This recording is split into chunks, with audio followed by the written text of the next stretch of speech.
Greetings, everybody. It's a pleasure to see you today. My name is Dustin Cormier. This is another episode of How to Rock Astrology. Today in particular, we're going to be discussing Aquarius Rising, as it might be known through the understanding of tropical Vedic astrology. And this would be our display picture right here. Aquarius Rising, the one and only. The psychedelic, purple, wild and wacky, fancy-free character that we all know and love, who can be so aloof, so detached, and yet so intensely spontaneous and expressive in the way that only Aquarius can do. It's a funny sort of thing. Most people, when they think of Aquariuses can have this, they're ruled by Saturn. They have this chill, sunglasses on. It's like a lion with sunglasses, cruising. You know, they're a social sign, which means they're paying attention to how they come off. And because of all this, this is of course a very social sign. It's an air sign. But being ruled by Saturn, it is the penultimate Shudra sign in a lot of ways. So it's nice to see everybody piling in to hang out. Hello, Lucas. Hello, Losing It Rush. And hello, everybody who's watching at home. This is one of our master classes. Here we go through various ways of understanding a sign, how it works, especially for the rising sign. This is particularly to learn about the rising sign, but you're going to learn everything about Aquarius by watching this video. And what we focus on, especially as a tropical Vedic astrologer, as I am, is that we go into the whole sign houses. There's a lot to be said here. We're going to talk about it as we go along. As we can see, every sign rules a different house for every lagna, for every rising sign. So lagna is not lasagna. It means the rising sign. So for Aquarius, for example, Venus rules the 4th house, Taurus. Mercury rules the 5th house, Gemini. The Sun rules the 7th house, Leo. All of these things say something different about what those signs and their ruling planets means to the rising sign. This goes to show why each rising sign is so different. You can have two people born on the same day. They have different rising signs. Then all of those planets mean something different to the filter of the rising sign. I think of it as like a Play-Doh gun. You know, if you got a shape of a butterfly, the Play-Doh gun is like the planets in the chart. But if it comes out in the shape of a butterfly, that's the rising sign. The butterfly is going to understand something different than a turtle or another animal. It's the mouth of the chart, the mouth of the Play-Doh gun. And it really does change everything that the planet means. So that's why the rising sign is so important, and that's why we've been doing this series. So if you're watching, I'd like to say, you know, I'm writing a book right now, and I'm always still doing my live streams where I do free charts. If you watch me, I do them twice a month.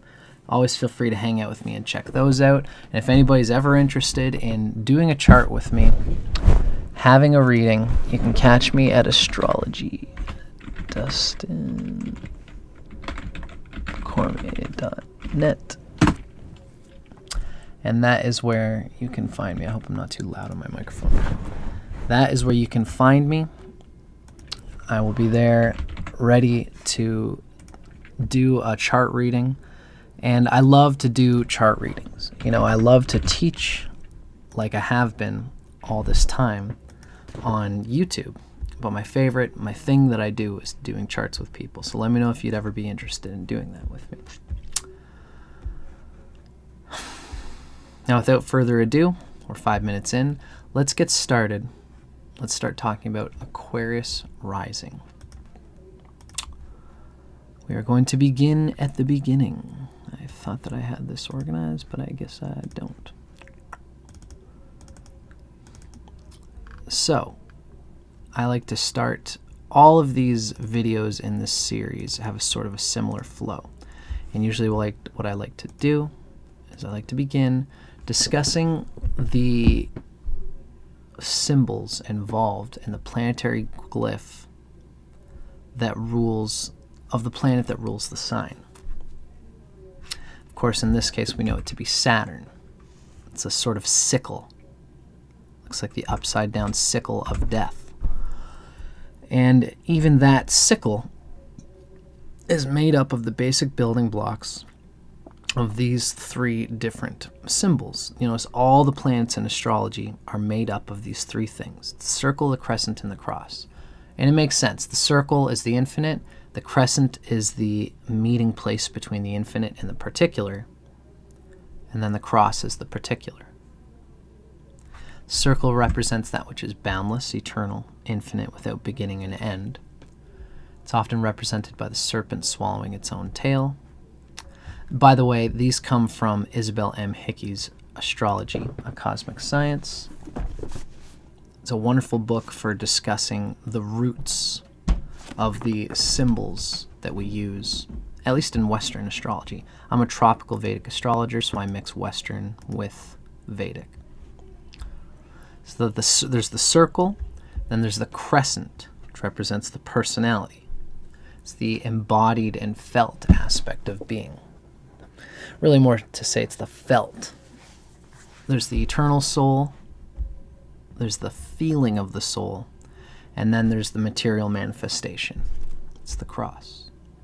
It symbolizes earth living, the opposite between human and the divine. It's the signature of our planet Earth. So when we begin to dissect all of the planetary glyphs, you're going to find that they're all made up of these symbols. You can see Saturn is, of course, the cross on top, and the sickle, the crescent moon, is underneath. Notice that it's like an upside-down Jupiter. I like to show this every time we do these videos. You know, when you look at the symbol of Jupiter, Jupiter is an upside-down Saturn. So what's happening here? What's happening is for Jupiter, the crescent, which is the personality, the joy of expression, is on top of the cross of matter, which means the lived experience, the joy of humanity, the crescent, the moon, the nurturing of the self, of the soul, is standing on top of the cross of matter. It's defeating the cross of matter.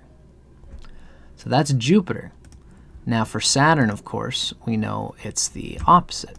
What we have with Saturn is where the cross of matter is standing above the crescent. So Saturn's symbol is the cross of manifestation standing above the crescent. It's the moon, or the personality, held down by the cross. It's the only portion of ourselves that can be crucified, is the dark self. This is the personality, which is, you know, that would be the, you know, we can't crucify the intrinsic nature of ourselves, which is the sun. Only the personality, the moon, is what is crucified by the cross of matter through Saturn. And this is meant to say Saturn cannot touch you, it can only touch the mask you wear and how you operate in the world, because your inherent nature is perfect. Astrology has a lot of these very cool ways of thinking about things. Hello, Uma Zubair. Nice to see you. Now, all restraints and limitations imposed by Saturn are really the individual themselves. Anything that Saturn does is us doing it to ourselves. That's why I always say the world of appearance is a mirror in which we see reflected our own nature. So Saturn is a good thing, no matter how many people think about it, especially for Aquarius and Capricorn, but really for all of us, and especially for the earth and air signs, as we're going to discuss. Saturn is called the oldest of the gods, and to this angel was given the rulership of Earth, the personality. So Saturn represents the first law of manifestation, that's limitation. It concentrates energy, and as a planet of necessity, it demands acceptance of the material world as the temporary proving ground for the spirit. Capricorn and Aquarius are signs less concerned with generation and the vital animal forces. Now, there's so many different ways of describing every sign and every planet. This is more of a Western take on things. Wherever Saturn is by house and sign, the keynote is conservation. We have to be conservative, and we have to understand how to come into alignment with the nature of, the positive nature of limitation, wherever Saturn is. Saturn always is bringing us back to what we're creating and what we're saying and what we're doing and what we're being. And Saturn is this generator of strength through the push and pull of like lifting weights. You know, where Mars isn't so much about lifting weights. Mars is about getting through things. Saturn is about constantly stretching the body, putting pressure and resistance on it in order to make it stronger and have endurance. So if you feel like it, you can pause this and read a little bit more of this fun stuff that I've got about Saturn here. So Sisyphus' boulder is a great symbol of Saturn. If you've ever heard of Sisyphus' boulder, Sisyphus is that dude in Greek mythology who was cursed to push a boulder up a mountain and then to push that boulder right back down, because that's the nature of material reality, is that it doesn't really exist. But the internal development that is caused by the boulder going up and down, all things in the material world, you put in a bunch of effort to it, and then what happens? It disappears. But if you learn the game correctly, and if you learn to enjoy the trip up the mountain, and then to let the ball fall down again when everything gets destroyed, you come into the flow of the spirit, which is eternal. And developing on and serving that eternal spirit is where the gold really is. And this was the lesson for Sisyphus, is that he had to learn how to enjoy this meaningless task. It sounds a bit self-flagellating, as Saturn often gets this image. But when you understand it from a spiritual perspective, to serve the truth of what you are, to serve your being, to serve what God has given you, and to be removed from expectation is the great work of Saturn, and it's the great work of Capricorn and Aquarius. Aquarius is the one who brings everybody in check. You know, Capricorn is mostly focused on what it does for itself to do this Sisyphus game of applying itself to some kind of diligence and strength, some kind of effort to bring itself into being. Aquarius kind of does that for itself and everyone else in a social balance.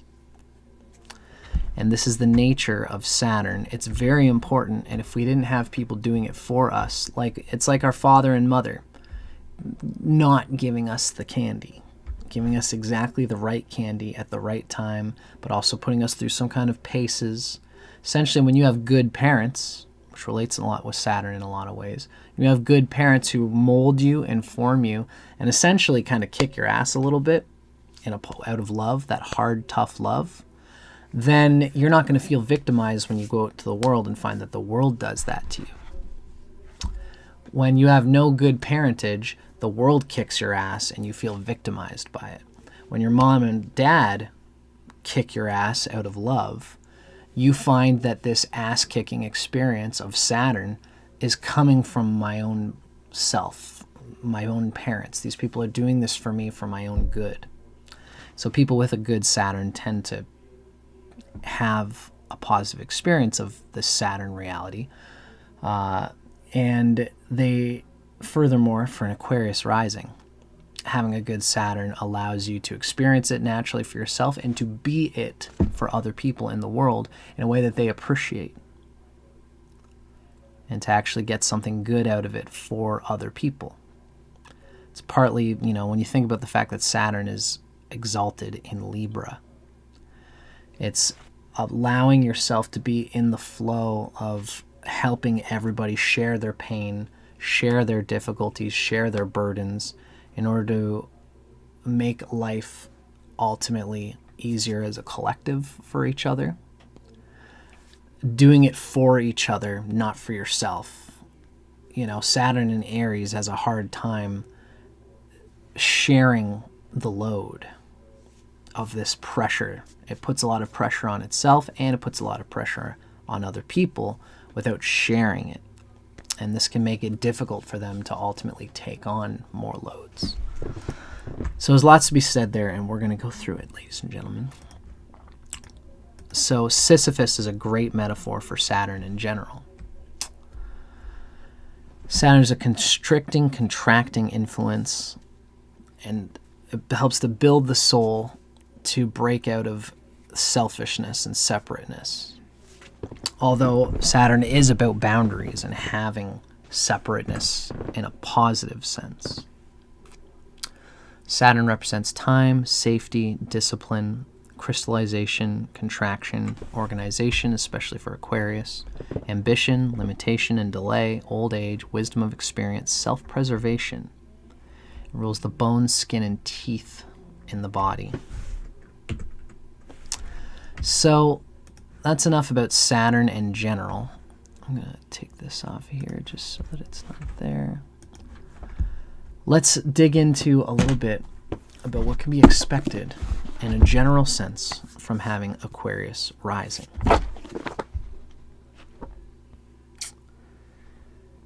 So, Aquarius is the rising sign today. So, I'm going to look for this in two different books. There are two different books that give two different, you know, you can get this from so many different books, but these tend to be my favorite. The first one is Astrology, A Cosmic Science by Isabelle M. Hickey. Isabelle Hickey is a great propounder of all things astrology. She's a Western astrologer. She often goes through a Christian Gnostic kind of consciousness, which I think is cool, but it's always just good to give that context for what we read in her work. So this will give us a little bit of a Western flavor before we start getting into my more Vedic trip. Aquarius on the Ascendant. What we read is that this is a very positive and masculine energy in personality temperament. Positive and masculine. Dude. This is the true dude bird sunglasses energy in a lot of ways. Ultimately, it's interesting that this person is uncertain and has sudden impulses. It's part of the reason why Aquarius is often laid back and like sort of watching what's kind of going on is because they have so much shuttling, urgent material energy often flowing through them. Saturn is very primal. Saturn does have an experience with vital forces. It tries to draw itself back from them, but because it's so in them. Aquarius rising is very intuitive. They have a good mind. They're good in organizational ability. They can be very capable and practical people. Aquarius rising is intelligent, but often cold and calculating where their feelings are concerned. You can think about the fact that Cancer is in the 6th house for Aquarius. It's something that they manage and deal with. All of the water signs are in funny places for air and earth signs typically. Scorpio's in the 10th. The water signs are in earth houses for an air sign like Aquarius. It's part of the aloofness that air signs can have. Now, if Saturn is strong by place, sign, and aspects in the person's chart, then the Saturnian caution, coldness, and selfishness will be accentuated.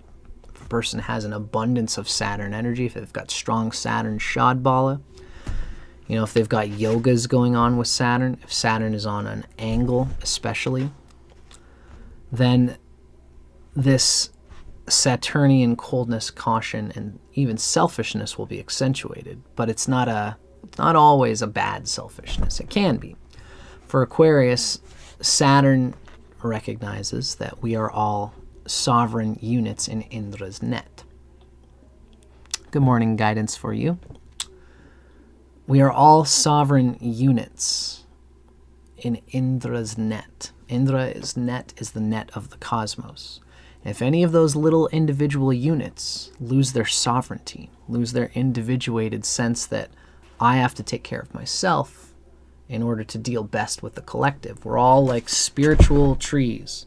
In order to give of our spiritual fruit, we must nurture our own individual root.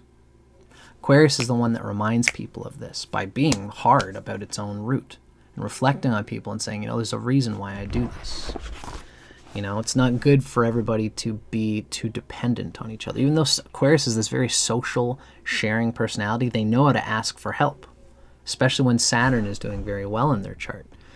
It's a funny thing. Aquarius puts out this vibe that you got to take care of yourself. It's like, okay, all right. You know, anyone who sees Aquarius operate, it's like, okay, this person takes care of themselves. You know, don't get too freaked out if you ever got to ask for help, Aquarius. But then Aquarius turns around on the other hand and says, you know, if I need help, I am going to ask for it because that's me taking care of myself. It's it almost seems contradictory, but when Saturn is well in Aquarius, they got no shame about making sure that their needs are taken care of by using the resources that they have all around them.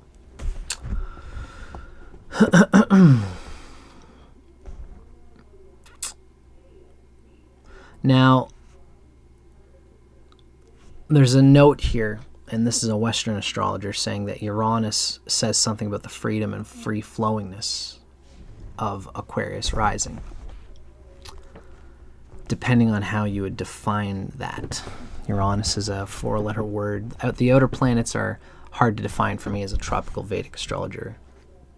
At least not harder to, but less solidly defined than it is in the West. I wouldn't say Uranus necessarily resonates with Aquarius like most Western astrologers were. We'll save that for another day. The things of the spirit will be stronger than the materialistic worldliness. It's one thing about Aquarius is that they are that positive aspect of they're the yang aspect of the root chakra.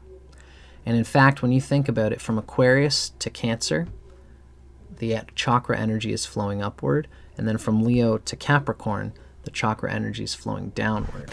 I could probably, it would almost be worth describing this, but you've seen pictures that I show, where Aquarius and, I've got it right here, what the heck? Aquarius and Capricorn are at the root chakra, right? So this is, Capricorn is this is a Leo rising, right? So Aquarius would actually be the 7th house. So Capricorn is the 6th house, and then Aquarius is the 7th house. Then we have then we have Pisces, we have Aries, Taurus, Gemini, Cancer, and then Leo again. So from Leo, the energy is going down from Leo. We have Leo, Virgo, Libra, Scorpio, Sagittarius, and then Capricorn. From Leo to Capricorn, the energy is going from technically the southern hemisphere to the northern hemisphere. It's going from the spiritual chakra, the Ajna chakra, then to the throat, to the heart, to the solar plexus, to the Svadhisthana, and then to the root of Capricorn. Then from Aquarius, the energy is going from the root chakra back up to the Ajna chakra. Root chakra, Svadhisthana, and then Mars is the solar plexus, Venus is the heart chakra, Gemini is the throat chakra, and then the moon and sun are the Ajna chakra on top. So from Leo to Capricorn, it's going from the crown to the root. And then from Aquarius to Cancer, it's going from the root to the crown. So that's why Aquarius actually can be very purple, very lavender. It's the energy of the root being driven back up to the spiritual impulses. And so this is part of the nature of Aquarius, is that things of spirit will be stronger than the materialistic worldliness. Now, it's noted that circulation of physical energy can be impeded if Saturn is afflicted in any way. If Saturn has negative malefic aspects going to it, if it's in a bad house that doesn't allow Saturn to flow, then the actual circulation of this person, like they could have low blood pressure and that kind of thing.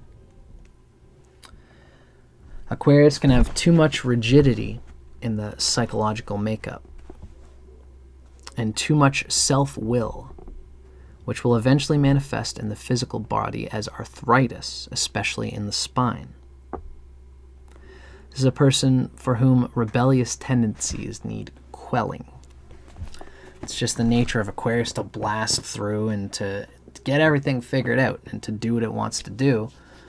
This is a person whose horses could be held a little bit, generally speaking, in a lot of ways, and for depending on what area of life we're talking about.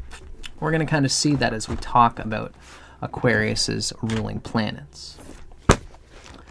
Now, just to give a quick little glimpse at Uranus as a rising sign from another book.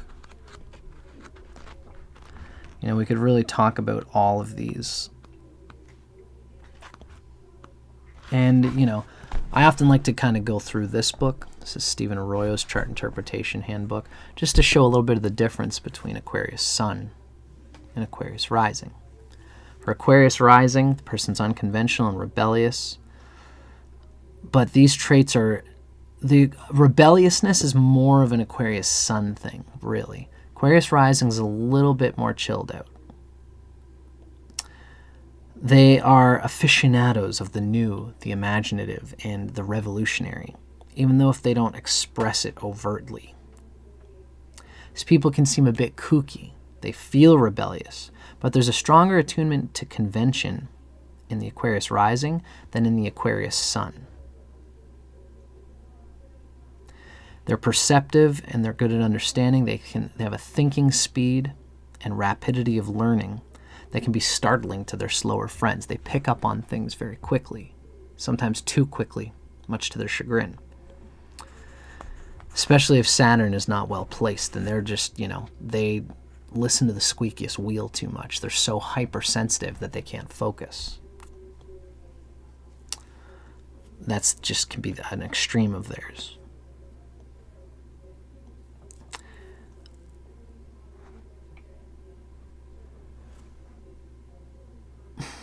And the house and sign position of Saturn is important for all Aquarius Ascendant people. So that's a little clue into the nature of Aquarius Rising. They are a kooky bunch, as we all know and love about Aquarius. I'm Leo Rising. I have Saturn as my Darakaraka, so I just love you Aquarius Rising people. Or if you're watching this for a friend, I love Aquarius Rising. It's my 7th house, and it rules my Darakaraka. Saturn is my Darakaraka. It's the planet with the least degrees in the chart. There's a little clue in for you guys about some Vedic theory. The planet with the lowest degrees in the chart is what we call the Darakaraka. It's the planet, and so the ruling planet, whatever rising signs, if you find the rising sign of someone ruled by your Darakaraka, you'll have an attraction for them. If Mars is your Darakaraka, planet with the lowest degrees in its sign, then you'll love Aries rising and Scorpio rising, right? I digress. I love me some Aquarius. So this is the nature of Aquarius rising in general, as we have described it. Now, let's dig into a little bit. The next thing is to describe, let me just check if I'm on track here. Okay, right. So the next thing we would want to describe is a little bit more about the nature of Saturn through Ernst Wilhelm's Graha Sutras, the planets of Vedic astrology. We have 2 places we're going to go. I believe I usually do the avatars first. Let me just make sure that I'm correct on that. I guess it doesn't matter too much. So we're going to start with the avatar of Saturn. Now the avatar is a manifestation of Vishnu that resonates with the nature of the planet in question. Simply put, again, this comes from Ernst Wilhelm's Graha Sutras. And Kurma, the tortoise, is considered to be the avatar of Saturn. So there's a lot here. Now, just to pull it all together, at the beginning of the world, there was as usual a war in the heavens between the Devas, the upward moving spirit, and the Asuras, which is nature. Spirit and nature are often described as having this war. And the Devas often have trouble against the Asuras, which are the earth creatures. So Indra and the others went to Brahma for help, and of course, whenever the Devas need help, the help ultimately goes to Vishnu, because Vishnu is the center of all things. Vishnu through Krishna, or really Krishna through Vishnu. Vishnu is all. It's God. It's the omnipotency. So when the universe falls into some kind of trouble, you go to the heart of all space-time consciousness and presence, and that is Vishnu. And they asked him to take pity on him, so Vishnu appeared and counseled them to help to make peace with the Asuras to buy some time. And what they did is the Devas and the Asuras were in this kerfuffle. Vishnu decided that it was actually this duality that is the necessary foil for developing what's called Amrita, which is where the world is naturally expressing itself as duality. Amrita is the joy of bringing it back to a singularity, seeing it all as union, yoga, as love, as oneness. So this is the Amrita. And Vishnu wanted to get this Amrita. So he used the war that was happening, incidentally, as a part of this great plan to get this Amrita. So in order to do that, they had to churn the ocean.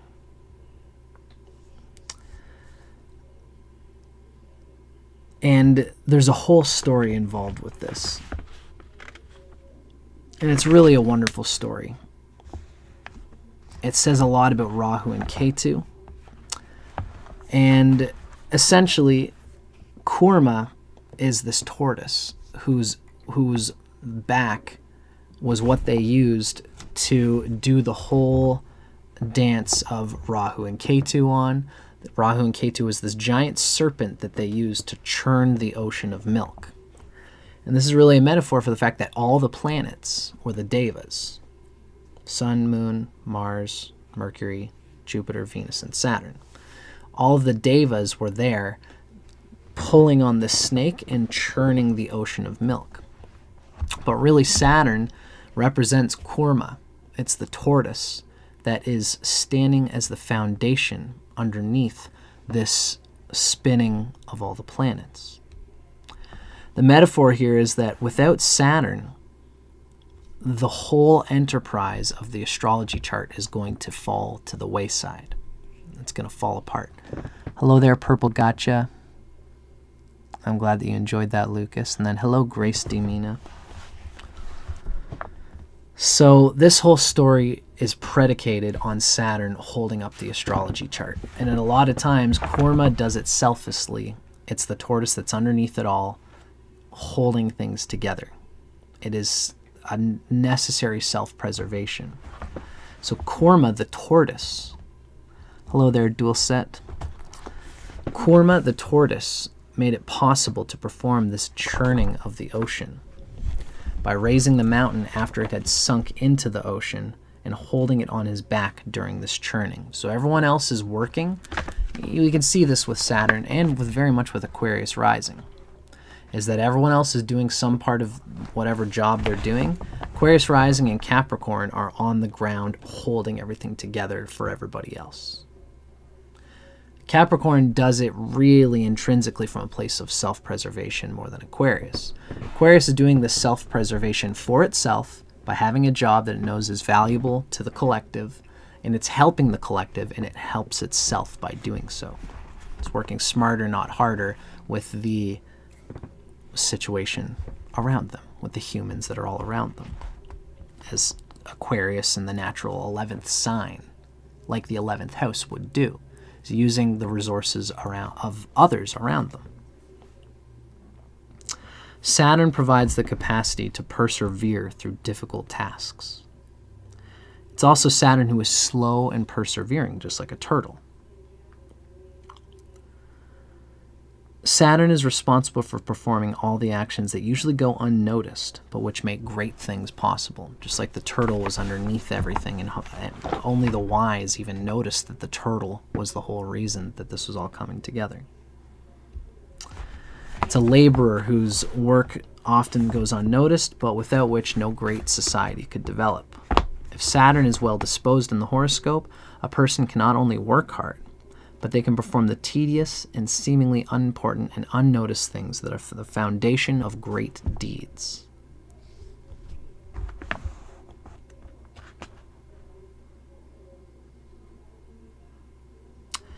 So there's a note here that the Asuras were very easily charmed by material world desires. The Asuras were the material leaning. The Devas are the planets, and then the Asuras are these material desires, which aren't a bad thing. Remember, the Devas and Asuras have to work together. What charmed the Asuras, the material desires, was that Vishnu turned into a beautiful woman named Mohini. And this is beauty. You know, Aquarius can be concerned with applying beauty and art in a positive way to pull it through its difficulties and its endurance. This is true of Saturn for everybody. And if Saturn is weak and afflicted, and if a person, as a result, performs actions with attachment and desire as their paramount, then they won't succeed as successfully in their goals, for there are countless desires that will be happy to interfere. So Aquarius is at some level learning to dispense with and dispose of unnecessary desire.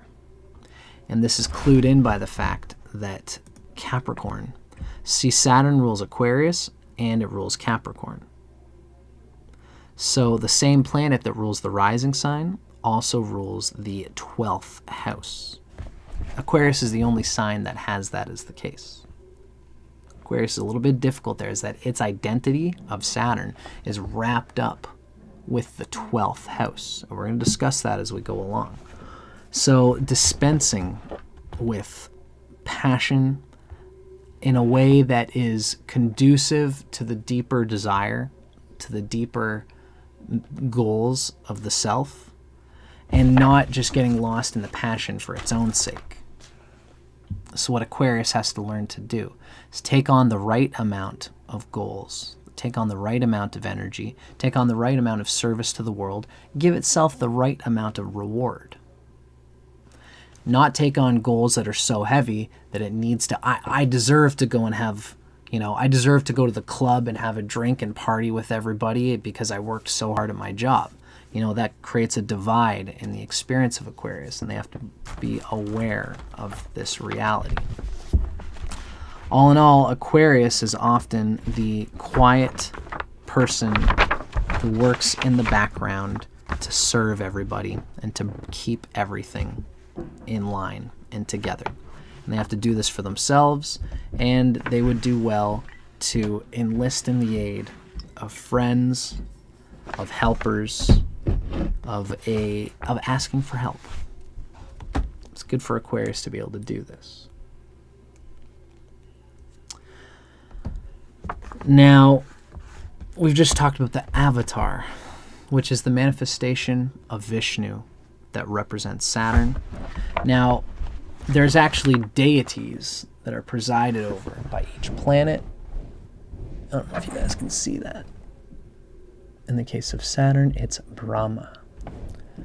As well as Yama. There's two entries that Ernst gives us for the nature of Saturn. The first one is Brahma, who's the creator, who has actively created the three worlds of heaven, earth, and the nether regions. So, in order to manifest creation, the Absolute must hide behind a veil. And this veil, which gives the idea of creation being separate from creator, this veil is called Maya. And it's created by each individual's ignorance of the soul nature. Saturn is responsible for this avidya. It creates this ignorance through governing the flow of life force into the nerves. As a result of the life force and the consciousness descending into the nerves of the human body, we perceive things as having qualities of material form. Soft, solid, bright, dark, colored, hot, cold, mother, father, etc. So we see these things as not being God, which is one. And this is how Brahma created the world.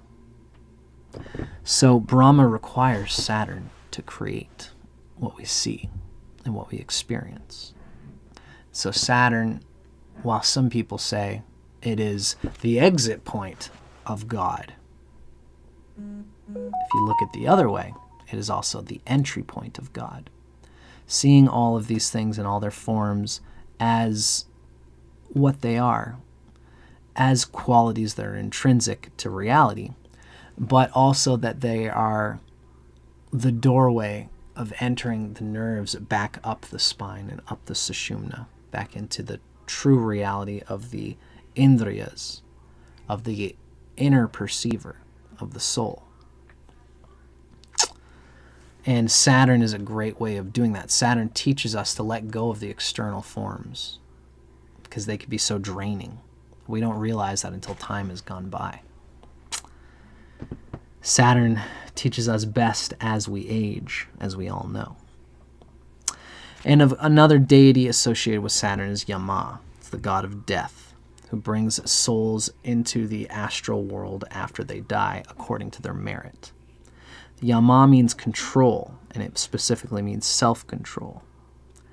So Saturn represents death as well as the restraining self-control of won't power, which is so necessary for avoiding many of the ills, both small and large, of life. Yama, like when we think of pranayama, we can do anything with our prana, but what we decide to do is cycle it consistently through our bodies instead of letting it dissipate in unnecessary actions. Aquarius is one rising sign that needs to do this by force, and it learns to do it very well by being forced to see how not to do it well. Oh good, I thought that was going to blow up.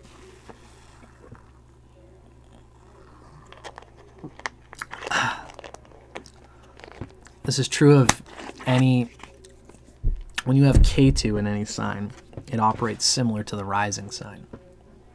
South node or north node in Aquarius, anyone who has Saturn Atmakaraka, or just a strong pronouncement of Saturn in any way, are going to learn, because they've got so much life force coming into their nervous system, that they interact with the world with great intensity. And they find that they can do what they need to do in this world without being so affected by it. It's that dispassion is what allows you to truly love something and to truly deal with it with balance. If you truly love a partner, you're going to love them for the balance, for the relationship. You're going to love them for what they are. Not because you've been so lonely your whole life, had trauma as a child because you desired so deeply to connect with somebody and everyone else was connecting with somebody and you never got to, or you did get to. Either way, this passionate desire to connect with somebody, to be affected by them in the nervous system, you don't really love the person. You are in love with your own affectation. And the sooner you can the sooner you can attain dispassion from how you are affected by the nervous system, the sooner you can truly love things and see them for what they are, not for what you expect or hope for them to be. I made a great little short discussing the nature of Saturn, and it's with Toy Story, and you can see it on my channel if you ever want to look for it. It's Buzz Lightyear. He thought that he was not a toy. You know, if you know Toy Story, he's the Buzz Lightyear to the rescue, and he's got these things, these buttons that make this sound, and it comes out, and he's like, what the heck is that? And so he sees a commercial for the Buzz Lightyear toy, and it's got the Star Command, and he's got the thing that opens up his wings, and he says, no, this can't be true. I'm actually real. I'm really Buzz Lightyear. So he opens his wings, and he jumps to fly out the window, and he falls to the ground, and he breaks his leg. It's a very traumatic, heavy moment for a kid's movie. But his friend Woody comes along and reminds him that what you are is exactly what you're supposed to be. Even if you're a toy, whatever it is, you thinking that you're something different from what you are is an expectation that you have to let go of. You're overpassionate. You're expecting something that is not the reality. The reality is that you were Buzz Lightyear was a toy. And once he let go of his expectation, he found joy in being what he was. And this is what Saturn in general needs to do for everybody, and especially for Aquarius Rising and Capricorn Rising. So, I do love moving through this stuff. Now, let's, I think I'm going to go to the bathroom real quick. We're going to have a quick bathroom break. And when I come back,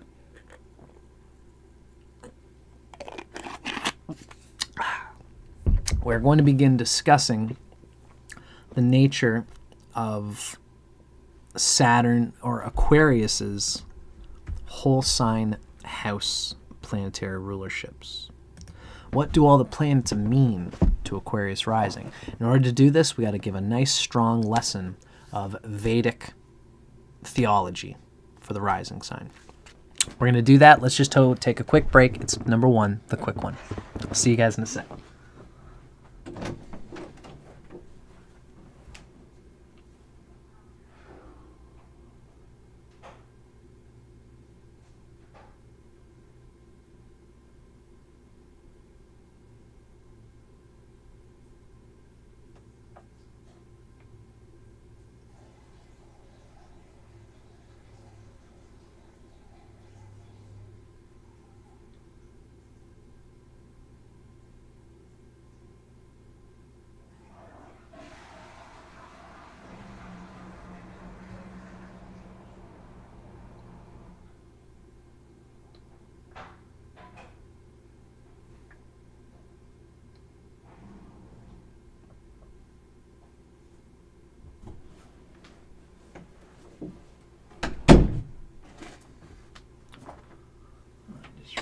That should be turned off. I wonder if that's going to make things better. Hello.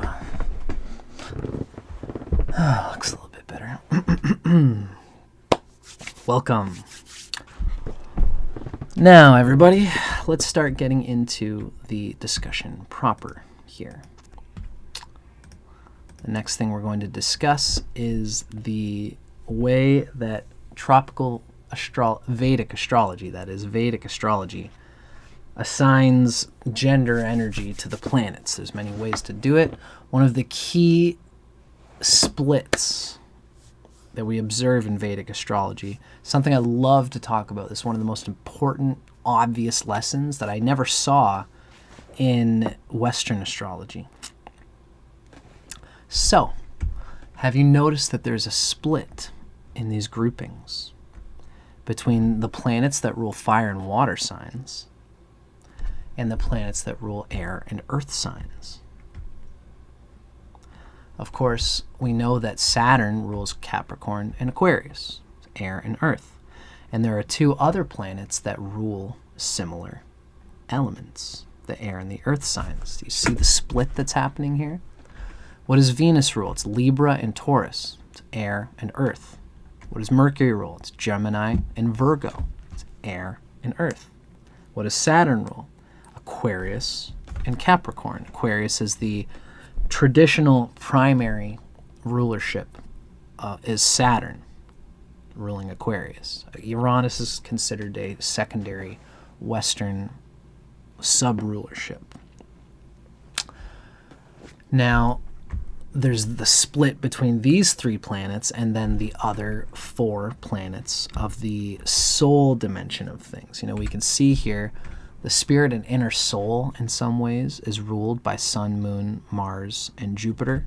There's a passion that comes from those planets that's different from the material passions. These are almost like devas, and then Venus, Mercury, and Saturn are almost more like asuras in a way. Don't read too much into that because all the planets are ultimately devas. But we can see the sun rules Leo, that's fire. The moon rules Cancer, that's water. Mars rules Aries and Scorpio, that's fire and water. And then Jupiter rules Sagittarius and Pisces, it's fire and water. So there's a split between this grouping of the planets that's very important for our considerations here. The fire sign lords and the water sign lords. You can see it's Jupiter, Mars, and the sun, and they're in a trine together. Same thing, there's a trine between the water signs. And then we have a similar trine with the earth and air planets. The earth planets are Saturn, Venus, and Mercury in a trine. And then same thing with, Libra, Gemini, and Aquarius are the air signs, and they're ruled by the same planets as the earth planets. So there's definitely a very defined split between these 2 different groupings of these trines. So every planet has friends and enemies. You notice Saturn, Venus, and Mercury are often grouped together, but it's not always necessarily like this. It's not cut and dry. For example, Mercury is a friend to Saturn, but Saturn is not necessarily a friend to Mercury. So how this works is that all things mercurial, Mercury, are friendly to Saturn. If Saturn falls in Gemini or Virgo, it's delighted. If Saturn falls in Libra or Taurus, it's delighted. It's neutral when it falls into Sagittarius or Pisces. And then Saturn is known for having the most enemies. It has the Sun and Mars and Moon for enemies. There's a lot to be said about this. When you go through Saturn Mahadasha, it causes the most consternation between 3 of these different planets. The Sun, Mars, and Moon. If anything's happening in the chart while you're in Saturn Mahadasha related to those 3 planets, then it's going to harm your dasha. So Saturn kind of has the most enemies. It has the most capacity to be harmed in the chart. It's the most sensitive in this way. Now, we have to understand that this guy here represents how all of the rising signs operate. Is that you're going to have a lot of strength, especially with regard to your 2 buddies, the 2 buddy planets. In the case of Aquarius rising, Venus and Mercury represent your auspicious friends. And then the weak side tends to be the signs ruled by planets that are the enemies. And they're either enemies or just simply are ruling inauspicious houses, as we're going to see and we're going to discuss as we go along. But so this means that everybody's got light and dark in their rising sign. For every light, every natural talent or skill we direct our attention towards, there must also be a shadow. This is how the rising signs all fall into different natures. But let's remember, don't fret or feel defeated when you're learning about your inauspicious planets. Yes, it's true that certain planets are going to be better for certain rising signs than they will for other rising signs. And you'll notice that sometimes there are times where we'll go into a certain part of the chart and we'll say, ooh, yeah, Aquarius has difficulty here for this reason. And not everybody has difficulty in that place. You know, the easy example I can give is that, you know, for Aquarius, we can see that the rising sign lord of Aquarius is Saturn. Saturn also rules Capricorn, the 12th house. The 12th house is a little bit of a difficult house, but there's a goodness that's there. You know, the 12th house is made good because the rising sign can't really hate its own nature. I mean, I'm sure some people would think differently about that, but the point is that the rising sign is of its own nature. So it's going to pull its own nature into whatever it is associated with. The 12th house is technically usually considered to be a difficult house, but here it's tied into the goodness of the rising sign, but the rising sign is also tied into the difficulty of the 12th house. So there's goodness and difficulty there. And some people might say, oh, it's Aquarius is getting ripped off in its rising sign, but it has other good things that, as we're going to see, can kind of make up for that. And the point here is that whenever you see difficulties happening, this is like a game of Yu-Gi-Oh! Cards. You know, they wouldn't make the game have, you know, the example I joke with is like, you know, we can't use Pokemon cards because the original Pokemon cards, like you could have a Charizard, you know, remember Charizard? It would be this shiny, super powerful card. And once you play a Charizard, everyone's like, oh, now the game's over. Yeah, you played the Charizard. Now I'm for sure going to lose. And then the Charizard has this super powerful flamethrower that destroys all the Pokemon around. So astrology is not like the original Pokemon cards. There's no Charizards with the rising signs. Everybody deals with the same cards in the deck, or at least everyone deals with the same possibility of goodness and badness. Even though you have difficulty in one place, Aquarius has strengths in other places that make up for it. Of course, all sages consider their worst karmas as the most satisfying to release.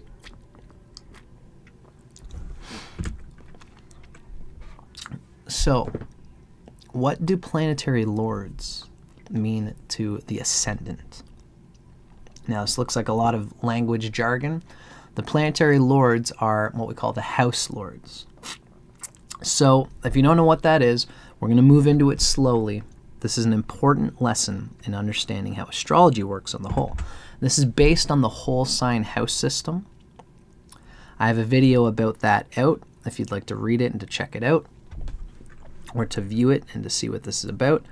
Might take a little bit of mind expansion, but we're here to break it down in an understandable way. The ascendant, the rising sign, is numero uno. It's the life path. It's the path of the self's basic identity in this lifetime. It's the first cosmic glimmer of light in the chart. So it's the mouth of the Plato gun. The rising sign is what decides what planets are auspicious or inauspicious. For some people, for some signs, rather, it has to do with the rising sign. All planets are going to do different things. You know, the example, again, as I was kind of giving, is that if you are somebody who has, you know, let's say the sun and Jupiter are together in Capricorn, and the sun is combusting that Jupiter. Let's say Saturn is there too, and it's kicking that Jupiter's ass. You know, that's going to be a tough deal, you know. But of course, for a Sagittarius rising, because Jupiter's debilitated in Capricorn, the sun is combusting that Jupiter, and Saturn is starving that Jupiter, and Saturn would be strong in Capricorn. So all these things are harming this Jupiter. For a Sagittarius rising, that would be a really difficult thing. For other signs, it would be, you know, for a Leo rising, Sagittarius rules the 5th house. The 5th house is a very important house. It's still a lucky house, so there'd be good luck and difficulty there. For a Virgo rising, Sagittarius rules the 4th house and the 7th, and rather Jupiter rules the 4th house and the 7th house. Those are angles. So Virgo rising would be very harmed by that situation as well. An Aquarius rising, Jupiter rules the, what would it be, the 2nd house and the 11th house. Still, that would be tough, especially with the 11th house there. It would always be tough. Every planet having difficulty is going to be tough for everybody, but it's tougher for some rising signs than others. Jupiter is not as much of a load-bearing wall as these other signs, as, you know, Taurus, Gemini, Scorpio, Libra, Leo, and Aquarius. It's usually the angles and the trines that are the load-bearing walls in the chart. And the goodness of a planet, the auspiciousness of a planet, is going to depend on the rising sign. Depends on the nature of the consciousness using that planet. And so this tells us that even a malefic planet like Saturn is especially useful for Aquarius and Capricorn rising, even though it's malefic. Even though wherever it is, it's causing difficulty, that toughness, that pushiness is necessary for everybody, really, but especially for a rising sign which has that malefic planet as a load-bearing wall. So the planets themselves don't change.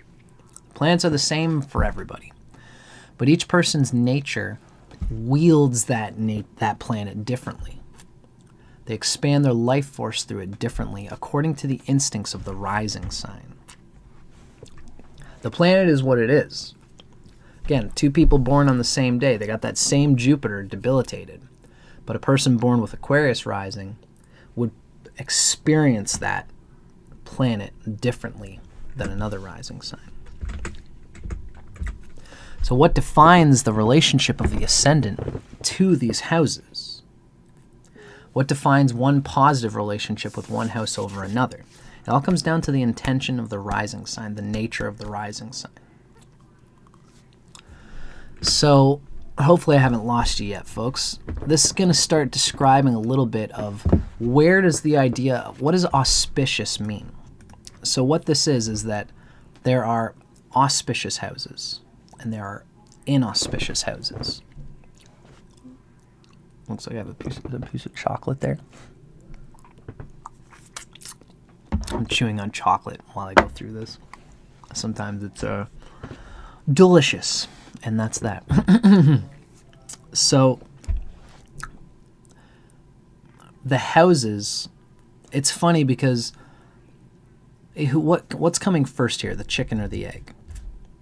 Are the houses creating the nature of the planets, or are the planets creating the nature of the houses? You know, when we look at Aquarius rising, we know that Mars is a difficult planet because Mars was an enemy to Aquarius. Mars rules the 3rd house and the 10th house. The 10th house is kind of neutral, but the 3rd house is always inauspicious, pretty much always. So we see the same planet that rules the 3rd house, which is Aries. Aquarius is the 1st, Pisces is the 2nd. Aries rules the 3rd house for Aquarius. So Mars rules Aries, which is the 3rd house, and Mars rules the 10th house. So isn't it interesting that a planet which is difficult for Aquarius happens to rule the 3rd house? So this is how astrology works. It's kind of a jigsaw piece where, of course, for an Aquarius rising, Mars would rule difficult houses. You know, they're both, it's a both and thing. And so what you'll notice is that now the question for you, if you're a Western astrologer, becomes what's so bad about the 3rd house? And this is kind of what we're describing now, is that the houses have an intrinsic capacity to be difficult or not. So these are the general rules of planetary lord auspiciousness. Planetary lord is a house lord. So these are general rules, and every ascendant has contradictions. Aquarius, though, really doesn't have many contradictions. Sometimes you'll see there's neutrality, like we saw with Cancer rising. There's neutralness there. But for Aquarius rising, it's pretty cut and dry. It's pretty obvious that there aren't any contradictions for the Aquarius rising. You'll see what I mean as we kind of go along. So, what is it that makes the good houses versus the bad houses? Now, the first one is obvious. The lords of the 1st, the 5th, and the 9th houses are basically always auspicious. These are houses of purpose, inspiration, and grace. So we can see for Aquarius, an easy example is that, let's say Mercury for Aquarius rising. Mercury rules the 5th house, and it rules the 8th house. Now, the 8th house is kind of neutral. The 8th house can go good or bad, depending on what else it's associated with. But the 5th house is always auspicious. So for Aquarius, the 5th house paints the 8th house green. Aquarius's 8th house is magically, it's okay and it's good because the same planet that rules the 8th house also rules the 5th house, and that's Mercury. So whenever Mercury is combining with anything, it has the instability of the 8th house, the desirishness, the lustfulness of the 8th house, the instability. But that's coming with a 5th house intelligence and creativity. The reason the 5th house is so good is because it's of the same nature as the rising sign. Aquarius is an air sign. So of course Gemini is also an air sign. So Gemini is going to operate in the same way that Aquarius does. It's the same thing with Libra. Libra, Aquarius, and Gemini, they're all air signs, so they all operate in the same way. The 9th house is actually considered to be the most auspicious. The 9th house is the most auspicious sign. In fact, Venus is the most auspicious planet for Aquarius. It's a very special planet because it rules the trine of the 9th house and the angle of the 4th house. We're going to talk about that as we go along. It combines the luck of the 9th house with the opportunity of the 4th house of the angle. So, of course, the trines are going to be auspicious. This is like if you put a gardener into a garden. They're going to do well. Because I'm a gardener, you put me in a garden, and I'm going to be able, this is what I'm made for. I listen to the plants. I know that this plant is going to go with this plant. Once I'm going to use some soil to grow sweet potatoes for a couple of years. That's going to do something to the soil. It's going to fix the nitrogen or whatever. I'm not a gardener. But then I'm going to be able to take that soil, use it for another plant. I'm a gardener. I think about these things. If you take a gardener who spent their whole life learning to listen to plants, you put them in a battlefield, you strap a gun on them and they're like, okay, now you need to go out there and use your instincts and fight the bad guy. A gardener's not going to do as good on a battlefield. So its nature is not as conducive. And Saturn really is like a gardener. Aquarius rising is this slow, patient, meticulous learner of the nature of things. It's partly why Mars is an enemy to Saturn, and partly why Saturn is debilitated in Aries. That's like putting a gardener in a battlefield. And that's partly why the 3rd house is difficult for Aquarius rising. I digress. This is the point. What do we mean by auspicious? It means that the nature and theme of one thing is adapted and designed to the nature and theme of this other thing. So there are things that Aquarius is well adapted to and things that it's not well adapted to. So obviously the signs that have the same nature of Aquarius, which is Gemini and Libra, and their other supporting houses are going to be tied into that goodness, that auspiciousness. Aquarius does well with Mercury and it does well with Venus. So this is auspiciousness. So then what do we mean by inauspicious? This is where we're going to see that there are certain houses that always cause difficulty. Now, before we do though, Yeah, I should have done this the other way. I should have talked about the difficult houses to show the other extreme.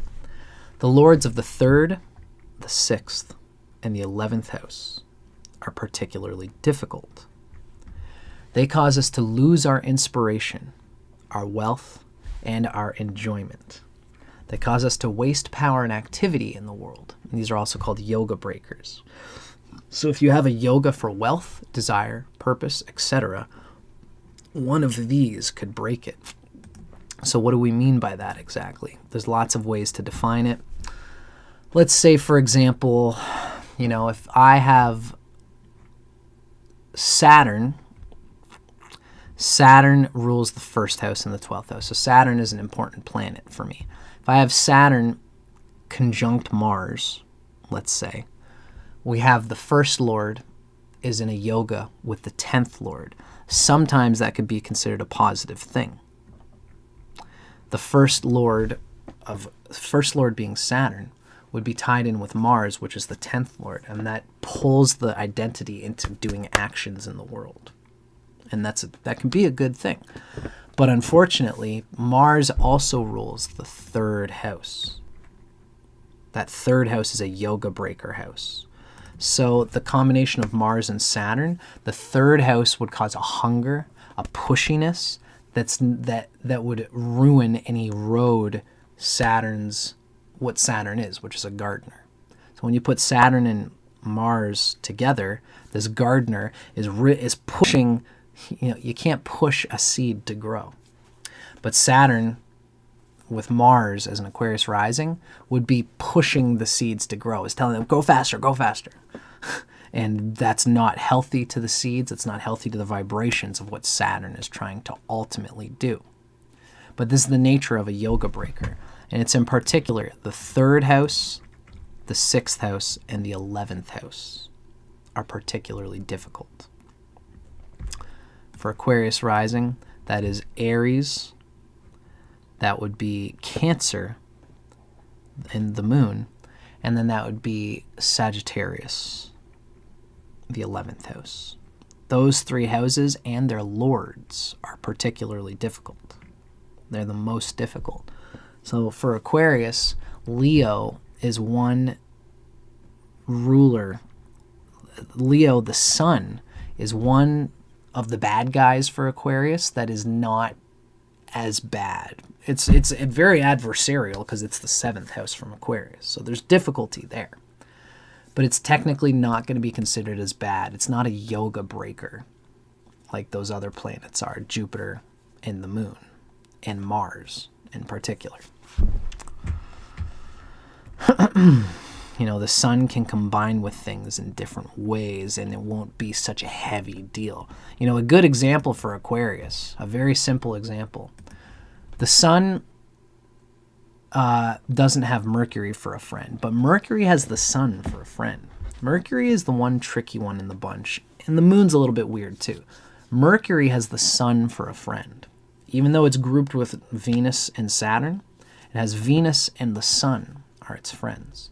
So if you're Aquarius rising and you have Buddhi, what's called Buddhi yoga, it's when you combine the sun with Mercury. And let's say the sun is not combusting Mercury. The sun and Mercury are far enough away from each other that Mercury is not combust, but they're in the same sign. Then you have the 5th lord, the 5th house, which is lucky, and the 7th house, which brings opportunity. 5th and 7th lord coming together is a certain type of yoga. It's called an Adi. I can't even think of the name of it. It's a Raj yoga, and it's a royal yoga. And if the Mercury is not combust, it has great yoga power. And the sun is still an inauspicious house for Aquarius, but it's not that bad. So the sun and Mercury coming together, not combusting each other, can make for a very powerful yoga in an Aquarius rising chart. Incredible business intelligence, I'm trying to get you guys to think about this because these are the yogas that you don't see in Western astrology. But I digress. The 3rd, 6th, and 11th houses are the most difficult. Now, what about all the other houses? We can see that there's auspicious houses and inauspicious houses. The auspicious houses do good for Saturn as the gardener. The inauspicious houses break the peace that Saturn tries to have in its duty as the ruler of Aquarius rising. Now, the angles can go one way or the other, and here's how this works. We'll just give it a quick thrift here. The lords of the 1st, the 4th, the 7th, and the 10th houses are considered auspicious or inauspicious, depending on whether they are malefic or benefic, whether they're gentle or cruel. What do we mean by this? So with the angles, Jupiter, Venus, and Mercury on an angle is considered inauspicious, usually. We're going to see Aquarius actually does have a contradiction. So now I'll be able to explain that. When Jupiter, Venus, and Mercury rule an angle, these planets are not discerning about the opportunity ruled represented by the angles. See, the angles are this square that is like this imaginary psychic square that has these big edges. Now imagine trying to walk through a dark hallway with furniture in the hallway.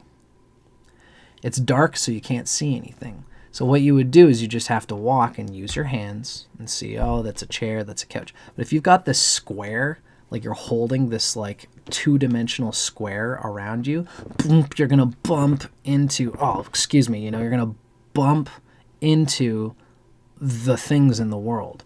That's what the angles do. Is that the angles are how we necessarily bump into and confront the world. It's this square thing that happens. It's this way through which we bump into the walls and furniture of the world. And it's a good thing or a bad thing. The thing is that if you have a malefic planet ruling an angle, when you bump into the world, a malefic planet is a good goalie. So ironically, Mars ruling the 10th house is kind of a good thing for Aquarius.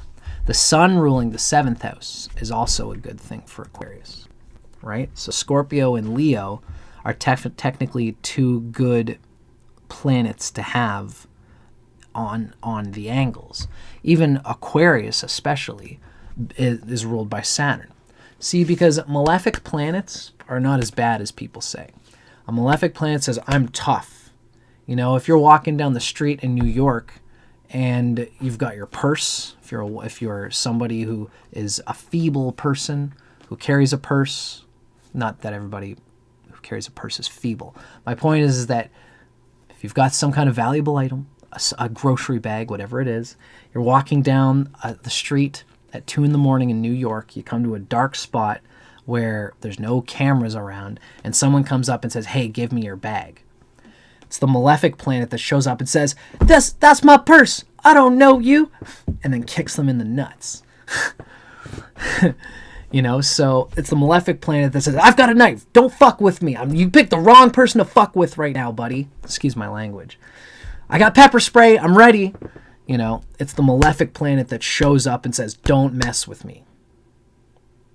It's also a malefic planet when you're dealing with business, when you're dealing with a career.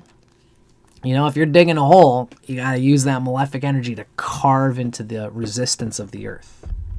It's our malefic planets that protect us, especially the 4th house planet, which we're going to talk about Aquarius in a minute. The 4th house angle, when a malefic is ruling it, it's protecting your personal private life. When a malefic is ruling the 10th house, it's pushing forward with great strong progression. Aquarius has a wicked business sense of moving forward and progressing through things, especially if it has a very good Mars. Sometimes a little bit too much so, because Mars also rules the 3rd house. But it's got a good, tough planet ruling its career, and it's got a good, tough planet ruling its 7th house, which means Aquarius can be pushy about what it wants in a relationship, and sometimes that's not a bad thing. 7th house is interesting for Aquarius. It's adversarial because it's the 7th house, but it's not the worst of the three. It's not a yoga breaker. So the 7th house can be a strong thing for Aquarius. That Leo there. And the sun, wherever the sun is in the chart. It allows them to carve into and fight for relationships that will bring them the kingdom that they seek. So Aquarius will push for good relationships, which is sometimes what you got to do.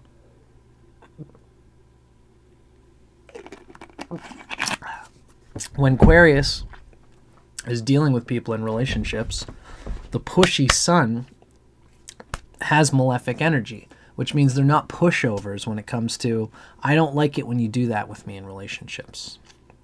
You know, you call me honey bunny, sweet little honey, but I love you, honey, but I don't like it when you call me that. I'd prefer if you didn't, please. It's just simple, you know, it's like, oh, whoa, sorry, Aquarius, but it's you know, they're just being real. It's, you know, if you stop doing that, they're going to be less bothered in relationship. And if you can't stop doing that, we might have to split ways because it's really cramping my style. Puts on the sunglasses. It's cramping my style, man. So Aquarius has the ability to be tough in relationships, tough in career, and tough with itself. Tough in pushing itself because a malefic Saturn rules the 1st house. Now, we have a benefic in the 4th house. What happens with the 4th house in Aquarius is that they do let people in lasciviously. It's technically not as good of a thing, but this is an exception. I said there was no exceptions with Aquarius, and I was wrong. With Venus ruling the 4th house, Venus also rules the lucky 9th house, which means that Aquarius does let people into its private life that are a good thing. And it's a good thing that they have 3 angles are ruled by malefics. And the one angle that's ruled by a benefic, which is Venus, is also ruled by the 9th house. You see, when an angle is ruled by a benefic, that square that bumps into the world, when there's confrontations out there, you have to be discerning. It's like it's like, you know, your nervous system. You know, you don't want your nervous system to be penetrated by a virus. So you say, no, hold on, where's your pass? Show me your passport. You don't belong in this body. That's what Saturn, that's what the nervous system does. That's what the immune system does to bad pathogens. That's why malefics are good on the angles. Venus ruling an angle is a little bit more laissez-faire. You guys can come in, you might be good for me. And Aquarius is like this in its personal, private relationships. Ruling Taurus, it really wants to get in a relationship and try it out and feel it out. So it isn't going to be that fearful about letting people in per se, letting people deeply into the Aquarius and making its life better, especially if Venus is well placed. But this is lucky. Allowing love to come into your deep private life for Aquarius is a lucky thing for Aquarius because it also rules the 9th house. So this is how it generally works. Now, the last houses, the 2nd, the 8th, and the 12th, are considered neutral. They're neither auspicious, they're not good or bad, but they'll usually get tied in to the nature of what other planet is ruling it. For example, we saw with the 5th and the 8th, the 8th house is neutral, which is Virgo. You see, Virgo rules the 8th house for Aquarius. But the 8th house is tied into the 5th house of Gemini. Mercury rules the 5th and the 8th, so the 8th is painted green. In the case of Jupiter, we see the 2nd house for Jupiter is Pisces. Aquarius is the 1st house, Pisces is the 2nd house. Pisces, the 2nd house is neutral, but it's tied into the 11th house, especially because the 11th house is the Mula Tricona, that's Sagittarius. The 11th house paints the 2nd house red. And then the 12th house is painted green because it's also ruled by the rising sign. Right? So there's a lot there. There's always a lot there when it comes to learning about how the house lords work. Now I'm going to have a piece of chocolate.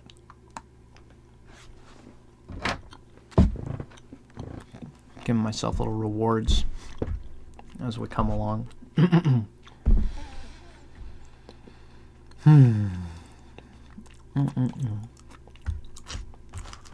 suppose that's a bit of an Aquarian thing to do. A Saturn thing. It's like making friends with the Asuras. You guys are going to find that I've got a lot of Saturn in my chart. I have Saturn in Aquarius in a good spot. It's one of my strongest planets, really. So if you want to know the nature of Saturn, you can often see it in me. I'm very unapologetic about, okay, good, we did that. Now I rest and insert food into my face.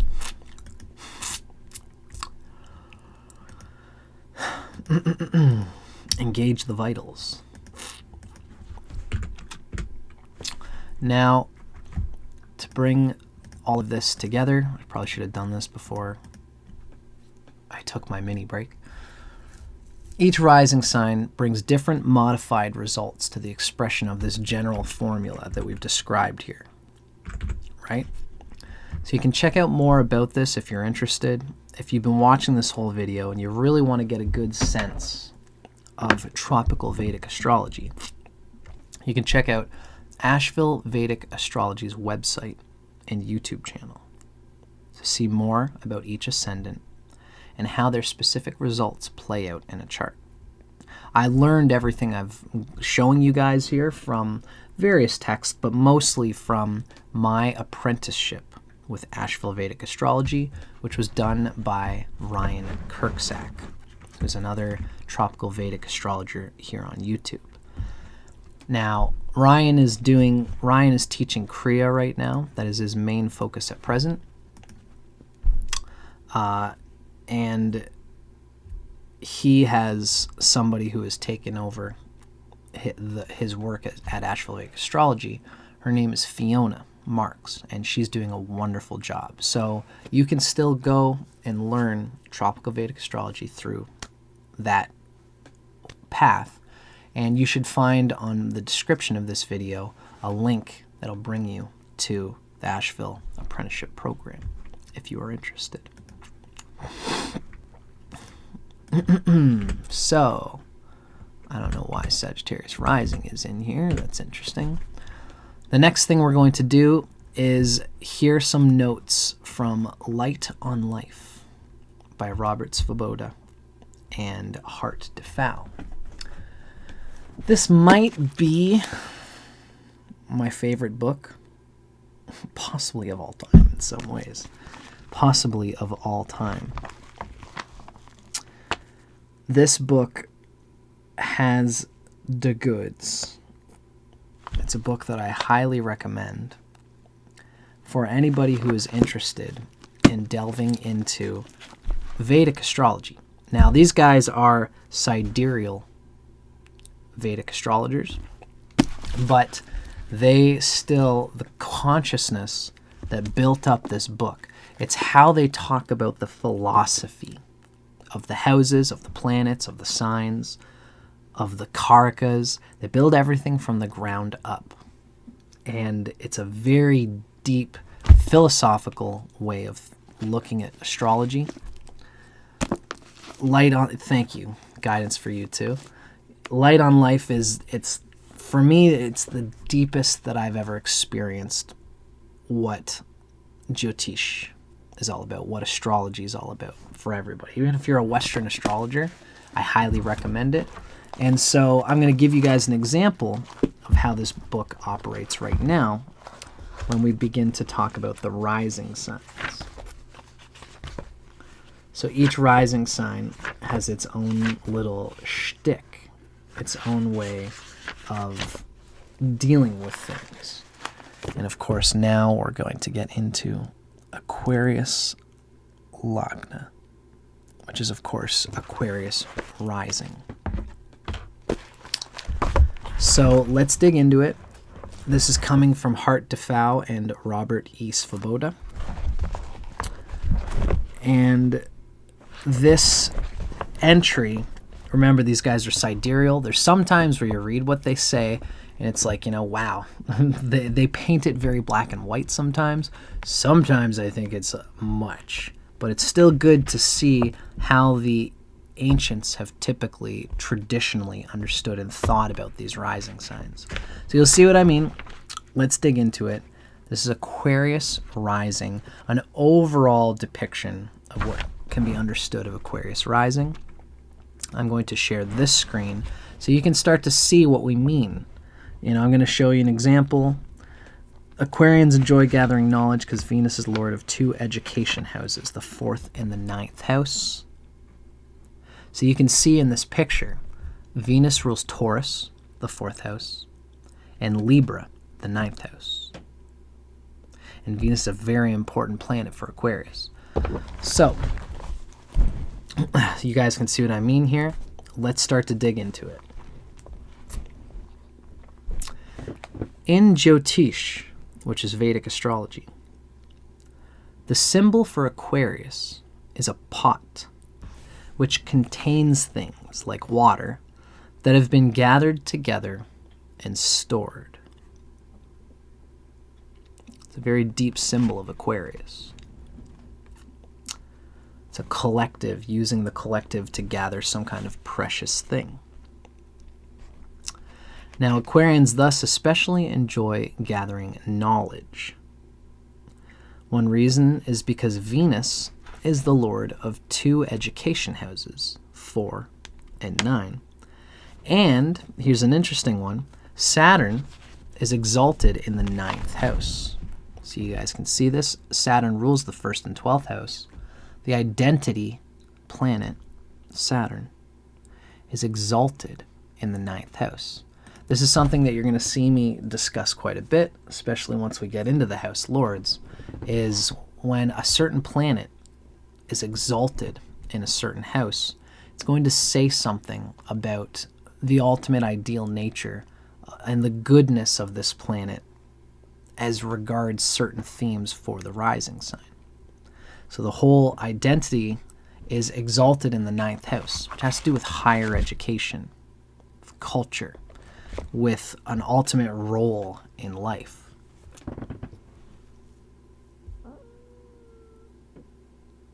Oh, wonderful. I'm glad you're enjoying it, Isaac. Now, Aquarians are more interested in material and scientific expertise than in spiritual wisdom, because both Venus and Saturn are materialists. And we can almost see that this almost runs in contradiction in some ways to what we've heard about Aquarius being this psychically minded person, this spiritual minded person. The West puts more emphasis on Aquarius as being psychically minded and spiritually minded and emotionally minded. And there is truth to that, especially like I said, Aquarius is going up from the root chakra up to Cancer. It is the root chakra. There is an interest in energy, spirituality in Aquarius. It is that offbeat. It is the 11th sign which has progressed far in the evolutionary plane. But by the rulerships of Aquarius being exalted in Venus's sign, which is a materialistic, worldly thing. Remember when I showed the picture of the split between the 2 different houses, between the 2 different groupings, rather. Venus, Mercury, and Saturn are more about the material and embodied soul. It's the air and earth, whereas fire and water are about the inner dimensions of the soul. So Saturn and Venus can have this materialistic quality to it. And material is an aspect of spirit. So don't let anyone think that Aquarians are less spiritual. It's just that they think about material as an extension of their spirituality more than other signs do. Now, gains alternate with losses in the lives of Aquarius. So gains and losses kind of happen in a sort of wave. And this is because Saturn is the signifier of the 12th house of loss. Also rules, so Saturn is already a karaka for the 12th house. Karakas are another thing that are worth thinking about. Every house has planets that resonate with them in Vedic astrology. Jupiter is a karaka for the second house. It's abundance. It's a karaka for the fifth house, intelligence. It's a karaka for the ninth house, which is philosophy and high education. Saturn is a karaka for certain houses as well. Saturn's a karaka for the sixth house of debt and work, the eighth house of unstable connections, the 10th house of career, and I think in some ways the 11th house as well. But most significantly, Saturn is a karaka for the 12th house, a signifier, a significator for the 12th house. So we have a planet which naturally has a 12th house vibration ruling the 12th house of Capricorn. And not only that, but the rising sign shares this energy. Saturn, as the signifier of the 12th house of loss, rules both the 1st and 12th houses of this rising sign. And as with Capricorn rising, progress in the career is slow, Saturn being the slowest planet. But this tendency is less pronounced for Aquarius than for Capricorn, because Aquarius is masculine, and so it's archetypally more active. Fire and air are masculine, and then earth and water are considered more feminine, slower in yin. So Aquarius is active, like it smashes its face into the world a little bit more than Capricorn does. Aquarius is the 11th house of the natural zodiac. It's the 11th sign. And Jupiter is the lord of the 11th house for Aquarius rising. So Aquarians show interest in friends and in clubs and societies, fraternal sorts of things. You know, Aquarians can be interested in joining Masons, or, you know, like some kind of group, or, you know, a knitting group, or like, you know, all sorts of various things in this sort of way. But societies and clubs, motorcycle clubs, you know, these are all Aquarian things. They are, however, not overly excited by money, which is an 11th house matter, because Jupiter, who's the lord and signifier of two different materialistic houses, that would be the 2nd and the 11th. Jupiter's a karaka for those two. So Jupiter does not feel at home in either. And because Saturn does not indicate money as well,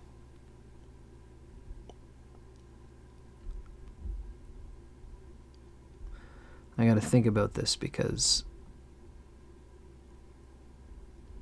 this is saying Aquarius is not overly excited by money, which is an 11th house matter, because the lord of the 11th house does not feel at home in either of those two materialistic houses. I must be thinking of something other than the second house then. I would almost like to see what would be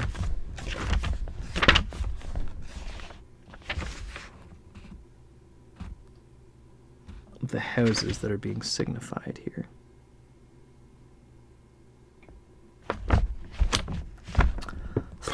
Well, in any case, I just want to check one thing before I move on with this, because I'd like to just be sure that I know what is being stated here.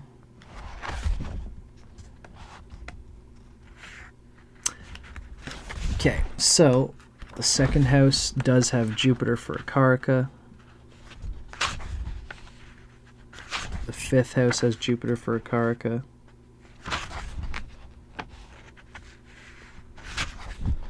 The ninth house has Jupiter and the Sun for a karaka. The 10th definitely has Jupiter for a karaka. Oh, okay. And then the 11th house also has Jupiter for a karaka. So in any case, I'm just going to show my face so you guys can see where I'm at here. Jupiter, however you dice it or slice it, it rules the 2nd and the 11th houses for Aquarius rising. And Jupiter, especially having rulership of the 11th house, money, gains, can be a nasty place for Aquarius. It's partly because the first lord also rules the 12th house of loss. So they should, part of their thing is to shed the desire and passion to make money and to have lots of money.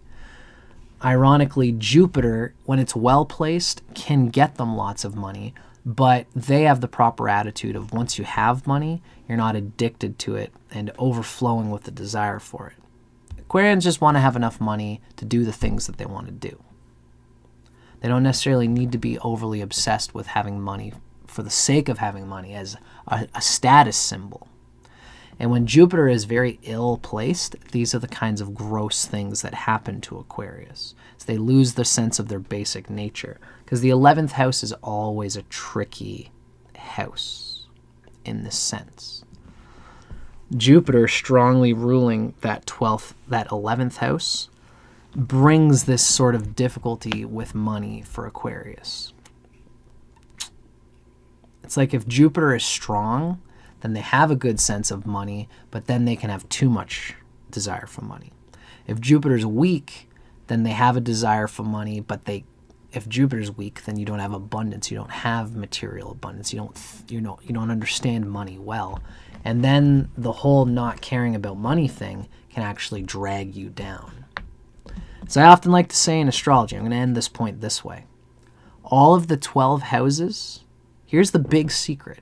I often say this. If you want to know what astrology is all about, this is the big secret. All of the 12 houses of astrology are not a big deal. It's only when you have karma related to one of those houses that it becomes a big deal. And what a big deal means is either there's two ways that we can fall into samsara, into suffering. That's attachment and aversion. If you're too attached to that thing, then it's a big deal.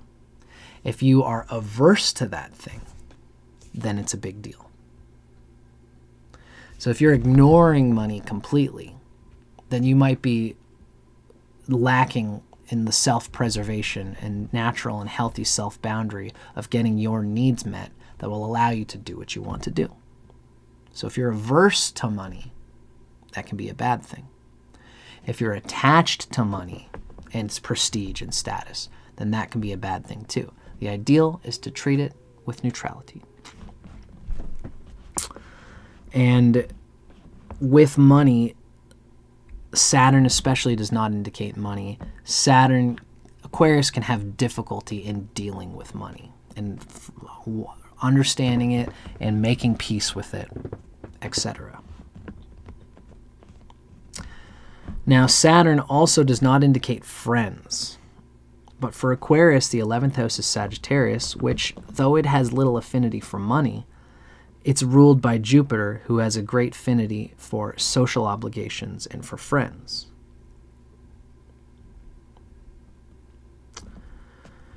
So there is an enjoyment. It's really one of the main reasons that they get into these societies. And they want to be regarded in their society, in their club, in their motorcycle club, in their group of friends that go and paint. They want to be regarded as someone who is a big part of this society. And money for them is really an abundant way of contributing to the societies that they consider themselves to be an important part of. That's a huge part of Aquarius's main desire in life in general. So they love social obligations and friends, Aquarius. Now, Saturn is debilitated in the 3rd house of an Aquarius. And this promotes timidity. It detracts from siblings, especially since Mars, which is the 3rd lord and the Kark of the 3rd house, is Saturn's enemy. So Mars has a lot to do with the 3rd house for everybody, not just Aquarius. because it's a karaka for the third house. It's pushy. The third house is actually a pushy house of siblings. Being able to deal with brothers and sisters and saying, I want this room, and these are my toys, and strategizing with a team, like playing soccer with a team. These are all very third house things.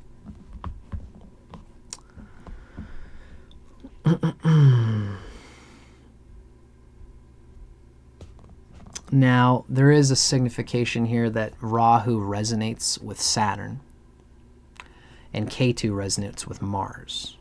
That's an old signification, and it is true.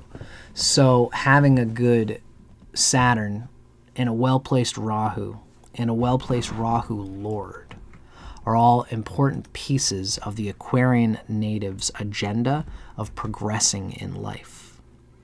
Rahu and Aquarius have this signification of technology, of revolutionary energy, of getting on top of the whole system of something and learning to use the system and allowing your awareness of the system to beat the system. So having a good Rahu situation is an important thing for Aquarius to move through their life. Now, the Saturn influence tends to make Aquarians more introverted than the Aries native. Aquarius usually tries to hide their idiosyncrasies and keep their activities secret.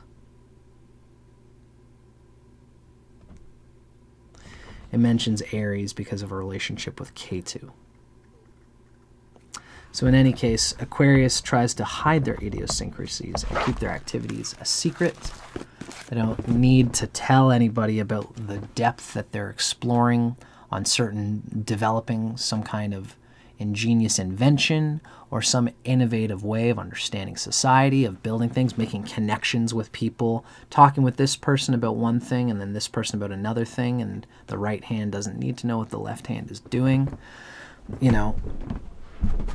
It's kind of like a need-to-know basis that Aquarius often operates on in order to secure that they are making the power plays and important movements and shifts in whatever it is that they're trying, to apply themselves to.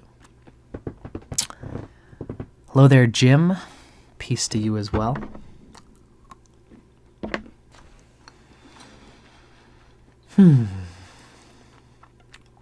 Wonderful. I hope that you guys enjoyed that. Thanks so much for listening to me discuss Aquarius rising on the whole. It's always important to get a whole sense of the rising sign based on the old Jyotish way of understanding it. Now, the next thing we're going to do is we are going to jump into our discussion of the yogas, the mathematical yogas that can be understood through the individual rising signs. So you guys are going to see what I mean by that in just a moment. We're going to start to talk about the nature of Aquarius and the nature of... I don't know how I messed that up, but I gotta find... I gotta get Aquarius rising now. I see. Good. So now we're going to really delve into the deeper depths of understanding how Aquarius rising ticks. And this is going to come from more whole sign house system theology. We're going to begin to describe the planets themselves and what each planet means for the rising sign. There's a lot to be said here. This is going to make it's going to take up a huge next portion of our reading today. So strap in. I'm going to go to the bathroom soon, but before I do, let's first wrap this up and what we're discussing by having a discussion of what Parashara says about Aquarius rising. Now, I wish I could look at this differently, but it's not gonna.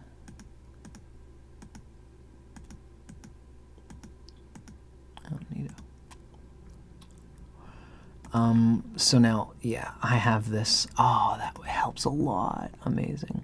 I wonder if I can do this too. No. I have this on Word, Microsoft Word, but I digress. Hopefully you guys can see me here. Yes. This is Aquarius rising. Now, this is given from the ancient master, sage, known as Parashara.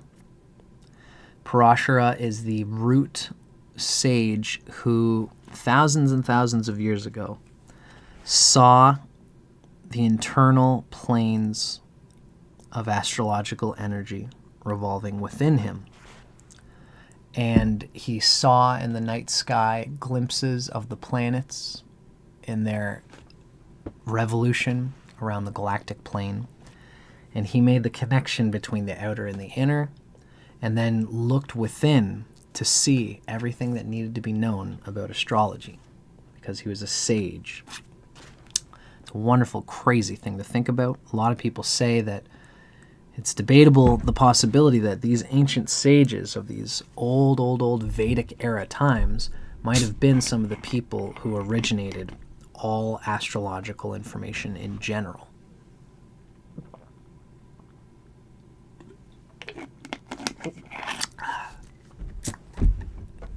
Certainly an interesting thought.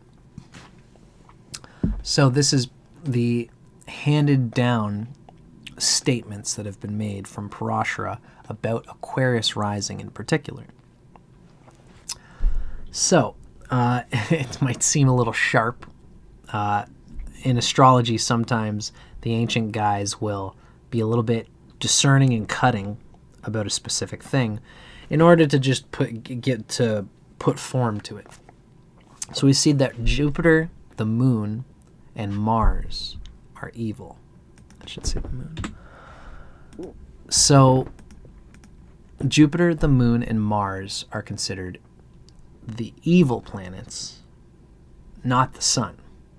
And you'll notice that Jupiter, the moon, and Mars rule the 3 yoga breaker houses that we were discussing. Mars rules the 3rd house.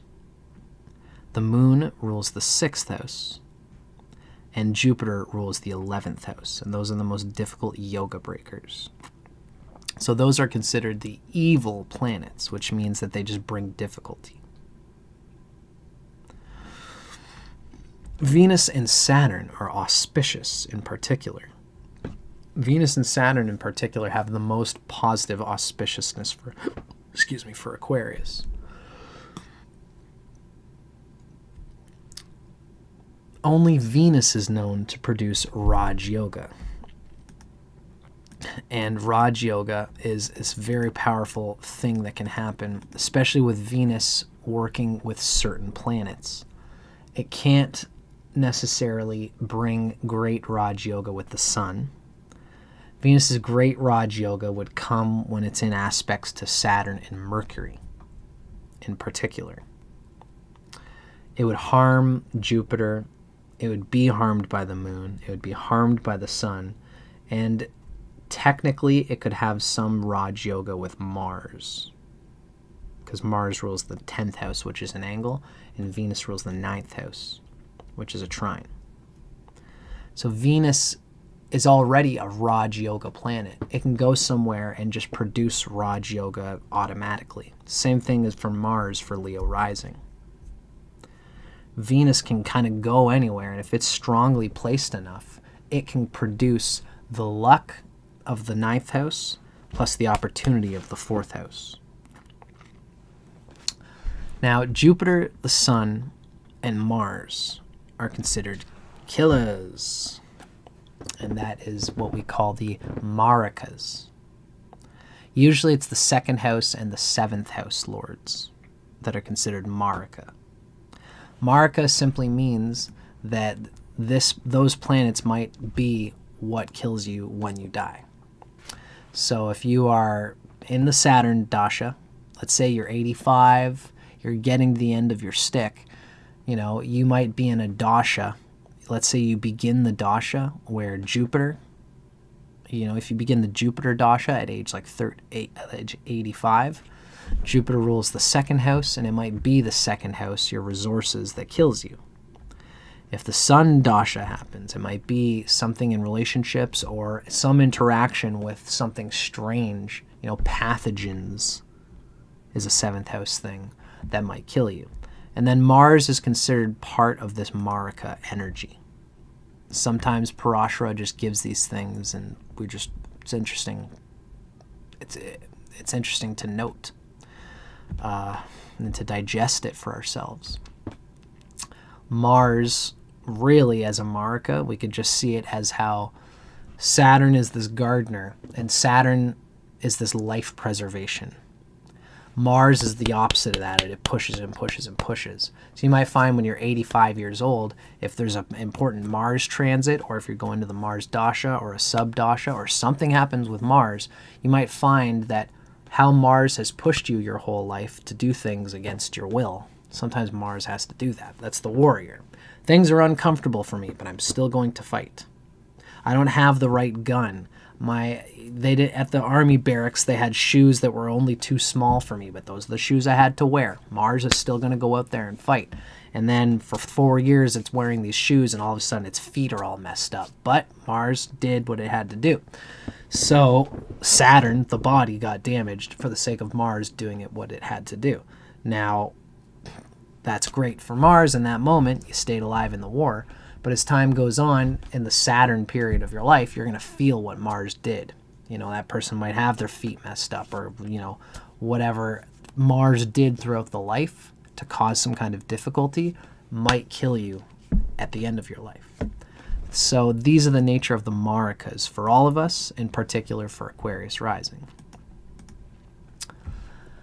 Mercury is said to give medium effects, which means it is the fifth lord. It's not as precious as Venus and Saturn, especially Venus. Venus is the big one. Mercury is kind of more medium. It's not a bad or evil planet like these other planets. Really, Jupiter and Mars can cause the most pain and difficulty for Aquarius. The Sun, the Moon, the second most difficulty, and then the Sun, kind of the least amount of difficulty. So this is the nature of Aquarius rising. And this is going to play into the whole consciousness of Aquarius rising. Let's start to get into it, but first I think I'm going to go to the bathroom one more time. It's almost like clockwork. When I come back, we're going to start to delve into the 7 planets for Aquarius rising. Chocolate. Okay, I'll see you guys in a sec.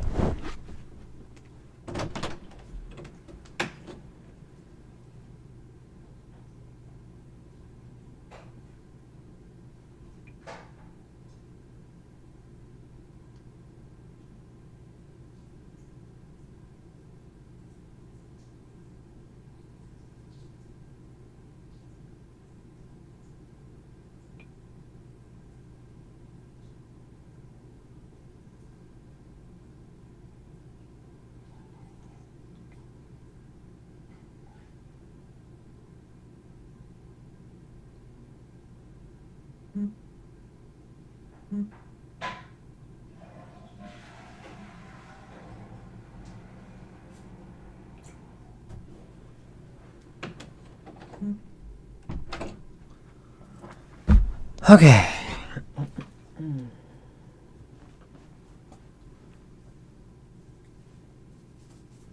I'll have my lucky beads up here.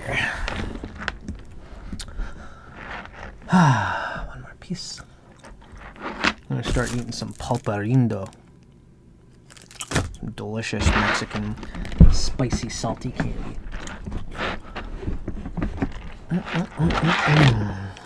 Viva en Mexico.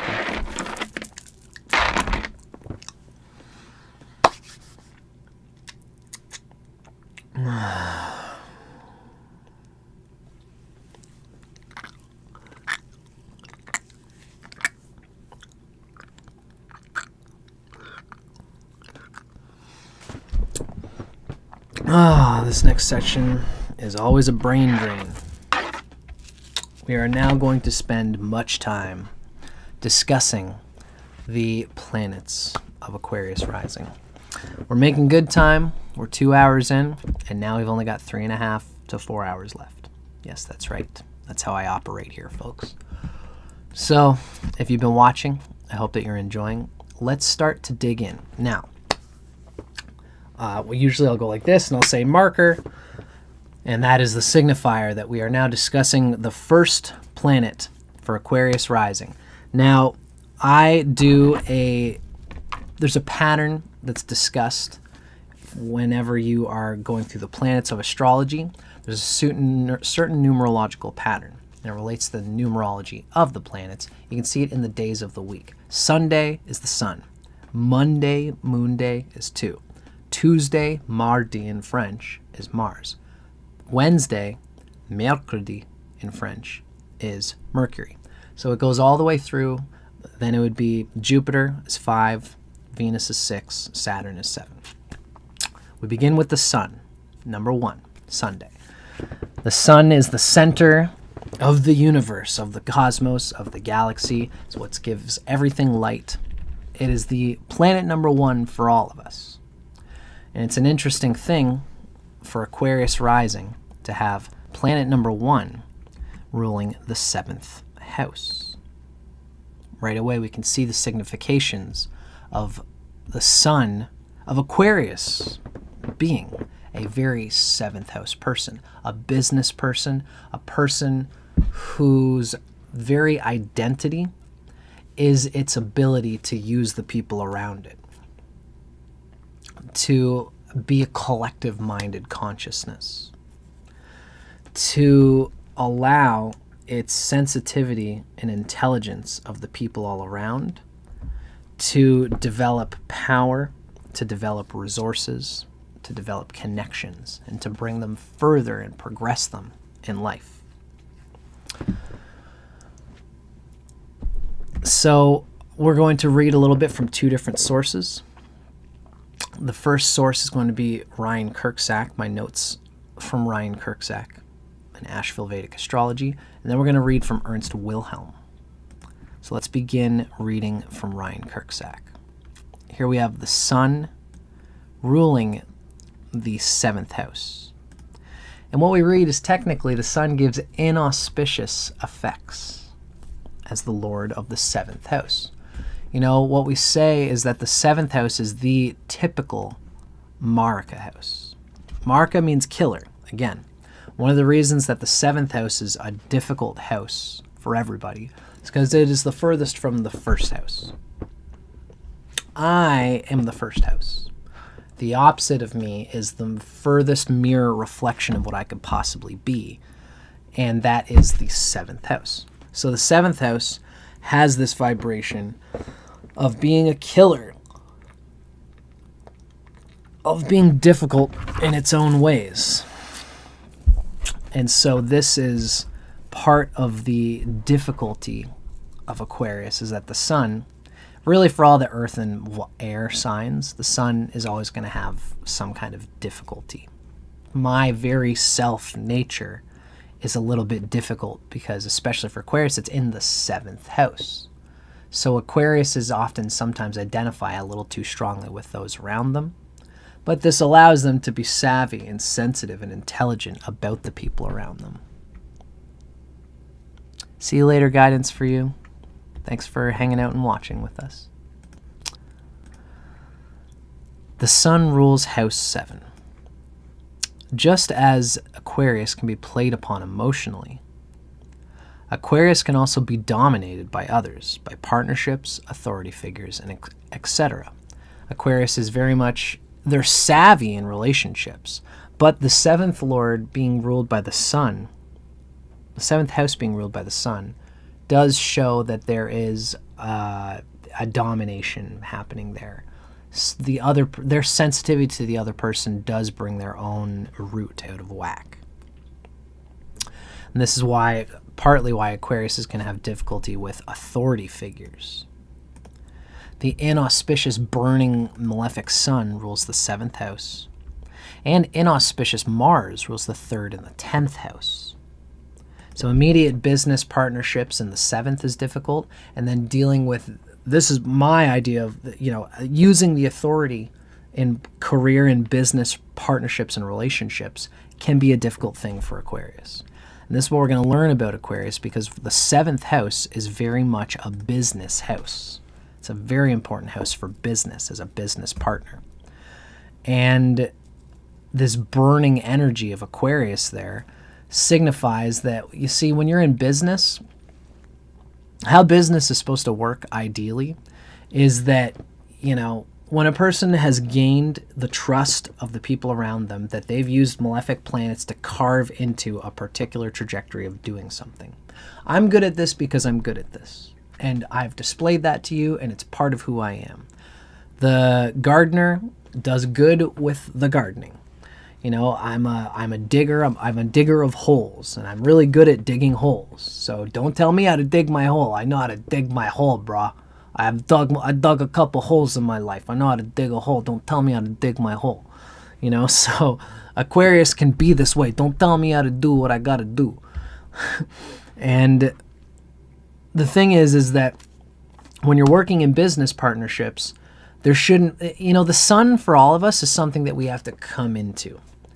And it shouldn't be, when you're working in business, it's like, I have a left hand and a right hand. I write best with my right hand. Now, if I started writing with my right hand and my left hand said, hey, I'm a little bit jealous. I'm kind of jealous that the right hand is doing more than me. I would say, well, left hand, there's plenty of things that you can do as well that are just as important. You're the left to my right. You compensate for in a lot of ways for a lot of things. But if the left hand was like, no, stop, and smashing down the right hand, it's like, no, this isn't fair. We need to stop what we're doing because I'm feeling left out. It's like, dude, you're messing with the nature of things here. This is what Aquariuses sometimes do, is that they got to be okay with being the left hand while someone else is the right hand. There's going to be a turn that you get where you're the right hand and the other person is the left hand. But Aquarius is, we don't think about that. We are Indra. We're the king of our own brain. So we use our right hand however I want, and our left hand is naturally subordinate. And that is a good thing. The brain is the boss, makes the rules, and all the fingers and hands go by what the brain says. That domination of the boss is conducive to good things. When Aquarius comes along and says, I'm offended that I'm not as much of a part of this operation as another person, this is when it's like, find your lane, Aquarius. This is partly why Aquariuses get stuffy in business relationships and in authoritative positions. Because usually in an authoritative position, you've also got to be a person, especially as an Aquarius, who's sensitive to the other people around you, using other people to your best advantage. But Aquarius often feels like, while they're leaning so hard into allowing other people to grow and to get into the spotlight, they sometimes put their foot in their own mouth and forget to put themselves in the spotlight. And then when they let everyone else jump in the spotlight, they find everyone else is in the spotlight but me, and they say, hey, what about me? Why didn't anybody advocate for me? Well, you've been advocating for everybody else. Why didn't you just advocate for yourself? So in Aquarius, as time goes on, especially if they have a good sun, they learn to advocate for themselves, to do what they can do, but also trust the other people on the job. They trust the brain's delineation of who should be the right hand, who should be the left hand in any situation without taking it personally. But this takes time. An influence of Mars and Sun somehow together can show that the Aquarius has a lot of difficulty being dominated by other people, not liking it at all. This especially, if the Sun and Mars have angles to each other. I mean, really, the Sun would be delighting Mars and vice versa in that case, and it's technically a good thing. But this can be tough for Aquarius. It can turn them into a rebel, someone who wants to fight for a cause. And this can actually, this can be a very good thing. We can't necessarily paint this as being necessarily such a bad thing. But again, there are times when it's right to fight, and then there's times where it's right to be a peon in a larger chessboard. You're going to get your chance to be the bishop or the rook. For now, just be a peon and just keep your mouth shut like the rest of us do, and everything will get done the way it needs to get done. Aquarius has to find this balance. But if the world relegates you to being a peon, sometimes you do have to advocate for yourself. This is a balance that needs to be found. And the sun is a killer. It can sometimes ruin or spoil the other things and house lords that it influences in the chart. So if the sun, especially if the sun has combust anything for Aquarius, it has a 7th house energy where it can very much cause difficulty with what Aquarius is building overall. It allows other people, it's kind of like a did you see what you made me do kind of energy, when Aquarius can be happy by itself in any regard. But if the sun is combust any planet, if the sun is combust that Mars, then the other people in relationships the sun will agitate the Mars, and it becomes, how your understanding of being in flow with other people, the other people, the 7th house, are going to agitate your own ability to do your own Mars, to think strategically about what you're doing with your own skills and your own career. You're working with this partner, it's like you're a musician and you're a bass player, and this person is a guitar player, and the guitar player says the bass, look, it has to be done this way for this song. And you at first, the sun is this piercing energy, you're like, yeah, all right, I'll play around and I'll play along. I'm the bass player and I'll do this with you. So the bass player goes along with the guitarist. That sets a tone, and then this keeps on happening and happening. Eventually the Aquarius goes, okay, I'm starting to feel like I have less creative say here. Very common thing for bass players. In which case, either, you've got to start being more proactive in what you do with your songwriting process as a bass player, or you start playing another instrument, or you get in another band. Either way, this feeling like your Mars, your 10th house, your ability to be a part of this creative process is being burned out by the combustion of the sun, and it feels testy. To the point where even when someone gives you I think, so I'm writing this kind of song. And, you can do whatever you want on the bass, Usually this is a reggae kind of song. What? Oh, what? So I have to play reggae on the bass? Well, no, I think that would work well. I don't know. Do whatever you want. Of course I'm going to do whatever I want. It can get testy like this. So overall, there is an identity of being able to deal and be dealt with in business with other people in a harmonious way, but it can cause difficulty in partnerships. Now, this next section is coming from Ernst Wilhelm. And Ernst Wilhelm, when he describes each of these planets, he has a way of tying it together in a sweet little bow. And that's always a sensible way of reading into the planet as the house lord. So Ernst Wilhelm tells us that the sun is the 7th lord for Aquarius. The sun are those the person carries the pot to. The pot is the Saturn, the resources, what's been built up collectively, the well. And the sun is really, in a lot of ways, this is what Aquarius is for, as the water bearer. Ernst gives us these little snippets that is this psychedelic picture of what each planet is doing with the image of the sign. So Aquarius is this water bearer. So who is it bringing this water to?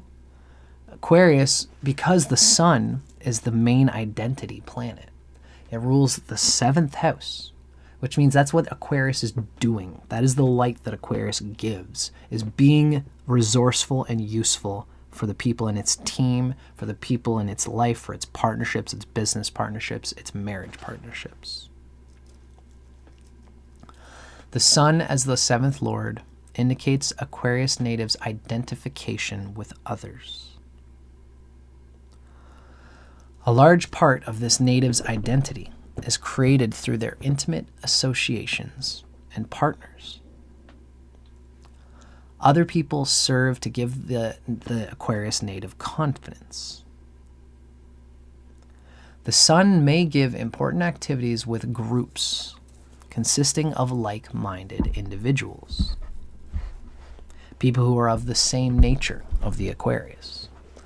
So you're going to find that your sun nature, you have a certain way of being, and you're going to hang out with people who are of that same nature, especially wherever the sun is placed in your chart. You're going to find the sun is this natural seventh lord. So if the sun is in the third house, then you're going to find that the seventh lord is in the third house. So the sun is going to deal, it's exalted in Aries. You're going to find that you hang out with people who are also of that Aries quality, who have that third house value of being strategical thinkers, planners, communicators, people who play the chessboard of life and want to win. If you have the sun in the sign of Virgo in the 8th house, then you're going to find other people who are of that Virgo nature. And you're going to find that you like to hang out with people who are earthy, who have mutable, movable qualities, and who think about material, who think about how the world and money works, who are also good communicators, but who come together in groups through that 8th house to siphon energy into one bigger juggernaut type of energy. You're that type of person, and you find other people who are like that as well. So wherever the sun falls, it's going to be involved with this, finding people of the same nature. And whatever planets the sun is interacting with is also going to find that this nature of that sun, the sun in that sign, is going to play a part of the good and the bad that's happening there. If the sun is in a positive angle to Mars, to its friends, Mars, Moon, or Jupiter, it's going to find that there is luck gained somehow by people delighting that sun in that nature of wherever that sign is, right? So if the sun is in Virgo, and let's say Mercury is in Taurus, Mercury is trine to the sun is giving a bit of a trine to Mercury. That wouldn't be a good example. Let's say the moon is in Taurus. It's in trine to the sun in Virgo, and so the moon is a friend to the sun. The sun is going to be appreciated for its nature of Virgo, for being earthy, and the sun and moon are going to do some goodness there. Ultimately, it's going to relate to people appreciating you for your sun nature in a 7th house way, a partnership sort of way, right? Now, the sun rules an angle. So sun is a temporal neutral for the Aquarius native. And as a natural malefic, however, the sun may separate this person from those areas it affects due to public or personal involvement. Because the sun is a natural malefic. So wherever the sun is, it is going to do this. It's going to separate the native from those areas it affects. If the sun is in the 3rd house, it's actually going to bring a little bit of separation between the person, the Aquarius, and those people in that place where it wants to carve into that energy. It's going to find people of that same nature. It wants to be regarded as being of that nature. But this is what the nature of the malefic planets does. It actually causes us to not fully enjoy whatever house it's falling into. A good example would be the sun falling into the 4th house of Taurus. It's going to find that it does have people, it operates with people in this Taurus way. Aquarius rising with the sun in Taurus is going to find that it attracts Taurus energy to itself, but it doesn't get to fully enjoy them because the sun is there sort of delegating things. The sun is there dealing with this energy of finding itself in balance with other people, and other people are antagonized by this. So the sun in the 4th house is going to find it doesn't get to enjoy wherever the sun is. It doesn't get to enjoy the fourth house things as much. It's almost too busy acting to really fully receive whatever house the sun is in. And this intense energy of being on top of and involved with whatever house the sun is in, is going to be a part of this energy of public or personal involvement that gets them so wrapped up in that thing that they can't enjoy it. The simplest matter is, when you're in a relationship, if you've just got a fourth house, if there's no sun there in the fourth house, you've got your relationship. And time will spin. The sign of Taurus is operating some point in the 12-hour sphere. The moon goes through Taurus. Everything goes through Taurus occasionally. And there will be times where you're hanging out with your loved one and there's no agenda. There's just you and your lover holding hands, talking with each other, dealing in the way that you do with your lover. No big deal. No heavy karma there. If you have the sun in Taurus, now this Aquarius has to gain its solar self-creation somewhere. And where it's doing it is in the fourth house, which means when you're hanging out with your lover, you're not just hanging out with your lover.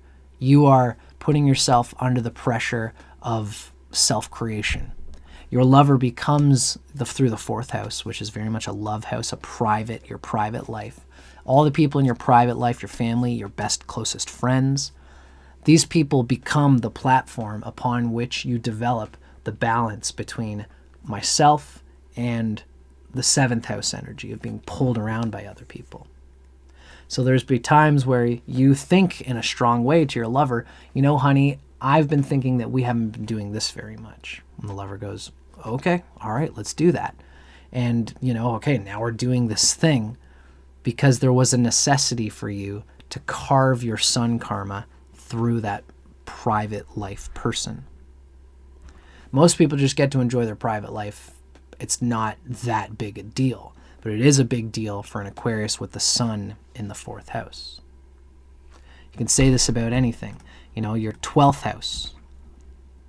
Aquarius, naturally, with its 12th house, it goes and it spends time by itself.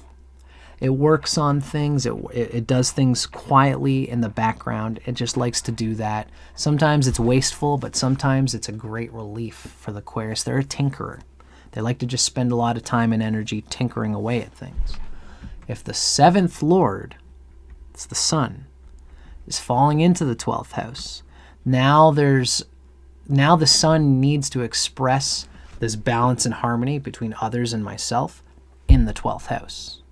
And so now you don't get to enjoy the easygoing relaxation of the tinkering of the 12th house. Now you're going to involve other people in your 12th house in order to come into this self-reliance karma of making peace, working out the karma to make peace between who you are and who another person is in business and relationship partnerships. It's going to happen through the 12th house, which means you can't enjoy the 12th house as naturally as if the sun wasn't there, because it has an agenda now. I hope that makes sense. I feel good about the way I described that. So that was, ladies and gentlemen, the sun for Aquarius rising.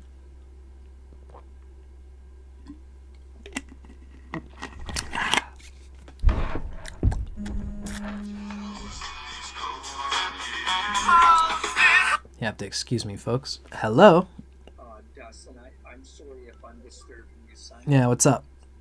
Okay, so that lady that's trying to call me is from the collection agency, and they're saying that I owe her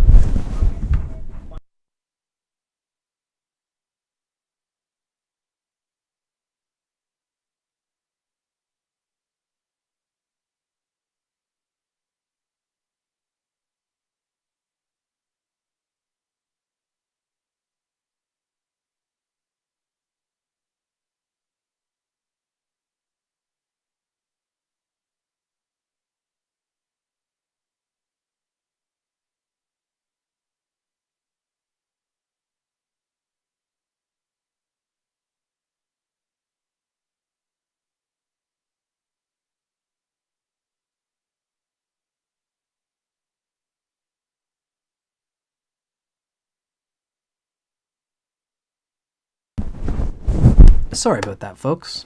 It was good timing. It happened in between.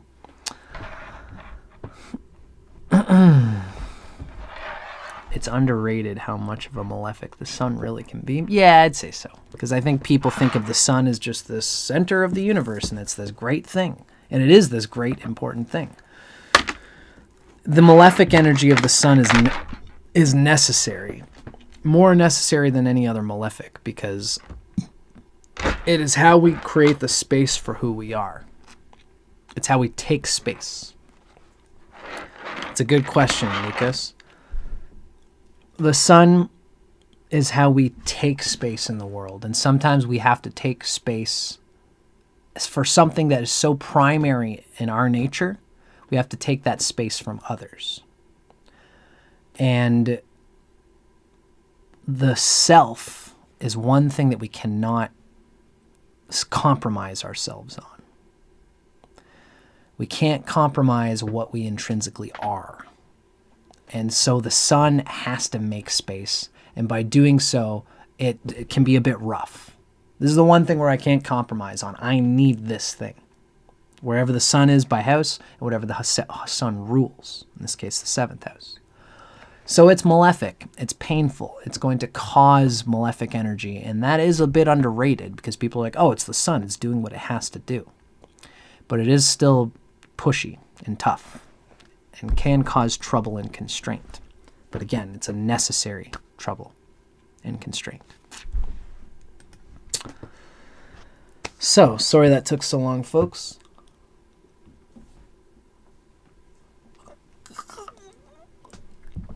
Had to have a little chat with my pops there. Now let's keep moving on. Next marker.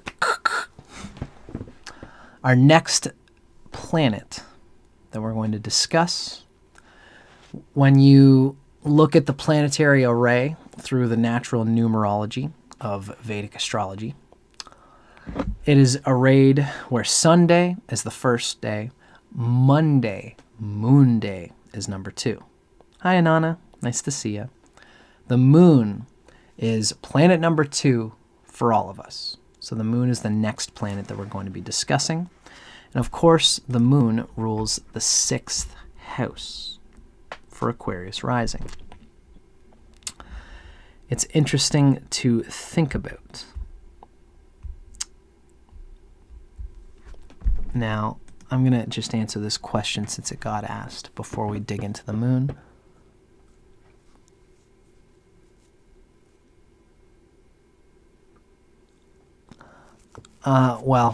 So Ketu does gain detachment from the world through whatever means is indicated in the chart. In this case, if you're going through Ketu Mahadasha, you've got Ketu in the 3rd house in Aquarius. Aquarius as the 3rd house, that means you're Sagittarius rising probably. That is a material. The 3rd house, Ketu in the 3rd house is kind of a material placement. So you are going to involve yourself in the world. You are going to be ambitious. You're going to be strategic. 3rd house, learning to communicate and how to do what you've got to do. But you might find after the Ketu Mahadasha how much of what you did in the world was necessary, but you put too much ambition and motivation and emphasis on it. And over time, you're going to make peace with that. You're going to put too much energy into the world and ambition. And then Ketu's going to teach you how that didn't serve you. But this doesn't mean not to have this ambition. I think it's probably an important time in your life to listen to what's within you, and apply yourself to that ambition. Just remember to be patient and forgive yourself when you find that you get drained with all that ambition. Shubham. Be patient with yourself and forgive yourself. That's what Ketu is going to teach you to do. I hope that's helpful. Now, let's...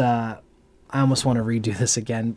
Now we're going to stick to the moon in this conversation, folks. So, action.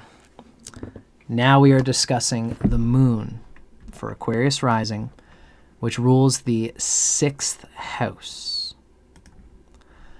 So the moon ruling the 6th house for Aquarius Rising shows that the moon is a difficult place. It's a difficult planet, and it holds a difficult spot for Aquarius rising. The 6th house we know is one of the 3 primary yoga breakers. The yoga breakers, the most powerful yoga breaker is the 11th house. It's Jupiter in this case. The second most powerful is the 6th house, the moon in this case. And then the third most powerful is the 3rd house. These are called yoga breakers because when they're combined with other planets, they cause difficulty with positive yogas. There will be a streak in that positive yoga. So if the moon is connecting with any other planet, the 6th house energy is going to cause it to be draining, which will usually mean that the person will manage their time and energy by constantly thinking of ways to pour into this thing that the moon is involving itself with. If the moon is conjunct any planet, you're going to find that that planet is actually drained, because Aquarius really is emotionally involved in every little moment. Its overall emotional energy can be drained a lot. The moon ruling the 6th house, especially depending on how the moon goes though. You know, if the moon is well placed, then you have a positive 6th house. Especially, you know, a great moon for Aquarius can be the moon in the 4th house, because the moon likes to be close to the 4th house, and it is exalted in Taurus. So the moon in the 4th house for Aquarius really shows that you enjoy building on your connections with others, doing things with others. It's almost a way to relieve energetic debt. The emotionality of the moon is this unconscious thing that Aquarius does to remove emotional and energetic vital debt. It's also something that it can gain emotional vital debt through. This is either helpful towards you or harmful towards you, or both, depending on where the moon is in the chart. You know, we can really see, if we have for Aquarius rising, if we put the 6th lord, the moon, up into the 10th house where it's debilitated in Scorpio, the moon naturally likes to be closer to the 4th house because that's of its own nature. It's doing things related to itself that it knows is good for itself. For example, for Aquarius rising, it's, let's say what gives you emotional joy is doing things like a gardener. Doing slowly, painstakingly, listening to the nature of your friends. The moon in Taurus is a great gift giver. It listens to how it would want to, you know, it does what it would want done for itself, for other people, by listening to the nature of the person. So when the moon is in the 4th house in Taurus, it's thinking about the other people and doing what it would want to do for other people in the way that it enjoys doing it. The simplest example I can think of when it comes to the moon is having sex. I'm a Scorpio, excuse my Scorpio. If you're having sex with somebody and it's draining, how long do you think that's going to last? You're giving to them, but you're causing more of an energetic debt by doing something for someone that is not, like, sex is supposed to be regenerating, rejuvenating, revitalizing. So if you're having sex with somebody, you're doing it only the way that they like it. You don't you don't demand that you get to enjoy the experience because you're doing it your way. You're doing all the kinks that they like, but none of the kinks that you like. You want some sensuality, you know, or you do want something kinky, whatever it's going to be. If you're not getting what you want emotionally and energetically and joyfully out of that experience, you're only doing it for them, how long is that really going to last? If you aren't getting your ink quill dipped, then it's going to create an energetic deficit in whatever the moon is doing.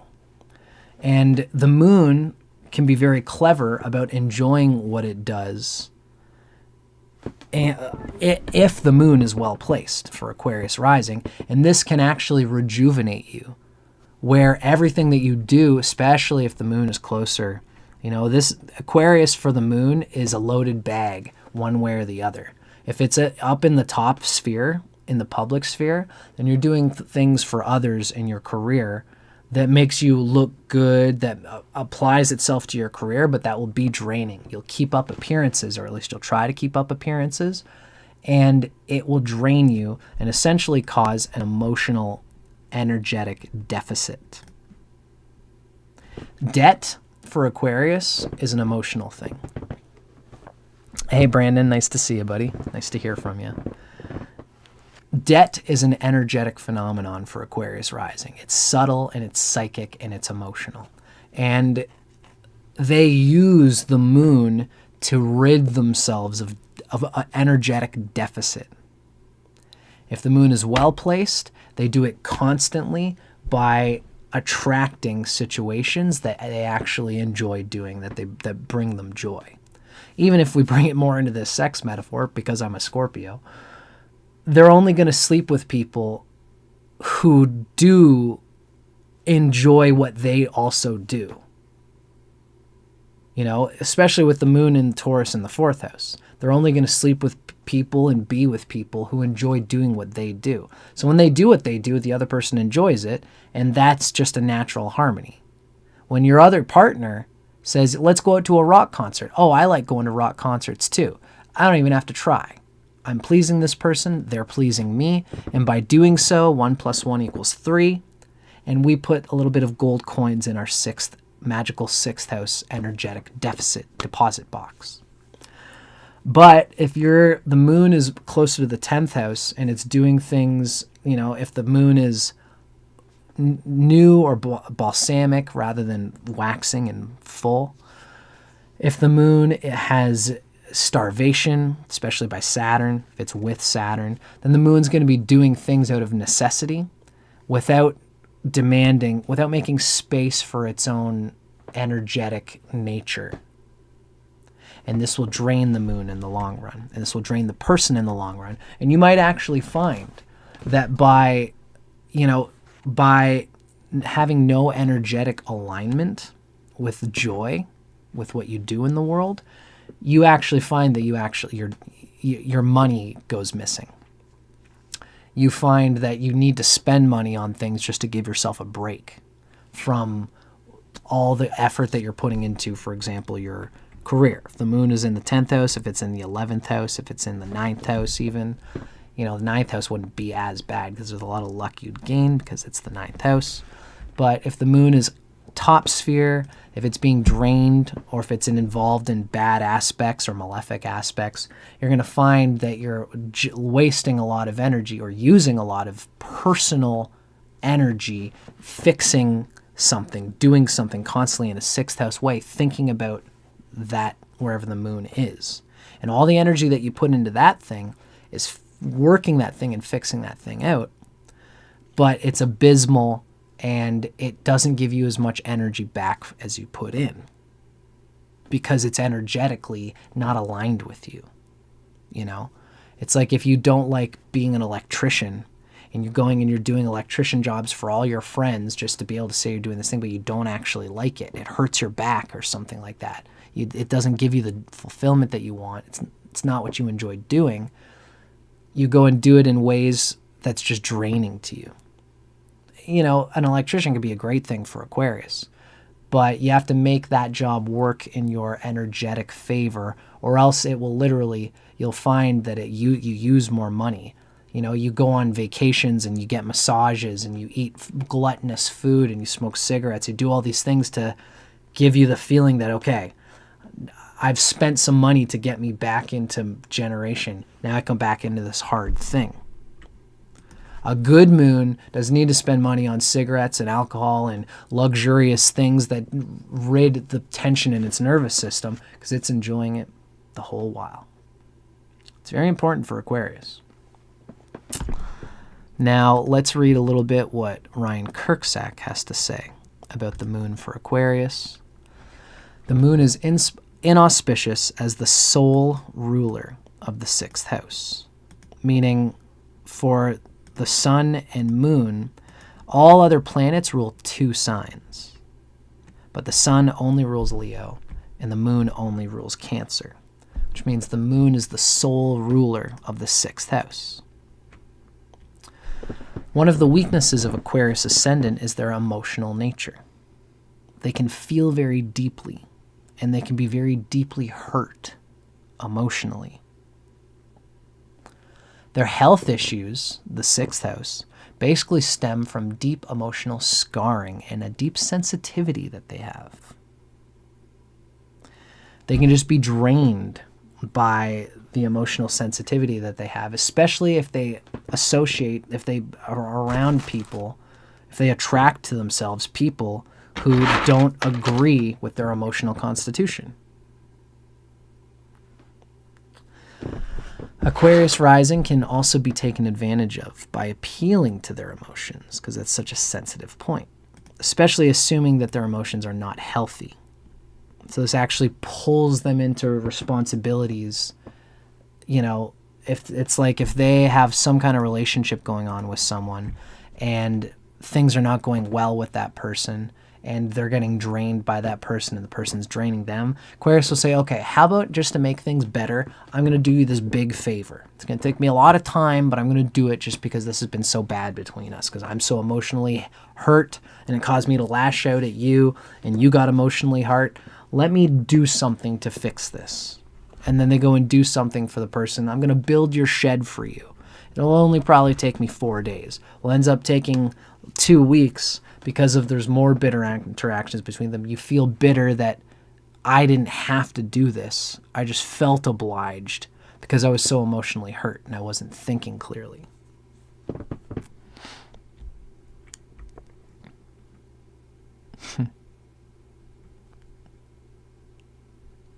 Oh yeah, the year of the cat, the year of the rabbit. I love the year of the rabbit. And I've hung out with an Aquarius rising who's the year of the cat, and I love them. So, you know, provocatively is what you meant to say. Provocatively dressed. Yeah, I get that too. Aquarius rising could be a rock and roll dresser.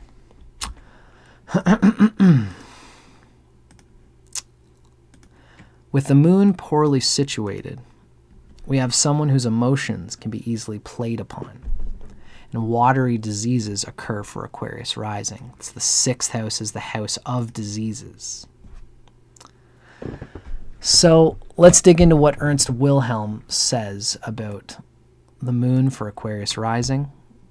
The moon is the lack of water in the empty pot. Either that which is not there or that which was given out. That's an interesting and quite psychedelic image. It's sort of saying, you know, almost that there was not water in here. There's an insecurity, an emotional insecurity of the level of water that Aquarius can feel. And sometimes that emotional security causes them to give out all of the water inside of their jar. Really, that's a part of who they are. They love to serve in relationships. It's the moon, which is the way that we blend with people, is the 6th lord, which is the lord. It's the house of serving, dealing with debt, taking care of problems and issues. The moon is the emotional self-image. And being ruled by the malefic 6th house, what we see is that this gives the Aquarius native a weak self-image and a mind that easily succumbs to depression. Now this gets better over time. The 6th house is an upachaya house, which is one of the houses that get better and get easier over time. So the moon indicates that this person will develop a healthier self-image as they age. But in their youth, when they're young, they're particularly prone to suffer from social inadequacies as a result of their poor self-image. And sadly, this can really burn into their brains from an early age, at this early time in their lives. The moon, ruling the 6th house, can indicate a gentleness and a humanitarian mentality that ultimately prefers peace, prefers to keep things peaceful, prefers to keep things easy. Socially, the moon connects Aquarius to the lower classes, and it makes them an ideal people of the masses. It's interesting that I've heard this about the moon for Aquarius, and this is part of why they can understand people. They understand struggle, and they emotionally bond through suffering in a lot of ways. It's sort of a natural thing for them. When they see somebody else is struggling, they understand that struggle and will even help people through the struggle of like some kind of, again, helping them build their shed. You know, they like to be resourceful for people they have emotional attachment to. As the sixth lord, the moon is a temporal malefic. And this may give opposition and struggles in life that results in the native feeling depressed and empty. So that's the sixth house. Whatever planet rules the sixth house brings malefic, temporarily malefic. Temporal means the moon's not intrinsically malefic. But the sixth house energy will bring some of this. The oppositions and struggles, confrontations with other people, especially because the sixth house is the 12th from the seventh house, right? That's worth noting. The sixth house is usually some of the hard depression energy comes from how they deal with other people, how they come off to other people and how other people come off to them. It builds the foundation for their relationships. And so oftentimes they'll spend a lot of time and energy putting energy into a relationship, helping to support it, helping to deal with it, that ends up making them feel bitter for having put in that much energy in there. Mind you, if they've got a very weak moon, they were probably compensating in an unnecessary way in this relationship. And then the other person says, you've reached your hand into my world in a way that I didn't ask for, and now I'd prefer for you to stop. And then the Aquarius person feels abandoned or feels betrayed. I've been doing this thing for you for so long. You know, it's like somebody in an extreme, like an Aquarius, goes and builds a shed for someone. You know, the person goes away for a week and they come back and they've got a shed built by the Aquarius. And the Aquarius says, I did this because of, you know, I feel emotionally like I haven't done enough for you. And then the person looks at it and says, well, this is sweet, but this is not the kind of shed. I do not want this shed here. This is a bad place to put this shed. You know, it's not, I didn't want this. And the Aquarius feels what? Like, come on, I did this for you and you're going to treat me this way? You know, but this is because the Aquarius felt obliged for emotional reasons that they were hypersensitive to. That's an extremely bad moon for Aquarius, and these are the kinds of things that can happen. Now, if this is really severe, this may cause addictions for the Aquarius rising. Now, the moon can either be bright or dark. Especially, the moon kind of has two ways of being malefic or benefic. One is that it's bright, meaning it's gone past the new moon and it's going towards the full moon. The moon takes 30 days to go around the sun. So on day 1 is when the moon and the sun are together. So from day 1 to day 14 or 15, the moon is climbing and waxing. And that's what we call a bright moon, or it's becoming brighter. So it's nice when it's waxing. Number 2 is when it's actually closer to full. So even at like day 20, the moon is still far away from the sun and it's got brightness to it. The worst place for the moon is when it's gone past full and it's in its balsamic phase, right? There's 3 phases. There's the first phase where it's waxing. Then there's the full moon phase. Then the phase where it's waning and coming out of the full moon. And then there's the 4th phase where it's almost new. It's almost not full anymore. And it's waning. That would be waning crescent, Brandon. That's a perfect way to say it. The crescent, waxing crescent, and then waning full, and then waxing crescent, then waxing full, then waning full, then waning crescent. The waning crescent would be the most difficult. And this is a dark moon, right? So the ideal place is waning full. But even waning crescent is still good. So in any of these cases, this is the bright moon. And the bright moon gives a care in their work that provides slow growth and improvements to the areas that the moon influences.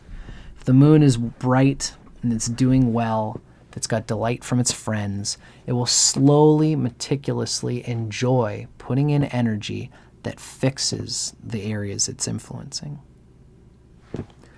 Now, as a natural malefic, the dark moon, if the moon is dark, especially if it's waxing, waning crescent, the dark moon gives struggles with those things it influences, with the result that the person does not feel like their needs have been met, which means they have a difficult time putting in the energy to build on whatever it is that the moon has the karma to deal with there.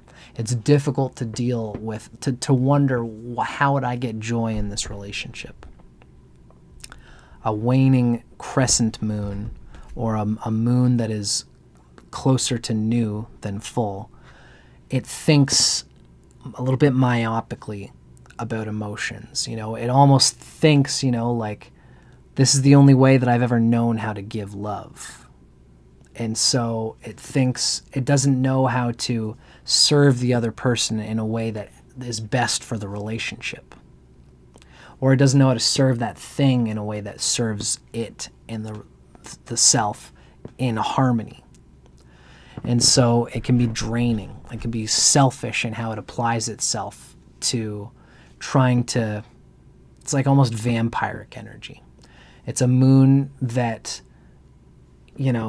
drains this thing in order to, because I love to do this thing in this specific way, in my set way.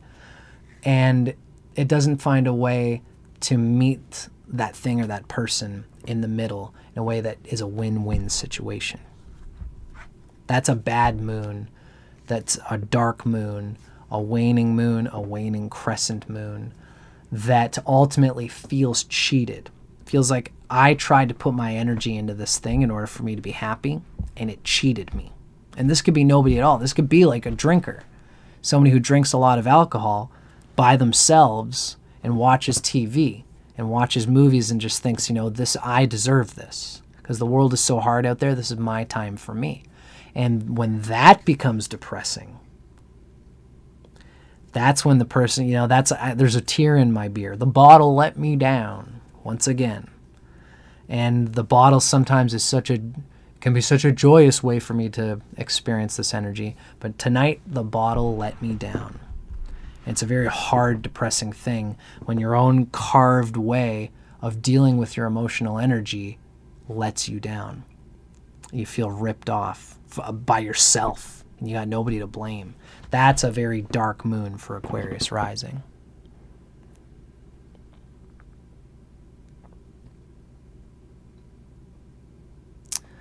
A healthy moon wouldn't necessarily grow complacent.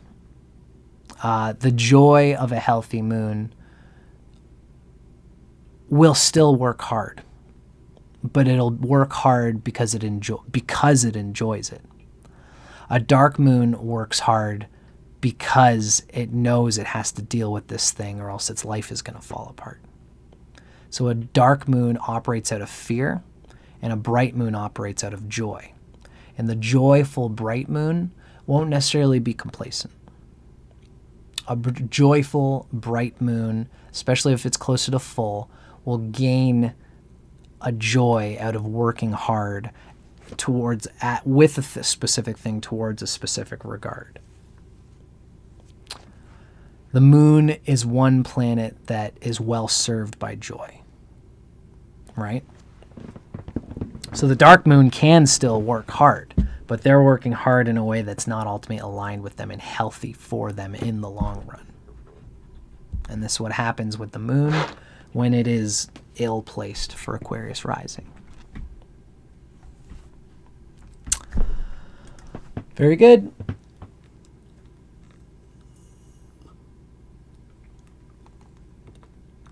That's 2 out of 7, folks. I think it's time. The time has come for us to indulge in the one and only Pulparindo. Wah, wah, wah, wah, wah, wah. Gigante. Picante. This is some amazing Mexican candy. It's made from tamarind. This one has a little bit of mango flavor to it. It's salty. It's got like salty, a bit sour from the tamarind, and it's sweet because tamarind is a fruit too. And they put a little bit of chili pepper in there.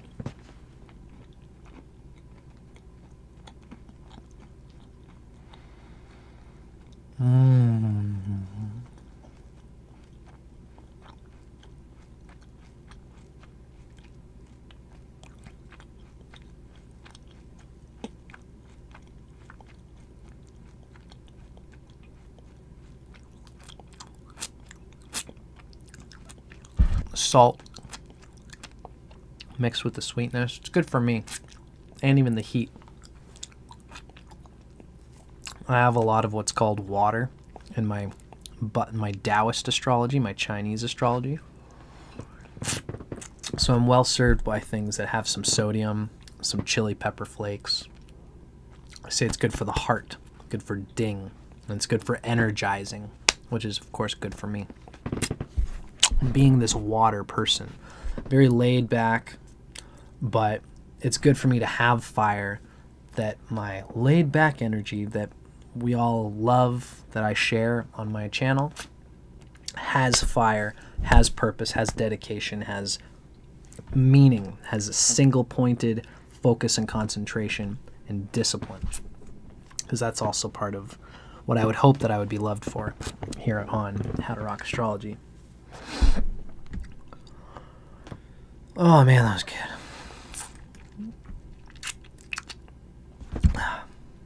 Okay, folks. Boop. Action. Our next planet. Drum roll, please. The next planet that we are going to deal with for Aquarius rising. Let's go through our days of the week. First, number 1 is Sun, Sunday. Number 2 is Moon Day, Monday. Planet number 3, I keep telling you guys that this planet is a Karaka for the 3rd house, and there is a reason for it. Day number 3, Tuesday, which, as we know in French, is also called Mardi. Mars is planet number 3. It is Mars that comes from, Shiva is the sun, Parvati is the moon, and Mars is Kartikeya. It's Ganesha. It's the 3rd planet that results from the union of those two primal energies. It's the planet that is from the Earth, that digs into the Earth. It's the planet that gets the stuff done. Mars is our next difficult planet for Aquarius rising. The first 3 planets are really difficult for Aquarius rising. Aquarius's bread is more buttered on the latter part of the planetary schema, with especially Venus and Saturn. Mars is planet number 3. It rules the 3rd house and the 10th house. There's a strong 3rd house energy going on for Mars with Aquarius rising. One of the reasons is because Mars is a Karaka, a natural signifier for the 3rd house. That's for everybody. For Leo, for Virgo, Mars is a Karaka of the 3rd house. As well, another reason to consider, there's something called the Mula Tricona for every planet. So every planet, except for the sun and the moon, Every planet rules 2 signs. In the case of Mars, of course, we have Aquarius, we have Aries and Scorpio. So Aries and Scorpio rule Mars. Now the question becomes, of the 2 signs that Mars rules, which one, if there is one, has more of the lean, which is more the root nature of that planet? This is called the Mula Trikona. Mula means root, and Trikona means the root trine. It's kind of a psychedelic mathematical thing to explain, but for the sake of it, for this lesson, Aries is more of the root of Mars's energy than Scorpio is. Which means whatever house Aries rules, it's going to sort of be more, show more of the energy of Mars for that rising sign than Scorpio is. Mars rules Scorpio, which is the 10th house, and Aries, which is the 3rd house. For Aquarius, the 3rd house is the more Mars energy. It's more indicative of what Mars is doing for Aquarius. So Mars is important. It's an inauspicious planet. It is an important planet for Aquarius, because even though it's considered inauspicious, it does bring this difficulty, and it relates, as we've already been talking about, with this sense. This combines with the fact that the sun rules the 7th house.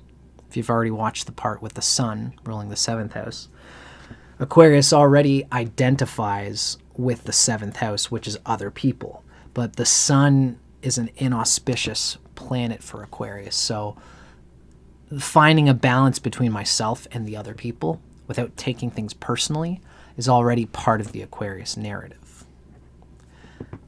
The great example I gave, just to bring it back up here in a short thrift, when I'm moving my hands, I write with my right hand. I often do a lot of pointing with my right hand. My brain has naturally delegated my right hand, to be the sort of leading hand. My left hand is kind of the hand that follows. My right hand is the main one. My left hand kind of follows behind. Now, this is how I've naturally delegated things in my body. So, hey, Dustin, brain, excuse me. I'm a little bit insulted. I hope my computer didn't just skip just now. Looks like it did, but that's okay.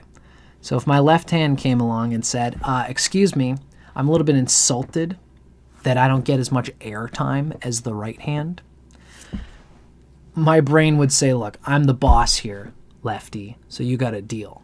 And sometimes that delegation of authority and power from a person who knows how to organize its units the best, it's good to let the king organize the troops.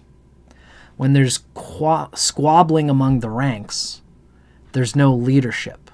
And then the army begins to fall apart. Aquarius has this way of being insubordinate. They're the left hand that's complaining that, hey man, I could be doing way more here.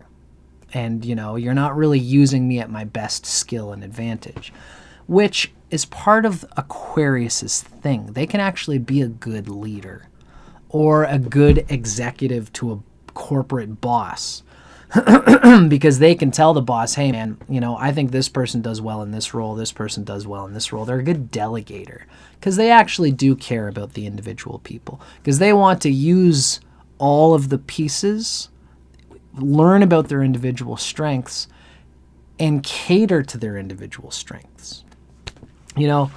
My father is a construction worker, and he is somebody who knows how to do everything. So he used to go from job to job when he was younger. He had all this skill. But so he would go to a job and say, I have these skills.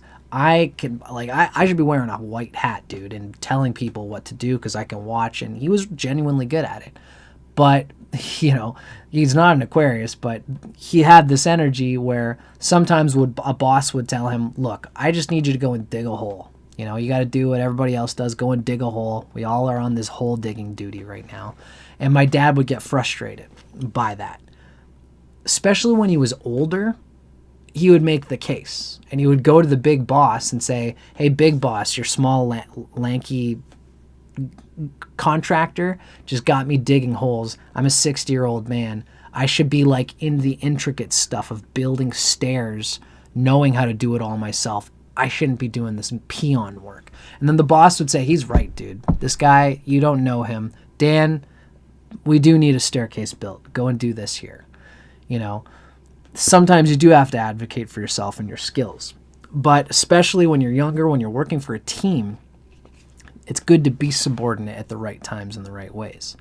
Aquarius often finds themselves being this insubordinate person, or they'll work in a team because they love to work in a team, but they will kind of get frustrated with authority.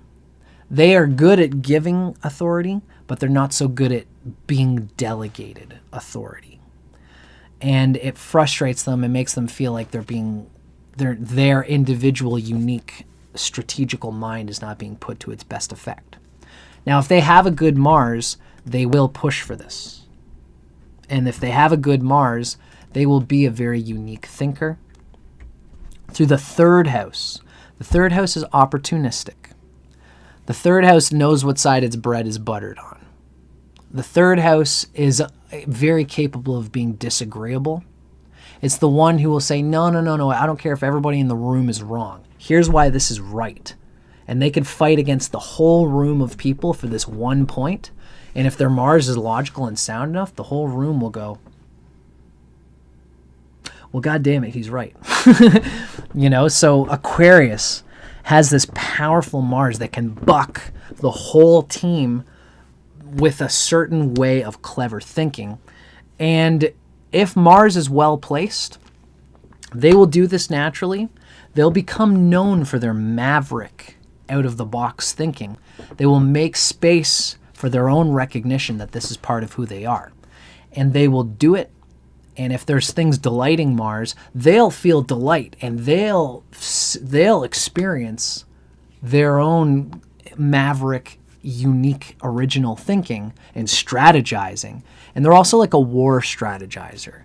They can think like, I'm learning about Keynesian economics right now and how some people say there shouldn't be too much government regulation in politics. Some people think there should be more government regulation in politics and economy. There's an ideal middle, and the middle depends on if there's been too much government intervention for a few years. Now it's good to let the market take a little bit of a free thing. Alan Watts describes this thing where when you have a thermometer, a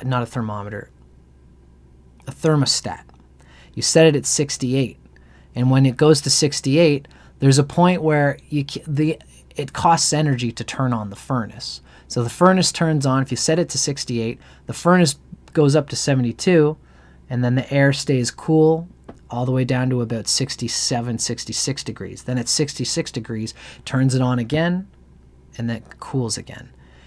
It takes energy every time you turn the furnace on. So if you wanted to get it perfectly at 68, the furnace would go on, and then it would go off, and then it would go on, and then it would go off, and it's exhausting. Finding that balance. Aquarius is Mars. It's the thermostat of the group. Finding a balance between too much government interruption, not enough government intervention. That balance between the two, and all the devil's in the details, and it comes down to the immediate moment. The third house is this kind of thing. So what they say about Gemini kind of relates to the third house. It's an old poem about Gemini from the Cosmic Sounds. It's an album that came out in the 60s and says, we'll even say it this way, the third house, a warm hand on a cold day and a cool wind on a warm day. When it's cold, a warm wind is the best. When it's really hot, a cool wind is the best. This is the third house. It's the being specific to what's needed in the moment. And when Aquarius has a good Mars, they're really good at this. They know that this is what side their bread is buttered on. And they learn to just be hard for the sake of the group. And they will say these unique insights that is so unique to them, that's important for them to say, that the group leans on them for. And they won't take it personally that when they are the right hand, they're doing the right hand stuff. And they won't take it personally if they do the right hand thing. If they say, this is what we need to do in this group. And they say, and if the group says, Aquarius, this is good thinking that you're talking about, but unfortunately we can't do that for these reasons. We have to plod along and keep doing this. Aquarius makes sure that they're cool about this hard energy, so that they're not antagonized. They don't take it personally whether the people hear them or not. They're just enjoying carving their skill. They're just enjoying carving their intelligence, their insight. You know, if they're a soccer player, they want to be just good at doing soccer and delegating, I think if Johnny's going to go up front, I'm going to go up with him. And he's going to go up front, and a good Mars just plays for the sake of developing its own Mars, its own skill, its own intelligence. If they lose, or if there's a kerfuffle of delegation of energy with them, they're not going to take it that personally. When they went to shoot the goal, and it's like, dude, I should have gone for that goal. The Aquarius will listen, think if he's right. It's like, when I think about it, you were there. I think I just went by instinct there. You're right. You're right. I'm sorry about that, dude. I'm thinking about that because I know that, I, as this great Mars person, when I'm at the front, I really just might as well just use my thing. But I see that you and I together, if we're in the front, if I listen to you more, we can create a yin and a yang, a Tweedledee and a Tweedledum, which is stronger than any one offensive man out there. So I hear you. If they're on the soccer field, next time I'm with you. I'm going to start doing that. That's a good Mars. That is what Mars is supposed to do for all of us, but that is a good Aquarius Mars. It doesn't take it personally when the delegation of power and responsibility is shared between two people so that 2 + 1 + 1 = 3. They don't take it personally. When Mars is bad for an Aquarius, if Mars is shamed, if Mars is debilitated, if Mars is starved by anything, what'll happen is that they'll take it personally and they'll get frustrated at these kinds of delegations. And when a person asks them to share the spotlight, the Aquarius person gets frustrated. I don't want to give that up. When Aquarius gets older and their children want to be a part of the creation of their job, the Aquarius knows how to delegate power to them and to even start to give them the reins, to allow other people to have power, just as much power as the Aquarius does. If they don't, the Aquarius takes it personally. It becomes this whole psychic trip for the Aquarius that I've never had the chance to be powerful. And so now is my chance on this job to be powerful. So then they grab for authority and power when it's not really theirs, or they don't grab the moment. There's a moment that comes in the soccer game when you should have just gone up and hit that ball yourself and kicked that ball yourself, but you didn't take it because you didn't believe in your own ability as Mars to do what you got to do in that moment. Everybody saw that and said, Aquarius, I don't think we really like you being at the front because all the time we throw you the ball and then you just kick it off to someone else, or it's too intense for you to just go and put that ball in that damn net. So you might make better as a defenseman. No. Keep me on the offense. Sorry, buddy. We gave you 3 chances. This can give Aquarius a meltdown. Just let me try again. And then they push really hard to get out there. Now they're on the other side. So Aquarius rising with a bad Mars is either doing too much in the wrong moments or not doing enough in the right moments. And they take it personally and they say, this is what I've always been.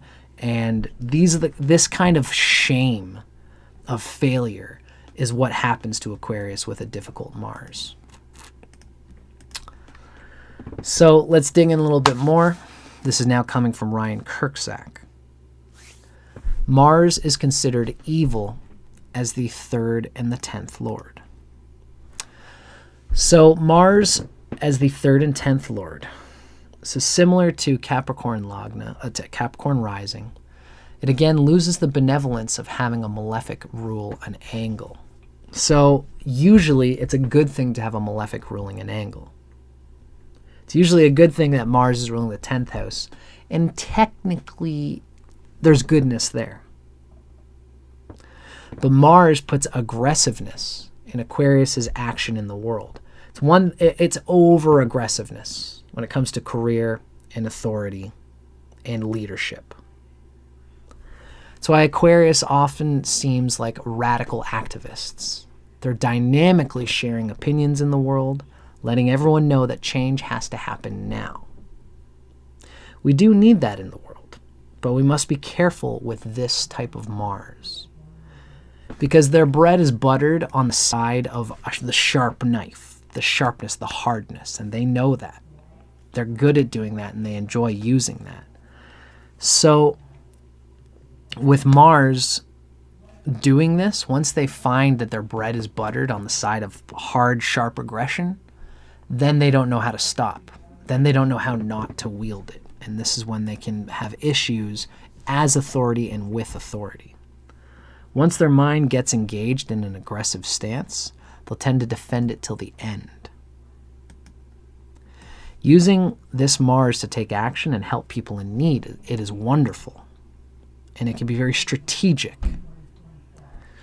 But using it to start trouble and get involved in an unhealthy rebellion is less auspicious, and these people are liable to do that. These people are liable to getting into rebellion for the sake of rebellion, the sake of fighting for the sake of fighting, and they get lost in, conversations about something, semantics, like this is the definition of this word. This is what this means. And the other people will be like, look, man, you're just way overthinking this, dude. No. Read it. Am I wrong? Read the definition. What does it say? It's defined how? Say it again. This way? That's what I've been saying the whole time. Throws the book. It's like, dude, it doesn't matter. It's like somebody wants to use the chair. Let's say they've got a stool. They want to use it as a drum. Because I don't have any other drums. Everyone's just chilling in this moment. I'm going to use this chair. And the Aquarius person with a really bad Mars says, that's not a drum. That's a chair. What is it? It's what? It's a chair. Now, how do you define a chair? What does that say? Something you sit on, not something you drum. It's like, look, man, none of this matters. I just want to hit the What's that say? You sit on it. That's what it says. It's like, why are you getting bent out of like this, dude? Why are you getting bent out of shape? So this energy can happen with Aquarius because the Mars energy has to express itself somehow, and it's a bit aggressive through the 3rd house energy applied to the 10th house, where the 10th house is not supposed to be taking things personally. It's just supposed to do what is best for the situation and for everybody else around. Aquarius can do that, especially if it has a good Mars. But it'll always have this energy that everyone around has to be amenable to, right? Now, let's read what Ernst Wilhelm says about Mars as the 3rd and 10th lord for Aquarius rising. Mars is the arms strengthened from carrying the pot, the Aquarius pot of water. So Aquarius has this pot full of different things, usually water. Mars is the arms that are strengthened from carrying the pot and strengthened from carrying things from other people. It's like, if a bunch of people are walking on a hike, Aquarius might say, if you want me to hold your backpack for a little while, I can do it. I got it, especially if they have a good Mars. They serve in this way. Mars as the 3rd and 10th lord indicates the native Aquarius's independent will and activities. as well as a strong attachment to those things that they think should be activated. So, meaning like whatever activities, whatever they're getting into. The 3rd house is very much a house, and the 10th house. Both of these are houses of karma, in a way. More so, the 10th house is the house of karma, which means, you know, when Aquarius puts its energy into something, you know, it wants those, whatever it's doing, to have results, to have some kind of positive action, to have a meaningful end, to go the way they wanted it to go. They want when they're firing a gun, they want everything to work properly. When it doesn't, they're like, "Ugh, God, that's so frustrating. I got to deal with it until it's fixed." When they're driving a car, they're driving a motorcycle, "Ugh, I got to deal with it until it's fixed, until it works." And this is the same thing for organizations of people. They want it to work. Now, because of the 3rd house lordship, Mars is a temporary malefic. As the will he indicates is usually one of selfish interest, one that resists authority and wants to do what it thinks should be done. Now, sometimes that's the thing that Mars has to learn to do, is to learn to competently make others trust its maverick original thinking. When this is a good Mars, when you have a good Mars for Aquarius rising, people trust your original maverick thinking, because you're always thinking about the things that nobody else would be thinking about. Especially Aries on the 3rd house really says this. There's an original, ingenious way of thinking about a specific situation, a specific invention, a specific war play, a specific way of traveling, getting around the main crowd and going around. Aquarius has this ingenious turn of mind. And what they have to do is not be too insulting or too patronizing, find the perfect amount of self-respect and getting other people to trust when you say, "Guys, this is the thing that needs to be done, and here's why." Having people trust and respect that is Aquarius's bread and butter when it comes to Mars. Mars is the rebellious nature of Aquarius, which they're often known for. Now, as Mars is a natural malefic, Mars may cause conflict with authorities and associates, while also creating conflict in the pursuit of their career and their desires. Mars is this natural malefic, and it's especially going to cause separation and difficulty in this regard wherever Mars is placed. You know, especially if it's in a difficult placement and if it's in a place that doesn't have good dignity. You know, if Mars is in the 5th house, it's starved by Gemini, it's starved by Mercury, which rules Gemini. And so at that point, Mars is being drained by Gemini's incapacity to think straight and think clearly. Mars is starved by Mercury, so it overthinks. It has analysis paralysis when it's in Gemini or Virgo, or when it's aspected by Mercury. So in the 5th house, it's going to overthink and also bring a malefic aggression with relation to career, relation to desires, to how it works with people. It'll overthink creatively how to involve itself, even romantically, with the people around it. So there's many places where you can think of how this Mars can have these kinds of difficulties. Awesome. Glad you're enjoying it, Brandon. So every planet has places where it can express this kind of difficulty. You know, if Mars is going to be put in the, we could say it about any sort of placement. Mars in the 2nd house. If Mars is in the 2nd house, it's not starved there. But this malefic energy is going to have some difficulty when it comes to having my personal finances figured out, fighting for my personal finances, dealing with the bank, dealing with bank managers, dealing with mortgages. You know, there is a way that mortgages have to work. Dealing with private lenders. You know, you instead of going to a bank, you go to a private lender who gives you a line of credit that charges a certain amount of interest, and you get frustrated with how they deal with things. You know, you take it personally when they advocate for themselves. That's why contracts can be important. for Aquarius, especially depending on the house that it falls into. You know, contracts can be important for Aquarius when it falls into the 2nd, 5th house, the 8th house especially. Holy Lord, yeah. Let's see, Virgo. Virgo is the 8th house, yeah. I mean, Virgo is a good space for Aquarius, but Mars falling into Virgo in the 8th house with Mars's pushy, malefic, difficult 3rd house energy would really mess up what's already a volatile place for everybody. The 8th house is a volatile place for everybody. In Virgo, with Mars there, Mars is starved by Mercury. It should really cross its T's and dot its I's and read the bottom line, read the fine print. As Tom Waits famously said in his song Step Right Up, "Yes, that's right, ladies and gentlemen, that's how it goes, you know. The large print giveth, and the small print taketh away." So you better read the small print.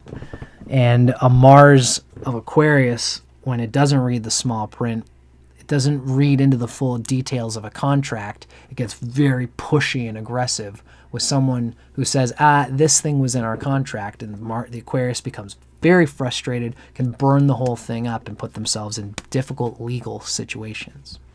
So that's something for Aquarius to be aware of as well, depending on where Mars is. But if Mars is well placed, it tends to get through these things with aplomb and not being too bad.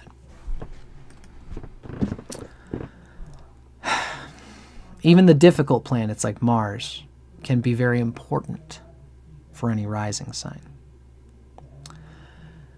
Now, that was Mars for Aquarius rising. I think I could do a quick bathroom break. I'm a Scorpio. I do these bathroom breaks a lot. We're going to come back, and then we're going to start digging into planet number 4. I'll see you guys in just one moment. I'm also going to bite into this before I go.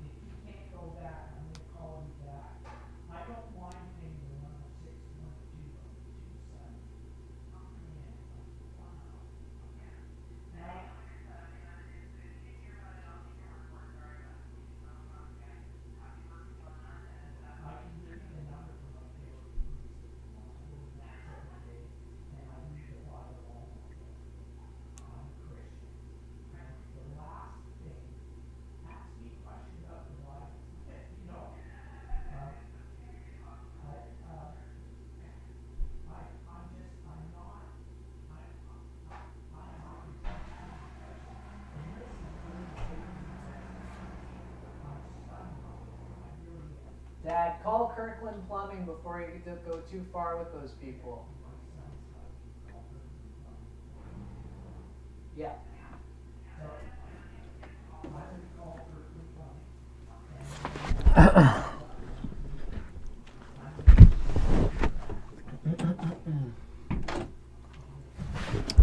Okay. Wonderful. The journey continues, folks.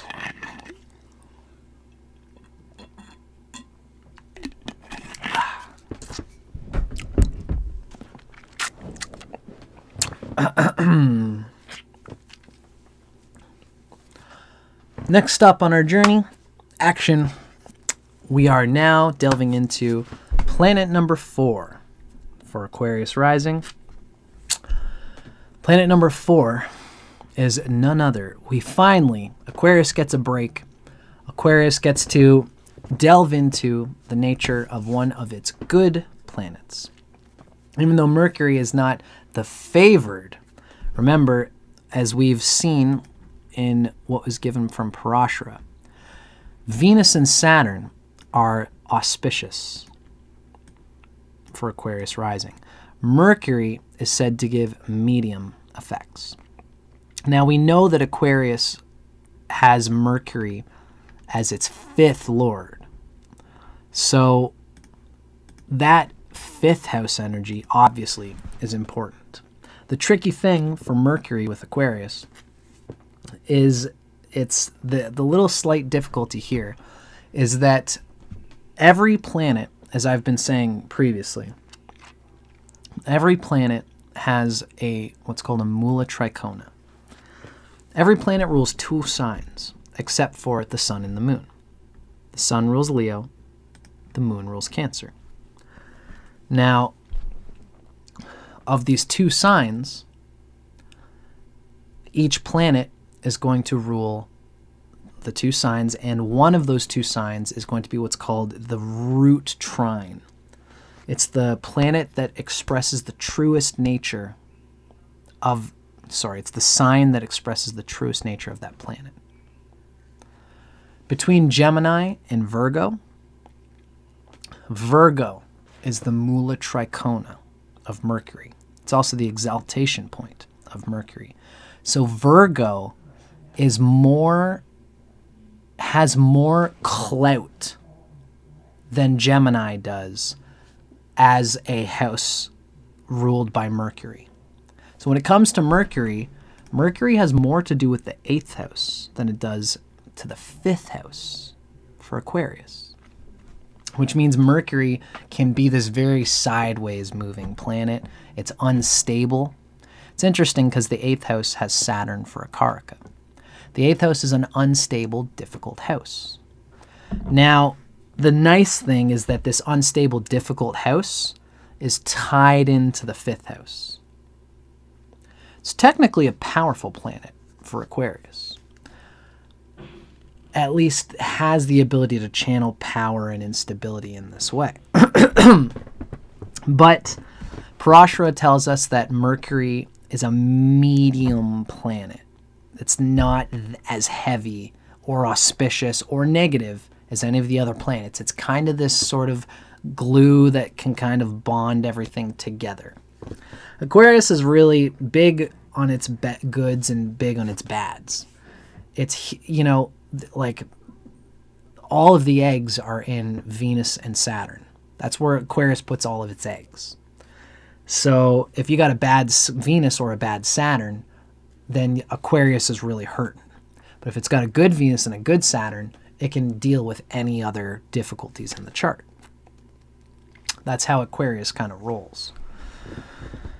Mercury is just going to smooth things out along the way. If it's got a good Mercury, it's going to help everything. If you've got a bad Mercury, it's not going to be a huge bad thing. It is the 5th lord. So Mercury has to do with romance.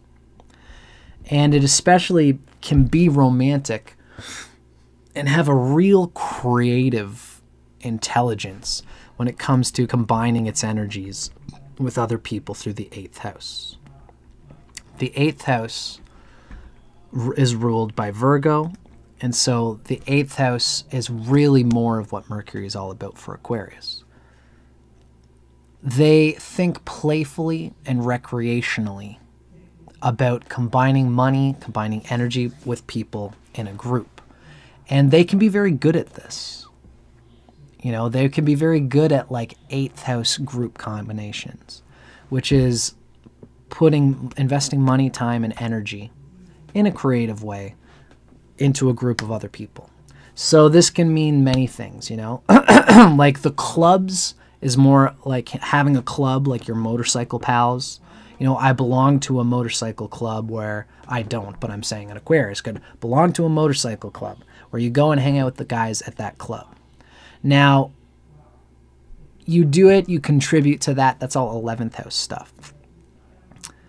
When you meet certain guys, Dave, Tom, and Sally Jones, these 3 people who are in that club, you get in deeper with them and you start hanging because their houses are close to your house. And you start, if you ever want, you can bring your motorcycle over to my place. And, you're my good friend. Like after years, you could have hung out with all the people in that 11th house area.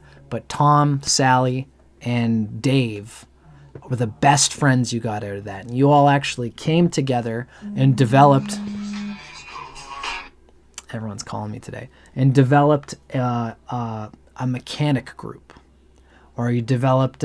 You really went on some kind of group with them, where you all got on your motorcycles together and became this smaller the small 4-person group.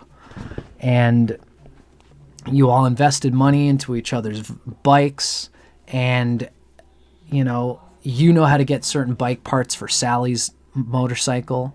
And when you're looking around, you're thinking of Sally's motorcycle, because you think about Sally. So when you're walking online, or you go into a bike parts shop in like America, you go and visit and see these bike parts, and you see a part that Sally needed on her motorbike, because you're thinking romantically about your 8th house group. And Mercury, it's a recreational thing, like it's, you're playful, like, this is a thing that you can take and you can even haggle for it and intelligently get the best deal on this thing that's going to help your friend. Your friend, you bring it from America back to Canada. I live in Canada, whatever. And the friend says, wow, you thought very deeply about me and about this thing that would help me. That's funny because I thought about you too. And I did the same thing for you with your bike when I went to my trip to Europe. These are like, it's an 8th house energy that is romantic almost in that sense, right? So a good Mercury can pull Aquarius into these kinds of dedicated monetary and energetic connections.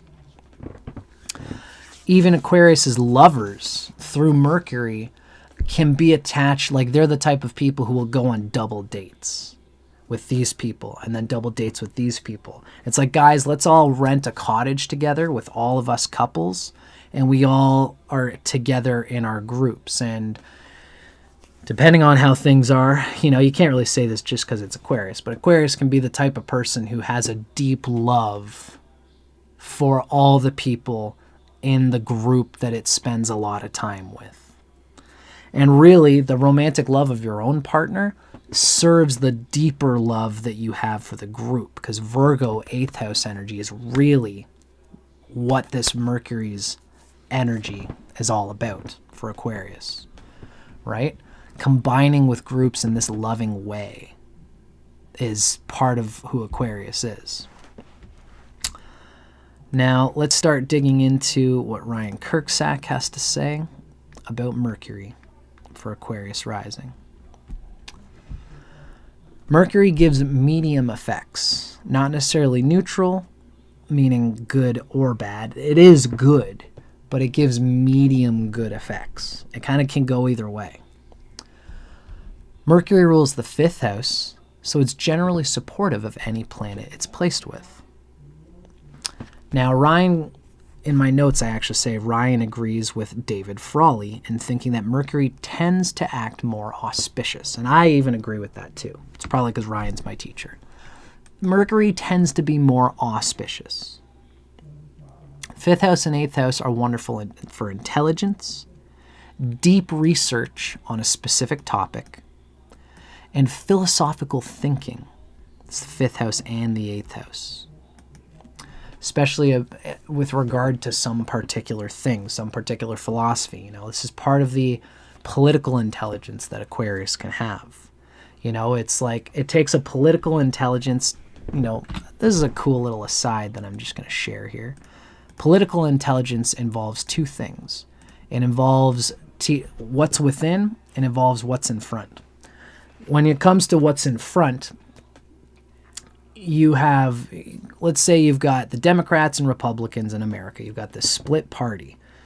You might have an idea of how they're both wrong. They both have their problems. But if you come up to the podium and you're a Democrat, you know what's good about Democrats and you know what's good about Republicans. You know what's bad about Democrats and you know what's bad about Republicans. And you can use your sway, knowledge of both, to bring a universal philosophy that fits the particular situation.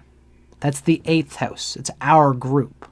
While the 5th house adds an overarching creative philosophy to it that makes things last in a certain way. In a way, Mercury for Aquarius Ascendant is a lot like Jupiter for Leo Rising. Right. It rules the 5th and the 8th. So this gives a profound intelligence, Mercury does. It's a mercurial intelligence with which to understand the deeper mysteries of life. But Mercury for Aquarius also sees things from various points of view, being actually interested in them. What are other people's points of view? And do they have merit or not? So one thing that I love to say, I'm really obsessed with Mercury. Mercury is an important planet to me. And what I often like to say is Mercury does not necessarily have to agree with itself. It's a very psychedelic phrase if you understand it. What this means is when you're having a debate with someone, again, if you're a Democrat, if you believe that the government should have a bit more, involvement in the economy, there shouldn't be as much free market if you're a Democrat in this way. Mercury could make a statement that has the opposite political policy. So you're a Democrat and you think, I could see why we all know that the free market is a good thing. You're a Democrat. That's not something you would usually say. Yeah, but Mercury doesn't necessarily need to agree with itself. It can make statements that are that are understanding of the other perspective while still holding its perspective. It's a very powerful thing. Again, especially for politics, but just for conversations in general. Aquarius has this way of bringing it all together, bringing a little piece of everyone to put in its pot. So just as Leo can give suffering and psychological stress through children, for Leo rising, this is similar for Aquarius. It's trying to manage one's progeny by overmanaging them and driving them away through Mercury. Aquarius can do the same thing that Leo does. And children can bring some psychological stress. It's actually, this theme is better for Leo rising than it is for Aquarius. For the sake of it, it's an interesting little lesson. For Leo rising, Jupiter rules the 5th house and the 8th house. But Sagittarius, which is the 5th house of Leo, is the Mula Tricona. So Leo, Jupiter is more of a 5th house thing than an 8th house thing for Leo. For Aquarius, Virgo is the Mula Tricona, which is the 8th house. So for Aquarius, Mercury is more about the 8th house than about the 5th house. It's less about the children, more about this psychedelic energy of pulling itself out of itself into the situation. And so Aquarius, being an air sign like Libra and like Gemini, it gets very pulled into, it's like a chameleon that gets very pulled into realities outside of its own self, its own family, its own children. And so this can be confusing to the children. This can be confusing to the family. It's like, where are we? What are we? Where are we situated? How exactly does our family work? And the children can often feel like they are being ruled or lorded over by a father or a mother who cares less about them and more about the objective philosophical truth of this immediate moment. Like kids, I know you guys want to go, the parent will almost guide the children and push the children to deal with, this is the kind of things where like a person born in another country has children in this country and they have a family business and they push the children to be a part of the family business. And the children don't want to be a part of the family business. They've got something else that they want to do. But the parent says, you have to, because I brought you over here, I brought you into this world, and I've served this family business for so long, and you have to take over the family business. You have to. My children, my 5th house, have to deal with my 8th house energy. And the children feel obliged to do things for the parents that are almost like the parent aren't being fair and giving the kids their own lives. So this is the thing that Aquarius rising parents have to think about and be objective about and try to be as fair about as they possibly can.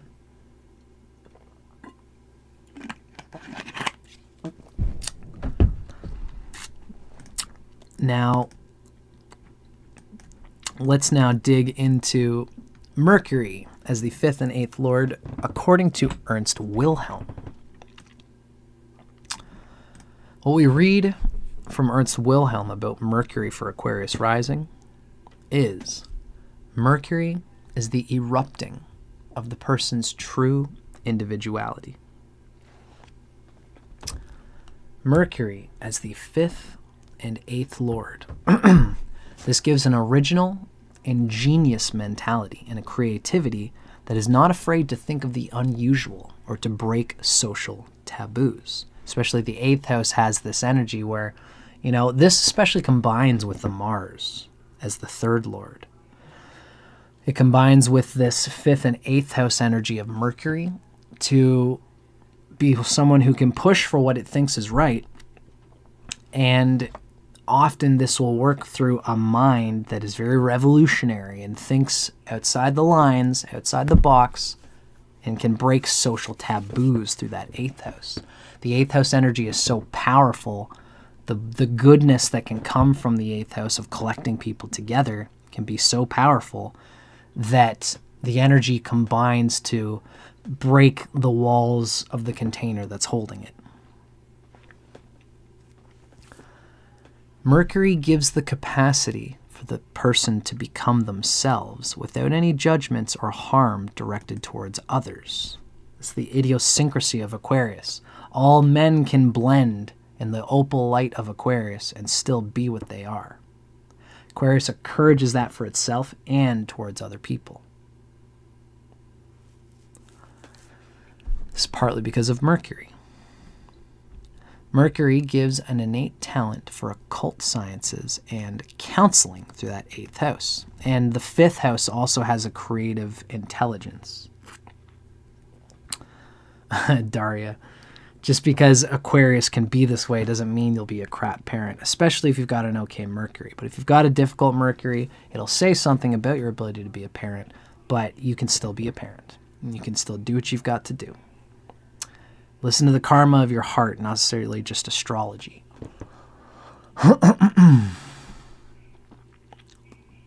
Mercury also gives luck that may give unexpected windfalls.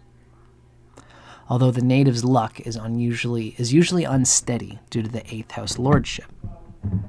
So this is part of the 8th house being tied in with the lucky 5th house, right? The 5th house is lucky, and the 8th house is unstable, which means windfalls, usually due to something that you've been building on with friends for a long time, over a long time. Eventually you'll find, wow, this thing I've spent so much time working on creatively, romantically, for the sake of me just loving this thing, has blown up into some big thing.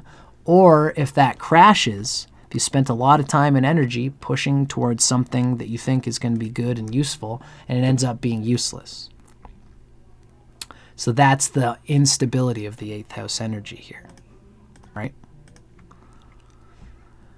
Now, due to ruling the 5th house, Mercury is a temporal benefic, although the 8th house lordship will often incline them to express their finest in an unconventional manner.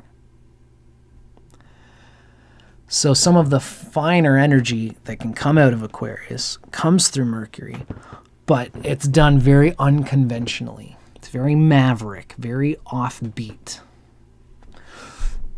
But it is a lucky planet. And as a natural benefic, because Mercury is considered to be a benefic. So, Mercury gives the intelligence with which to make the, Mercury gives the intelligence necessary to make the best of any situation. Situationally speaking, we are kind of referring to the 8th house there. Because again, the 8th house really has to do with the situation. Has to do with immediate circumstances. It has to do with teaching what's within to who's in front. It has to do with dealing with my inner nature as it fits this immediate reality and moment. And this is part of the luck that Mercury can have, has the intelligence to make the best of every situation. And like we say about Mercury, this is very true of Aquarius in general and all the air signs. Mercury for Aquarius is a cold hand, a cold breeze on a warm day, and a warm hand on a cool day. It knows how to use the situation and make the best of it. Make the best of circumstances. Make the best of the immediate conditions happening at the time.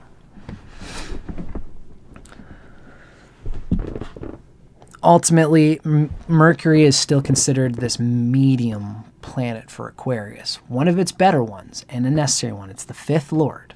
This is part of Aquarius's butter being breaded, in a way. So it's a nice thing that the unstable 8th house is painted green. It's painted auspicious. Of course, this is also, them dealing with other people through Mercury. They've got a bit more luck there. The problem is that when they're dealing with other people, it's useful for me. I'm going to say this before we quit with Mercury. I'm writing this metaphor. It's the metaphor of the jaguar and the crocodile.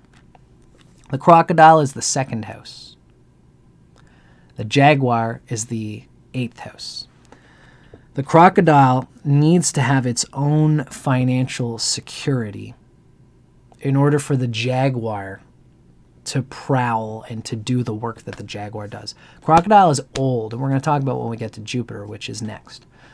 The crocodile is older, and it's done things the same way its whole life. Through its whole existence. It's like a dinosaur. But it's like, don't fix it if it ain't broke. The crocodile has survived so long because it found something that worked. The point here is that everybody needs a little bit of crocodile. Everybody needs to take care of their own 2nd house, to have their own financial reality met, to have their own monetary and financial savvy and intelligence, to be able to develop their own sense of, paying yourself first, take 10% of your income, you invest it through dollar cost averaging, so that in the end, you've developed a solid a pension, some kind of security blanket for yourself, so that you're not screwed over when you invest a bunch of your energy into the 8th house. The 2nd house, you need to develop on yourself in order to be able to invest healthily and wisely without intensity in the 8th house. Because in the 8th house, your money is now involved with other people.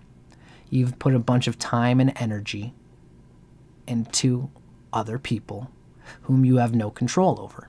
And the group can be bigger than you. Lots of people, musicians, know all about it. You start a band, you create the name, you create the first album, you create all the music, you get a whole bunch of people to come together, and you've created this band in a lot of ways. If you've created it all, sometimes it wouldn't go that way. Usually Aquarius is in the midst of creating a band with a whole bunch of people together, which means nobody has any claim on it. Even if you're one of the original members, 6 years down the road, a whole bunch of people say, look, dude, if you're not working out in this band. I was one of the original creators. Yeah, well, you're suggesting things that don't work for all of us. Either we can go off and start a new name, or we can keep the name and all the things that we've built. We would like that ideally. So you either got to get in line with us and not have what you wanted out of this thing, or you got to leave. So this is, you invest a bunch of energy into something that has changed from what it originally was. That's the nature of the 8th house. It's deadly. It can be difficult. And if you don't have your own 2nd house, your own crocodile, your own pot figured out, then your own Jupiter, in your case, the 2nd house, then the 8th house energies can be very fragile, and you might not have anything to show for it at the end of things. Mercury, for Aquarius, amongst all people who deal with this 8th house energy, has luck, is good at making it all work. As an Aquarius rising would never be told, we want you out of the band, because they've been creating the band together with everybody the whole time. They do cater strongly to the band. What would be more of their thing is making sure that my voice in the band is still heard. That's more Mars and Sun karma for Aquarius. For the 8th house of Aquarius, being ultimately in it, getting the spoils, getting the royalties from it, that's something that Aquarius has an easier time doing because they are an air sign that's serving that. That's where their mind is looking to contribute to the group. So there's luck there, and it is a nice thing.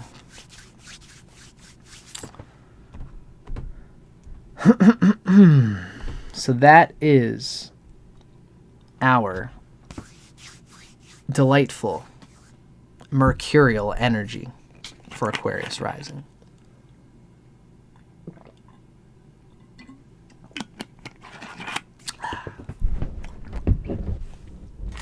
These usually go this long. Let me think. 10, 11, 12, then 1, 2, 3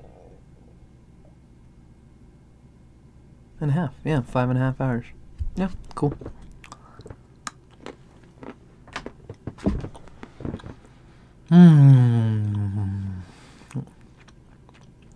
These videos tend to go this long. I love to do it. As long as I got my chocolate, got everything I need.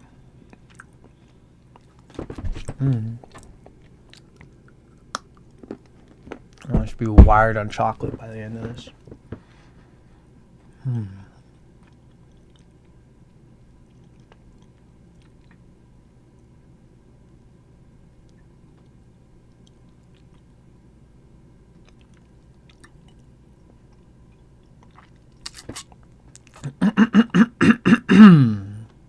Okay. Next up, ladies and gentlemen, action. I do that so I can see where I put the timelines for the next coming planet. Next up on our chopping block, we're going to be discussing a planet that is possibly considered Aquarius's most difficult and evil planet. Quote unquote evil. And that is the one and only, the great benefic Jupiter. It's hard to say. Technically, Jupiter would be the toughest planet for Aquarius. The thing that's really tough about Jupiter, to get into a little bit of the theory side here, we see Sagittarius rules the 11th house, and Pisces rules the 2nd house. Now, you might remember when we were talking about the auspicious and inauspicious houses. There were 3 yoga breakers. There's 3 inauspicious houses that are always inauspicious and difficult. And then there was 3 auspicious houses. The auspicious ones are obvious. It's the 9th house, the 5th house, and the 1st house, because these are of the same nature as the rising sign. Libra, Gemini, and Aquarius are the 9th, 5th, and 1st. Now, there's a hierarchy here. The 9th house is considered to be the most auspicious. The 5th house is the 2nd most auspicious, and the 1st house is the 3rd most auspicious. The same is true for the yoga breaker houses. They have a hierarchy. There's a linear formation to these difficult houses. And it goes like this. The 11th house is the most difficult.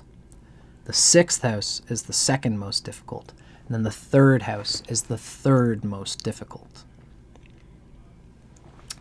Now, I'm pretty certain what's on my brain is correct, but it's sometimes good for me to check because I must check. This meaning is Upachayas, 3rd, 6th, 10th, and 11th. Oh, okay, cool. So the 3rd, the 6th, and the 11th, and the 10th houses are called Upachaya houses. And these are houses that develop and improve as time goes on, usually especially by the time of Saturn's maturity. At age 36, these houses will have gotten much better. Age of 36, everything completely explodes open. The Navamsha chart becomes more active. Rahu begins to turn on, and Saturn becomes mature, which means all of the upachaya houses begin to fully mature, and they have less difficulty. So for you, Aquarius rising, it's especially relevant because you're ruled by Saturn. So for Aquarius rising, the age of 36, 37, your life makes huge, complete changes. And one of the reasons is because you develop a maturity on the upachaya houses, like the 11th house. 3rd, 6th, 10th, and 11th. The 11th house is the most difficult and evil house for everybody. Now, if you were watching previously, you'd remember that I'm talking about how there's these mula trichonas. Aquarius has a bit of a bad deal when it comes to Mercury and Jupiter because the mula trichonas are on the difficult signs. So mula means root. Trichona means it's like the trine. So remember, every planet rules 2 signs except for the sun and moon. The sun and moon rule Leo and Cancer respectively, just 1 sign each. But everything else, Venus rules 2 signs. Mercury rules 2 signs. Mars rules 2 signs. Jupiter rules 2 signs as well. So Jupiter rules 2 signs, Sagittarius and Pisces. Anciently, Pisces had its primary rulership as Jupiter. Neptune is not considered to be the lord of the 2nd house. Jupiter rules the 2nd house for Aquarius. So Jupiter rules Pisces and Jupiter rules Sagittarius. Now, amongst these 2 houses, which is going to have more sway in how Jupiter operates for Aquarius rising? It is one of the particular signs. It's not Pisces, it's Sagittarius. It's probably because Jupiter is really a masculine planet. So Jupiter is more masculine than feminine. Although it's masculine on one side and feminine on the other side, but Sagittarius has more to do with the energy of Aquarius. Now, just like with Mercury, unfortunately, Mercury rules the 8th house, not the 5th house. The mula trichona of Mercury is the 8th house, which is the unstable house. In the same way for Jupiter, Jupiter rules the 11th house and the 2nd house. The mula trichona of Sagittarius is on the 11th house. What this tells us for Aquarius is that there is a somewhat almost unnatural relationship with money, with abundance, with gains, with aspirations, with doing what you truly want to do in your life. The 11th house is always a bit of a difficult house. Now, the tricky, funny thing is that, let's be clear here, Jupiter is the great benefic. And if Jupiter is well placed in an Aquarius's chart, they are going to get what they want out of life, and it's not going to be that psychologically, there's not going to be that much psychological upheaval when it comes to that. The 11th house is considered to be what astrology calls evil, but don't think, don't go too crazy over thinking what that definition means. It's just the word that they've used. And when anybody has a significant emphasis of Jupiter in their chart, if it's your Atmakaraka, if it's where your Rahu or Ketu is placed, if it's with Rahu, or if Jupiter is with Rahu or Ketu especially, there's going to be an intense interaction of this odd, unhealthy 11th house energy. And what it essentially is going to amount to, especially if you've got Jupiter conjunct Ketu or Rahu, especially Rahu, what would happen is that this Jupiter is going to be overdriven with material ambition. We had a commenter oh my gosh. I put my number out on Facebook, and that's why people keep calling me. I'm going to have to fix that at some point. One commenter mentioned something with relation to ambition. You know, ambition is not a bad thing. It's okay to be ambitious. It's okay to have a Jupiter. It's okay to have an 11th house. It's okay to want to attain things, to attain your goals, your desires, your accomplishments, to be well regarded and well respected and well received amongst a crowd, a field, a group of people whom you respect and whom ideally you want to respect you. These are all natural things for all of us. That energy is egoic by nature. The thing with the ego is that, you know, as people say these days, you know, it's healthy if you make your ego your amigo. Make friends with your passions so that when you deal with them, you make friends with the asuras. So that when you're dealing with the asuras, the material desires, they're kind of still technically your enemy. But, you know, you keep your friends closer and your enemies closer. You make friends with these desires so it's not an unconscious antagonism where it becomes harder to deal with them. If you make friends with your enemies, you can deal with them in a way that is not going to cause more undue antagonism than is necessary. It's the best way to deal with things, through love, essentially. The asuras, the material desires of the 11th house, ideally are not a big deal. That's why, again, I'll say this. You guys will hear me say this on my channel all the time. You want to know what astrology is all about? You want to know how to do astrology? You know what the meaning of astrology is? This is the essence of all astrology. It's simply this. All of the 12 houses and all the 7 planets of astrology are not a big deal. It's only when you have karma associated with that house or that sign or that planet that it becomes a big deal. And 2 things will happen when something is a big deal. There's 2 ways to fall into suffering according to Patanjali's Yoga Sutras and Samkhya philosophy. It can either be attachment or aversion. That's what makes something a big deal. Jupiter, ideally, is this ego aspect of Aquarius where you're going to feel like you have to involve your ego. You kind of get wrapped up in your desire to attain something, to accomplish something. And it's always going to feel like a little bit of a draining, material, worldly ambition. Like you're fighting to be number 1 there. And it can feel exhausting and it can feel difficult. Ideally, it won't be such a big deal where you're attached to it or you're completely averse to it.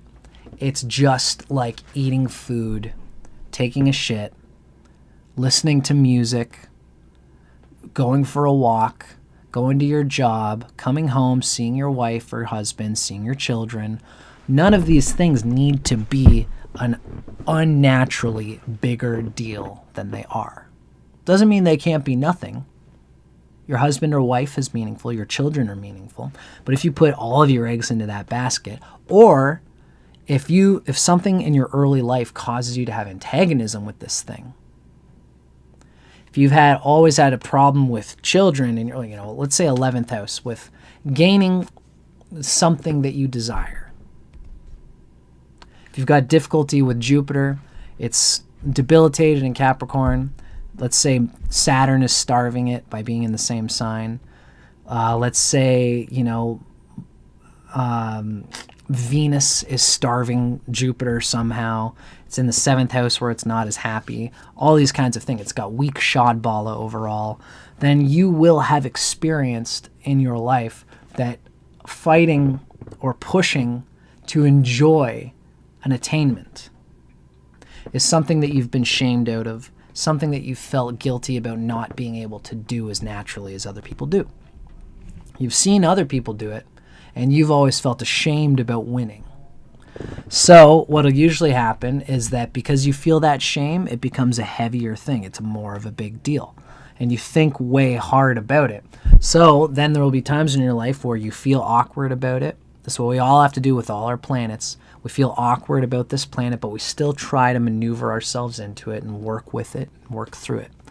And you find that you're in a competition of some sort with other people, or it's an art contest, or you're running a race, or you're doing something, and you, for the sake of it, want to win. And it's energizing, and it feels energizing, and you really want to go for it. And now all of a sudden, everyone's just playing a game, but you have this psychological compensation for never having felt like you were worthy of doing something good, of attaining what you really want to attain, of being regarded as valid amongst your peers. If you've never really had that before, now it's not just a game for you. This is a necessary platform for you transforming unhealthy attitudes. You feel yourself growing through this, which means I need to win. I'm going to be a failure forever if I don't fucking win this thing now. And that will either get you the gains you seek, or that energy is more of a big deal than other people applied to the 11th house. Jupiter is really struck with this 11th house energy. The evil psychology of wanting to win something over another person. And for Jupiter, for Aquarius, this can also involve having money. This can involve having resources. This can involve being able to rally people together for a cause that you believe in. Having people as that second house peons who you can call on to help with this 11th house agenda that you're trying to do.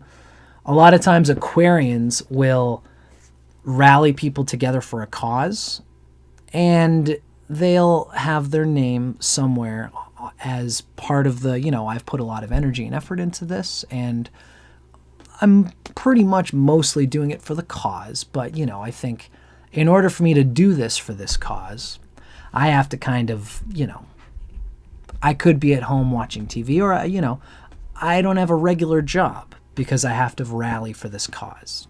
Something as simple, let's say somebody who's pushing for the LGBTQ plus movement.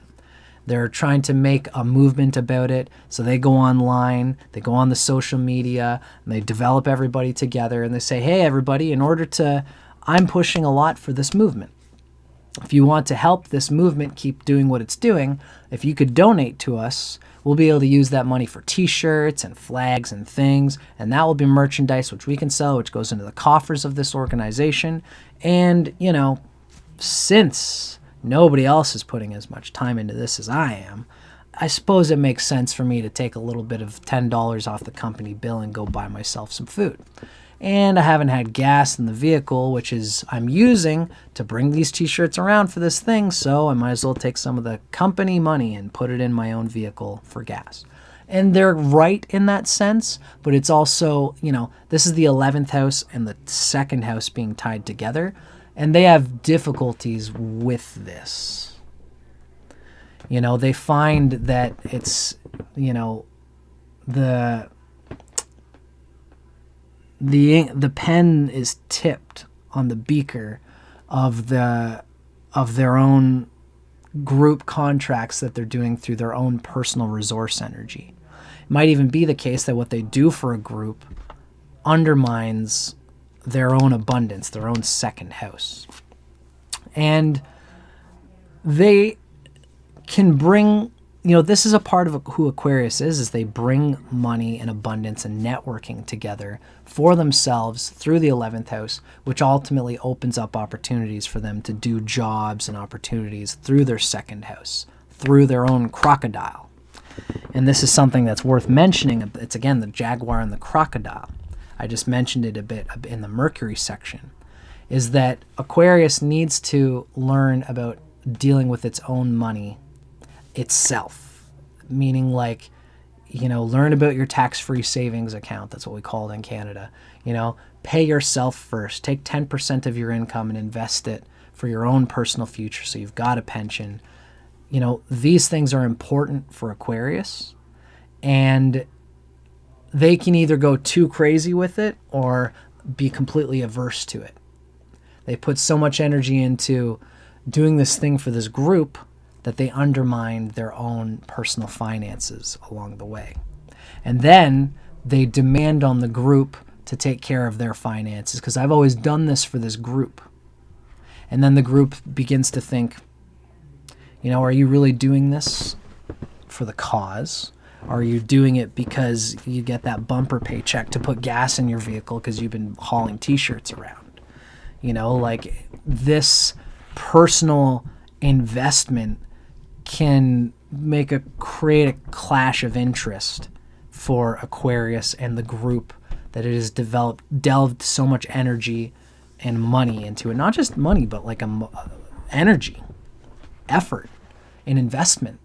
The Aquarius begins to want to have sway with the group of leading it in a way that somehow brightens Aquarius' own personal second house coffers, which is fair. And if they have a good Jupiter, then this will happen. The group will somehow support Aquarius's means. So Aquarius gets fed, it gets a roof over its head, and it gets vehicles, and it gets things of the second house nature that the Aquarius needs for all the effort that it selflessly, and in a very Jupiterian, laissez-faire way. So I'm not counting how much I'm putting into it. I'm just going to push for this group. And then the group, especially if Jupiter is well placed, and if they truly have this positive intention in mind, things begin to happen for them.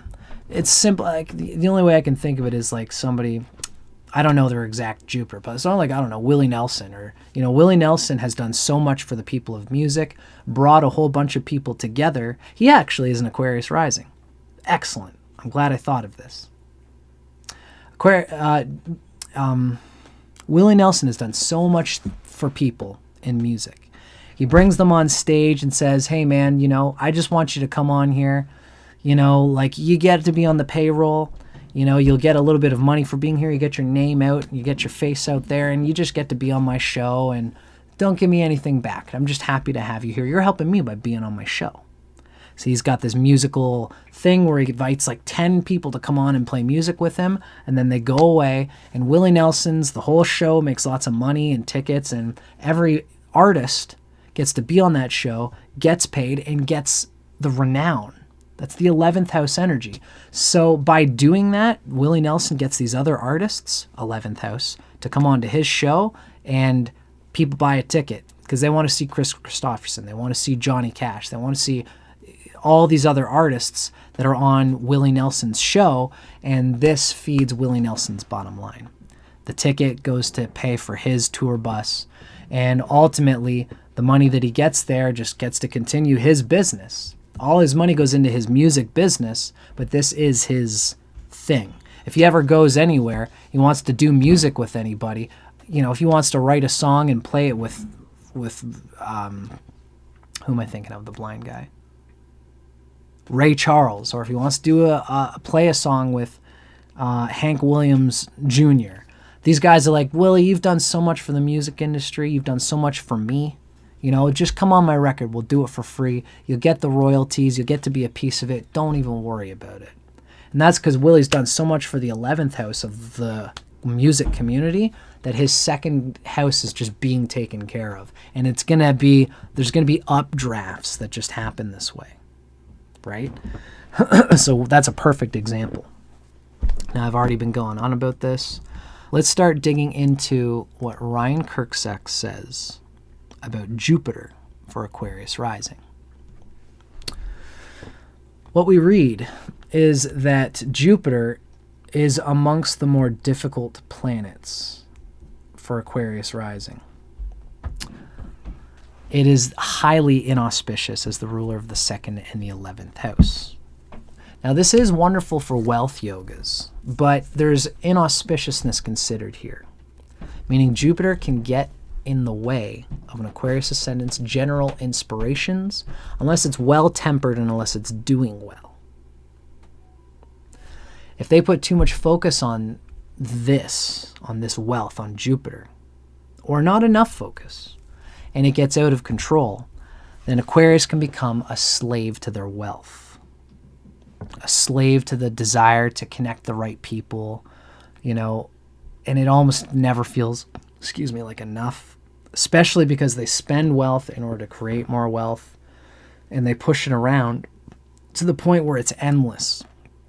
And this can be unhealthy for Aquarius, especially because Saturn is not supposed to be a necessarily money. Like Aquarius is actually, again, like when you think of Willie Nelson, he's a great example of it. All this business of bringing people together, it's not really what side his bread is buttered on. He just wants to have it all figured out, wants to have the money figured out, wants to have the business, he wants to help his people and his friends so we can all sit together and play music. That's what Saturn wants to do. That's really what Aquarius wants to do. It wants to hang out with its motorcycle buddies and ride and work on their motorcycles and ride into the sunset.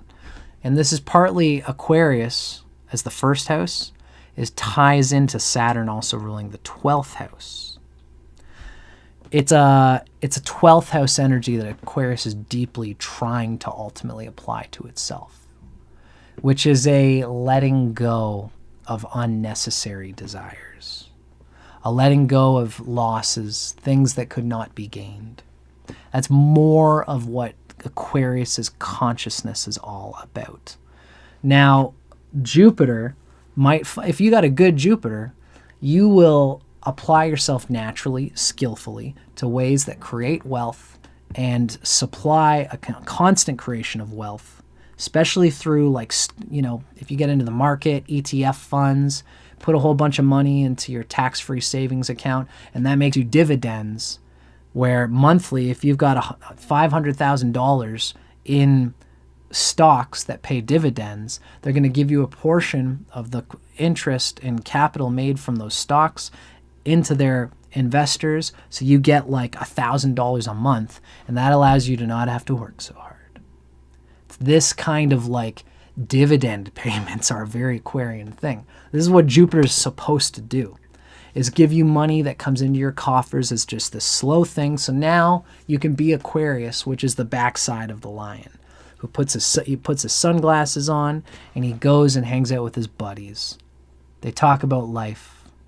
The air signs are Shudra. They think about, it's like, when Christmas happens.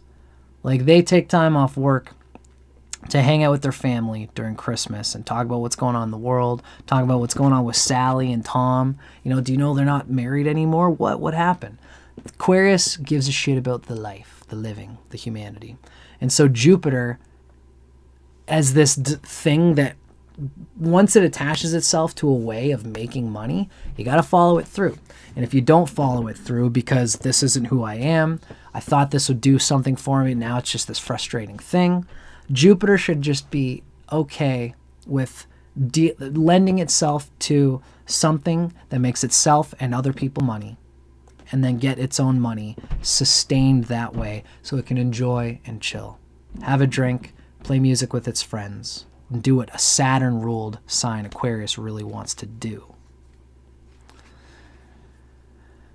Yeah, Daria. Yeah, Jupiter in Pisces is good because it's in its own sign. It's close to the first house. Yeah, that's a good Jupiter.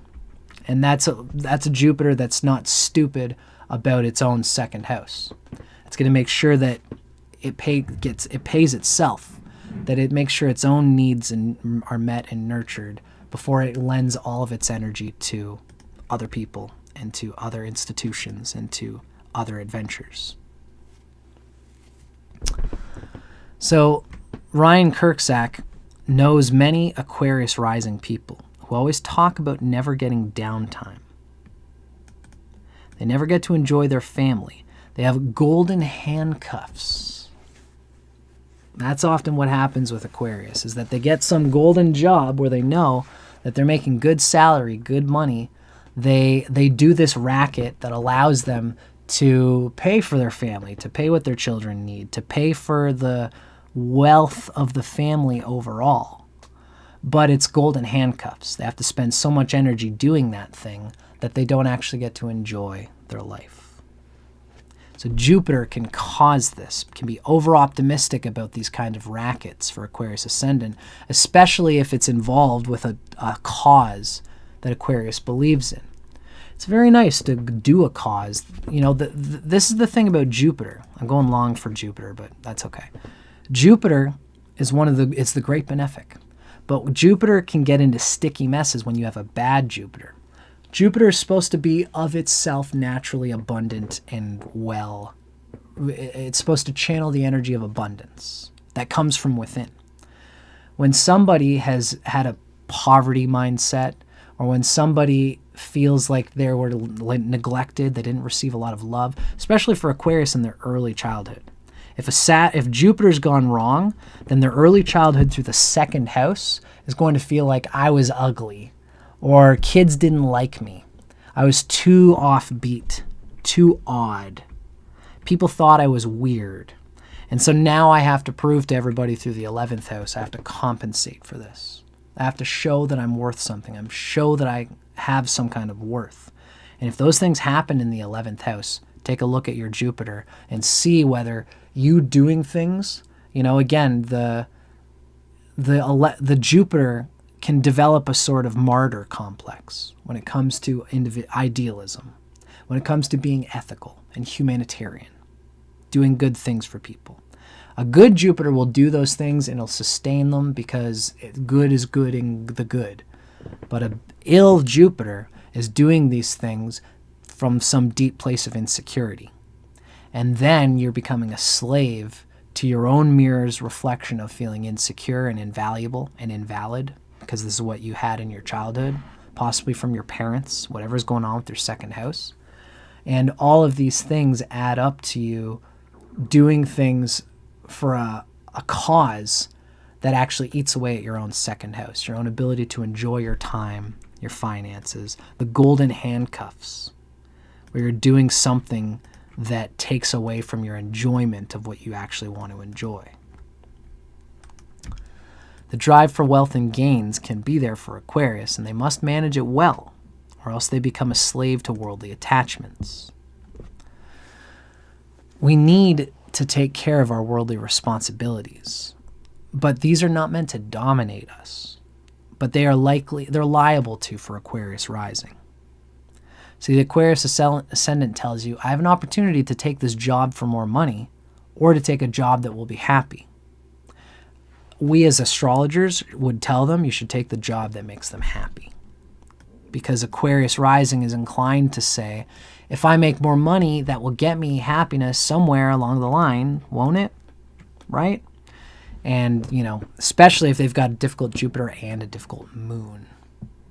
That's when people can really run into trouble, because not only they're doing a job that makes them more money, but their moon is doing it in a way that they really don't get rejuvenated. It's one thing, because the 11th house and 6th house are key wealth houses. If you've got a job that you're doing for money but doesn't bring you true happiness, at least the moon can energetically deal with the energetic debt, as we talked about with the moon. It can expunge the energetic debt of doing something that you don't truly enjoy by finding ways to enjoy it, as the moon was due, as it's adaptable. It works, it enjoys its time with people if the moon is doing well. If both of them are not doing well, then you're going to have a very unhappy Aquarius. All work and no play makes Aquarius a dull boy, right? I'm starting to lose my voice, but that's okay. We're not even on to the best planets for Aquarius yet. Jupiter. Now, this is coming from Ernst Wilhelm. We'll give it short thrift here. Jupiter as the 2nd and 11th Lord is the value of the pot, the value of the goods that are inside of Aquarius's little water pot. Jupiter as the 2nd and 11th Lord represents the great gains that are possible by an Aquarius native. Jupiter is a triple indicator of wealth. It naturally rules 2 houses, which are houses of wealth. The 2nd house and the 11th house are Jupiter's a natural karaka for the 2nd house and the 11th house for everybody. But for Aquarius, Jupiter happens to be aligned as also ruling the 11th and 2nd house. It rules 2 houses of wealth, and Jupiter's the natural producer of wealth as well. and it rules for Aquarius the 11th and 2nd. Now, Jupiter, however, generally inclines the native to amass those things that would indicate that they are of a valuable sort in order to make up for any insufficiencies that they may experience. And they tend to do it well. A good Jupiter learns how to ameliorate what's gone wrong with their insecurities by validating themselves through the 11th house. So this is the thing for Aquarius, is that it's natural for them at some level to validate themselves through work in the world, doing things for people, gaining status, gaining objects that show status. And if they've got a good psychology, they only need a little bit. And it gives them much of the joy of working out what they felt being young, that they were insufficient, that they were invaluable, that they were unvaluable. It's basically, Aquarius is always going to be doing things that involve them in wealth somehow. If Jupiter's really ill-placed, then even a lot will not satisfying them, and a little bit, they won't be satisfied with little. And they actually won't be satisfied with a lot either. And the feeling that there's never enough for them to feel satisfied frustrates the shit out of them. That's the evil, difficult nature of Jupiter for Aquarius. They'll always feel like they aren't enough. And it'll usually be because of things inside of themselves, them not doing actions that would make them feel satisfied. Since it rules the 11th house, Jupiter is a temporary malefic, because the 11th is difficult as we've described it. So it's intent on making name and fame for itself, though generally by doing good deeds. But Jupiter is a natural benefic, so Jupiter makes this person generous with their wealth, and this helps them manifest even more wealth. So Aquarius is able to share its wealth. The 11th house, which is wealth, and the 2nd house, which is wealth, it's ruled by Jupiter. So Jupiter, being a benefic, can share the wealth, which helps them glue together with people with positive energy. Awesome. I'm glad that you've been enjoying the show. I think that's Jolly James or Jol James. Jolly James. Glad that you're enjoying the show and that this has been helpful to you. So, ladies and gentlemen, this has been Jupiter for Aquarius Rising. I'm really glad I came in with that Willie Nelson, because I know that Willie Nelson is an Aquarius Rising. Wasn't even thinking about it.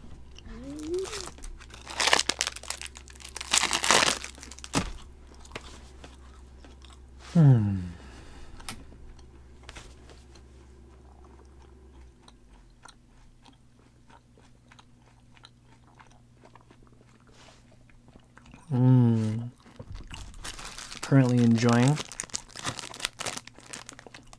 my Pulparindo, the Gigante version.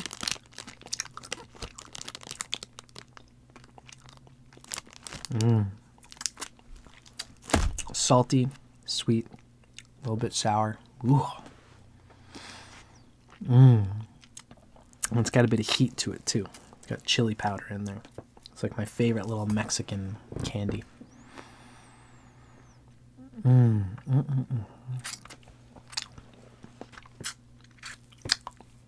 So we went a little longer with Jupiter. Let's move forward.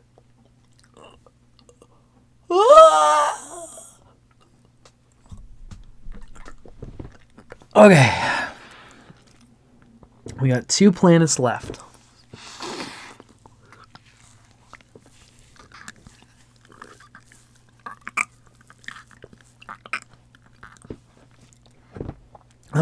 Decompress my brain a little bit.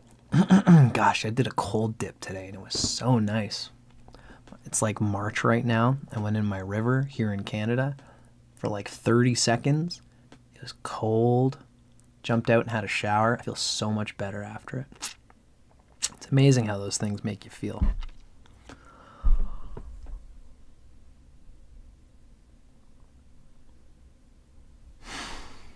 I think I am going to go with my instincts. I'm going to go to the bathroom one more time, and then we've just got 2 planets left. So I'm going to go to the bathroom once more for just a quickie, and then we'll come back, and then we're going to talk about planet number 6. There's no other than Venus. See you guys in a sec.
Greetings.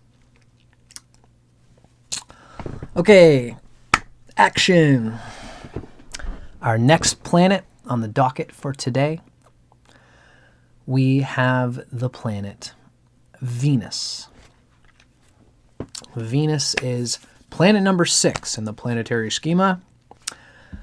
When you count in the numerology of planets, Sun, Sunday, Moon, Monday, Mars, Mardi, Tuesday, Mercury, Mercredi, Wednesday, Jupiter, Jeudi, Thursday, and Venus, Vendredi, Friday, the day of fun, the weekend day, the true enjoyment, social interaction day. Even more so than Saturn. Saturday is more of a day of letting go what has happened. Venus's energy is the ultimate goal of enjoyment of life in a lot of ways. Venus for Aquarius Rising is arguably, not even arguably, Venus is the best planet for Aquarius Rising. Aquarius is, it's like everything leans on Venus for Aquarius. Venus is one of those planets where if you've got a good Venus for an Aquarius rising, everything else is going to work out okay. But if you have a difficult Venus, if it's starved, if it's hemmed in by, especially by malefics, if it's in a difficult house, the 3rd, the 6th, the 8th, or the 11th, or the 12th, if it is weak in Shadbala, if it's being starved by enemies, if any of these things are happening, or a combination of good and bad, either way, you're going to feel it. The energy of Venus is the key player that pulls everything together for Aquarius. I'm going to go with my instinct because I've just gotten a little bit cold for whatever reason.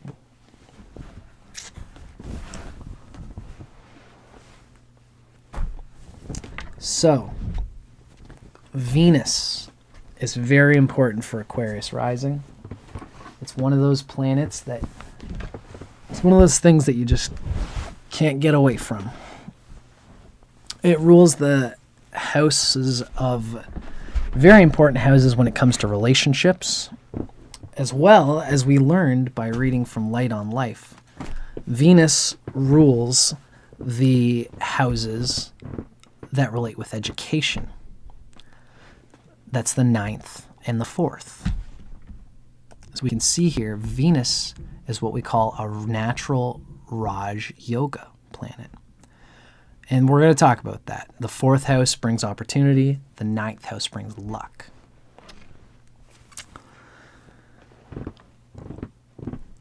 The 4th house has very much to do with relationships.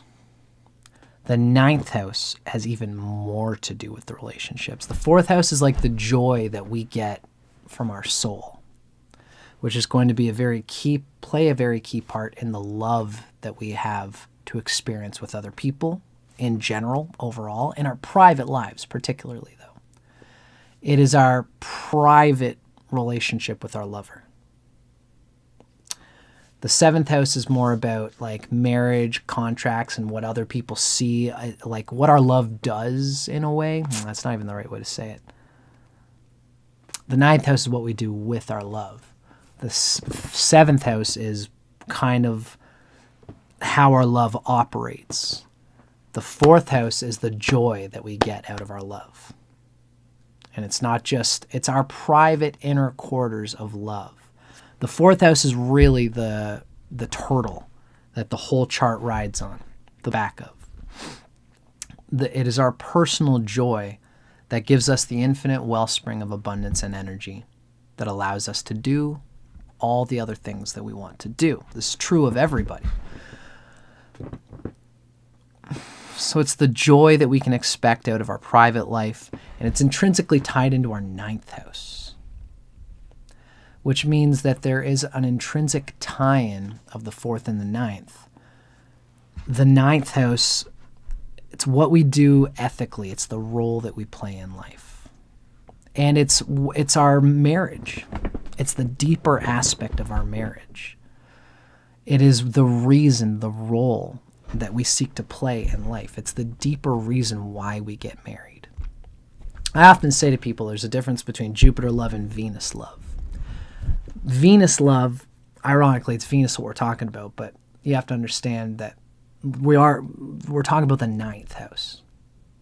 And with the 9th house, it's more of this sense of what would be the reason that two people come together. It's because they're ooey gooey and they love each other, or is it because there's a reason that they've gotten married? You know, when you see an old couple, they have been married together for 30 years. Why do you think they've been married together for 30 years? It's not because they're always eternally, ooey gooey, kissy kissy, lovey lovey, I love you so much all the time, because that isn't always there. Both of them can go in and out. Venus is more of this thing, the 7th house. It's like, you know, when you get married to somebody, ideally you want to be in a good mood when your partner's in a bad mood. And then you want to be in a bad mood when your partner's in a good mood. Hopefully those work out. When you're both in a bad mood, these are when heads come together, clunk, we have fights. And if your only reason to be in the relationship is because you enjoy each other's company, what happens when you're in those moments when you're not enjoying each other's company? If you don't have some bigger purpose to ground the relationship in, then it's not going to stay together. You're going to have a fight and you're going to break up because there's nothing deeper to live for here. The 9th house is more of what is my purpose for being? What is my purpose for living? And all of us, when we get into relationships, this is why Jupiter is the true signifier of true love. The example I give is, I've got a video, I won't spend too much time on it here, but there's a video I have where it's Jupiter's true love. It talks about a nun and a priest.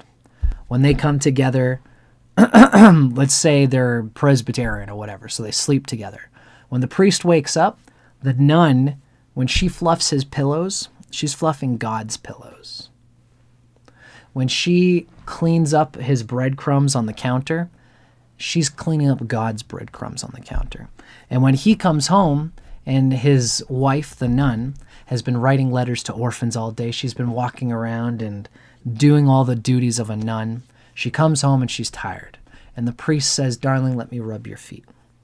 And when he rubs her feet, he's rubbing God's feet because he knows that she has been doing what he's doing. It's a priest and a nun. They live for the same purpose, which is to serve God. So by serving the lover, you're serving your deeper purpose. That is the 9th house. So the 9th house is a very special and important house where you feel like you are It's an ethical house where you're doing the same thing as your partner is doing. Libra is the deeper energy. This is another special thing, a very special thing about Aquarius.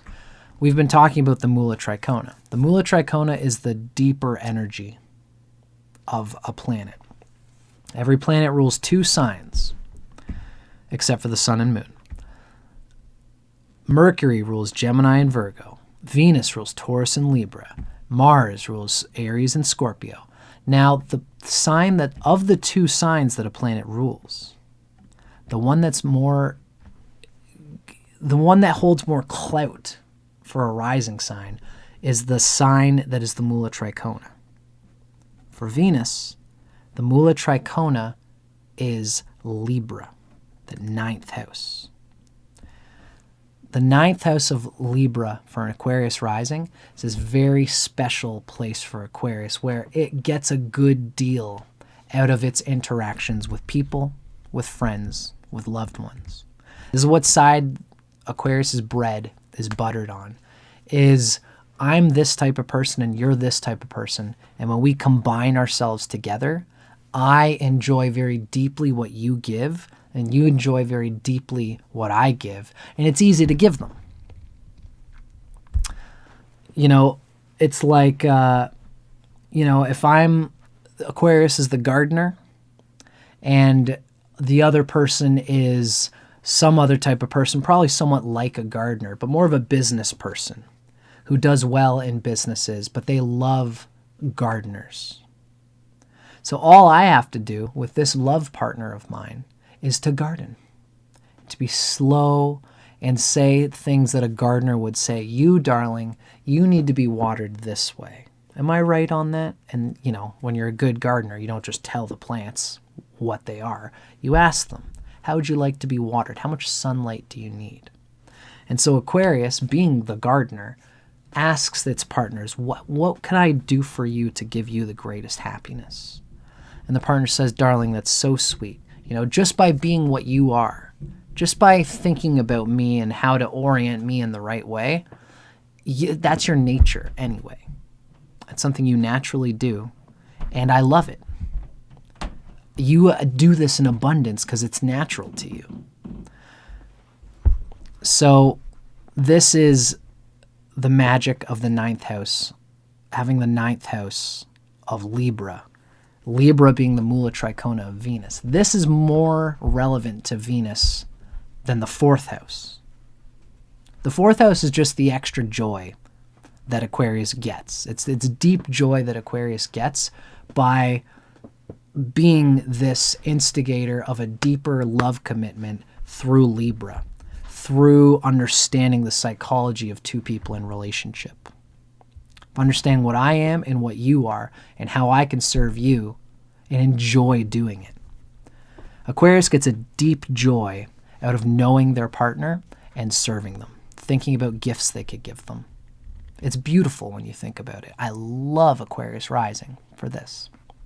They think about the other person and make gifts specifically catered to that person. Not just because, it's more of a Leo rising thing to make something kind of dumpy, but I made it because I put a lot of effort into thinking about you. It's very sweet of you, Mr. Leo or Mrs. Leo. But Aquarius rising through Venus is the ultimate gift giver. It actually thinks about, I made this for you. I put in my own time and effort into doing it, but I called some people. I made sure that this is of a high taste, high quality item for you. With Libra, what Venus is all about for all of us is you got to think of a peanut farm. It's trying to get a good deal out of little. Try to make 1 + 1 = 3. So imagine you're a peanut farmer.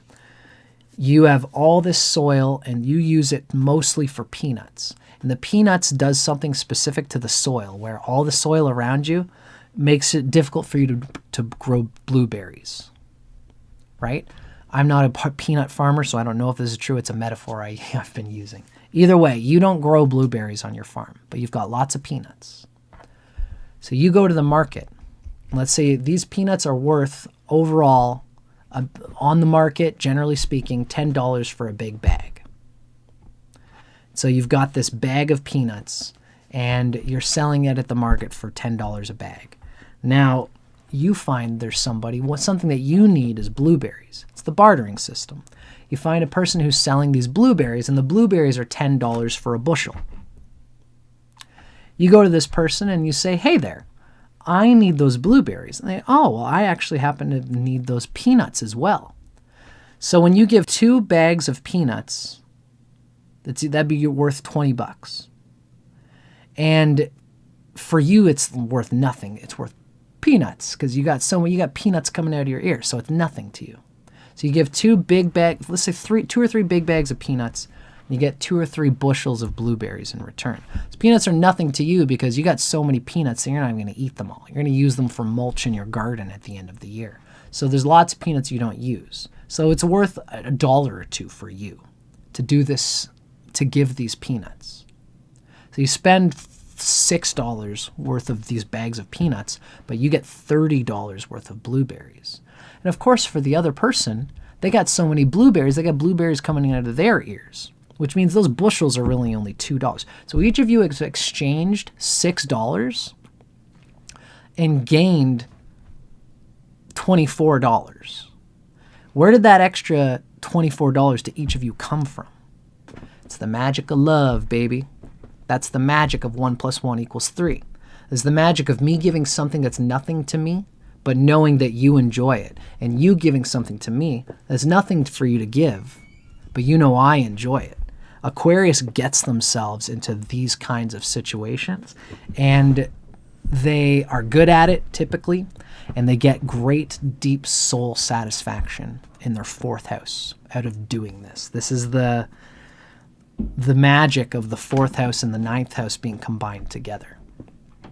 The 9th house is the Mula Tricona, which is the luckiest house, which is a good thing because Aquarius, the thing is that this is partly what helps to ameliorate the fact that Aquarius has a benefic ruling an angle.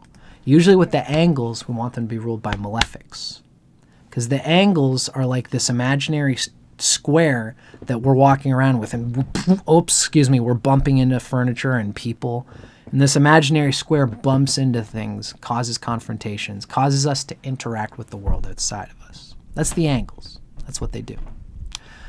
It's their opportunity as well as crisis. It's the confrontation with the outer world. That's what the angles are doing.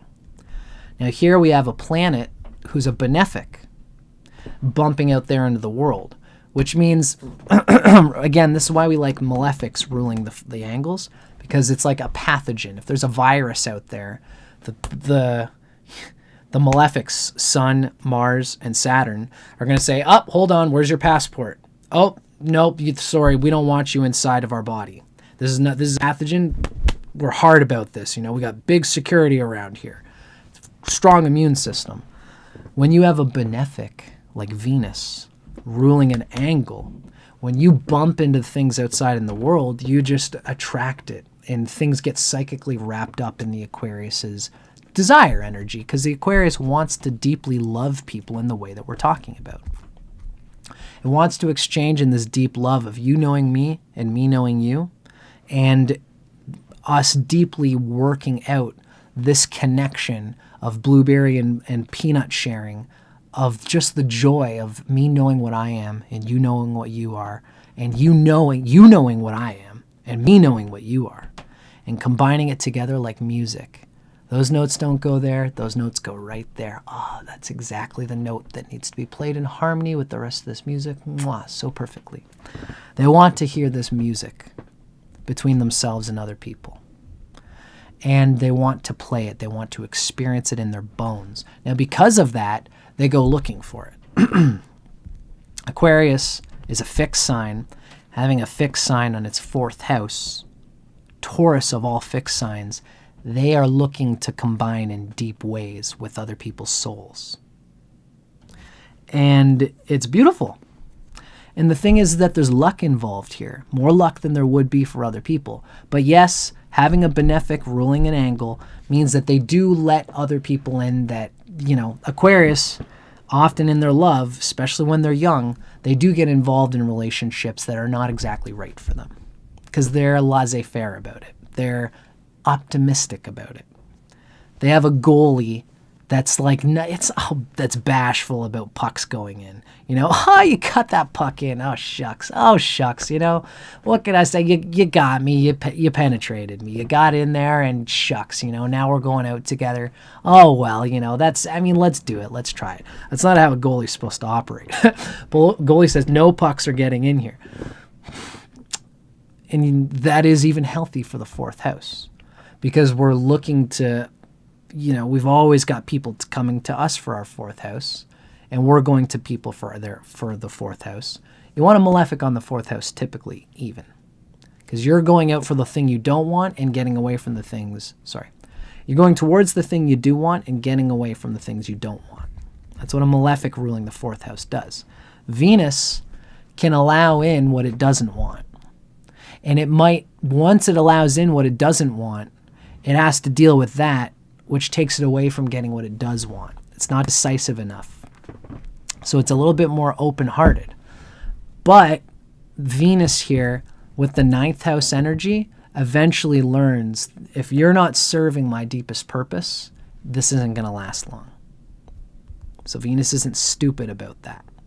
Venus is very intelligent about what it wants in relationships, and it does attract it. It pushes for it. It magically uses its pussy power if it's a woman, or if machismo, it's mojo if it's a man, to get what it truly wants.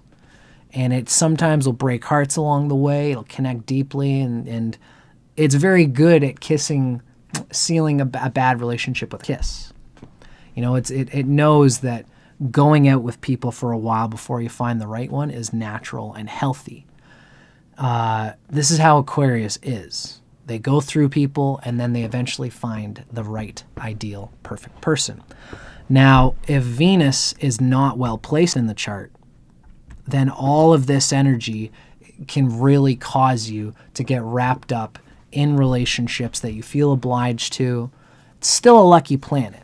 But it would suck to have a difficult Venus for an Aquarius because your relationships, which are supposed to be such a relieving thing, if you've got difficulty happening in the fourth house, if you've got the Sun or Mars or Saturn in the fourth house, if you've got planets shamed or starved in the fourth house, with planets in ill dignity in the fourth house, especially the Sun is difficult in the fourth house in general anyway. But also because the Sun has Venus for an enemy. So it's being starved by Venus and Taurus in the fourth house. And so anything like this, where this precious place for Aquarius, a precious important space for it to gain the rejuvenation that it needs to do what it does in the world. To have difficult malefics or difficult planet situation in the fourth house ruins the taste. There's bitter salt within the good taste of this most precious thing for Aquarius. Doesn't mean you can't still do it. You know, it's also in particular if Venus is difficultly placed. Again, if it's in any of the difficult houses, if it's got weak Shadbala, if it's starved by enemies, whatever, then this magic is not as snappy. It doesn't get as much joy from it, which means it's not pushing to enjoy it as much, which also means that the pathogen of a red flag lover, they'll let them in because they'll just want to get something going on with someone. It's also partly because Mercury rules the 5th and the 8th house. If Venus and Mercury are difficult for an Aquarius rising, they've really got to be careful of why they're getting into a relationship. Because they'll be romantic about connecting with anybody, whoever, and connecting with them for reasons that don't ultimately serve the Aquarius's deeper purpose. Generally, though, Venus should ultimately get through these difficulties because it's such a good planet for Aquarius. It's got such good luck involved with it. Now, let's just dig into what Ryan says. Ryan apparently has lots to say about Venus and Saturn. I'm going to have to remember that for Saturn because my voice is tapped here. We're okay, though. Venus is auspicious as the ruler of the 4th and 9th house.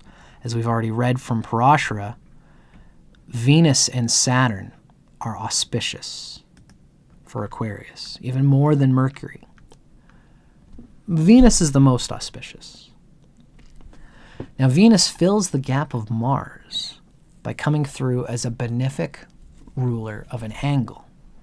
See, Mars is a malefic ruling an angle, but it gets dragged into the 3rd house energy, making the 10th house actually difficult. Venus makes up for this. Venus is a benefic ruling the 4th, but the 9th house makes it positive. So all in all, I know that's thrown around a lot there. What we read ultimately is that Aquarius Ascendant is a very deeply spiritual person. Venus gives them a sense of satisfaction through contentment, love, and equanimity. Harmony between people is something that Aquarius is very good at, and it loves deeply in a 4th house way, in the soul. Aquarius is in some ways are really here to ameliorate wounds in the soul between two people in relationship. Ruling the 9th house, Venus often gives Aquarius the capacity to support through a religious ideal or philosophy. It's not only kind and gentle and supportive to oneself, but to others as well. With Aquarius rising, we must ask, what's stronger, Venus or Mars? Often we want Venus stronger for Aquarius rising. Still good to be cautious with Venus. Venus itself as a planet is diplomacy and politics. If Venus is not well placed, this person can be manipulative, seeming to speak someone's best interests or for a special interest group's best interests. But really, they're just being a politician trying to work their own ends.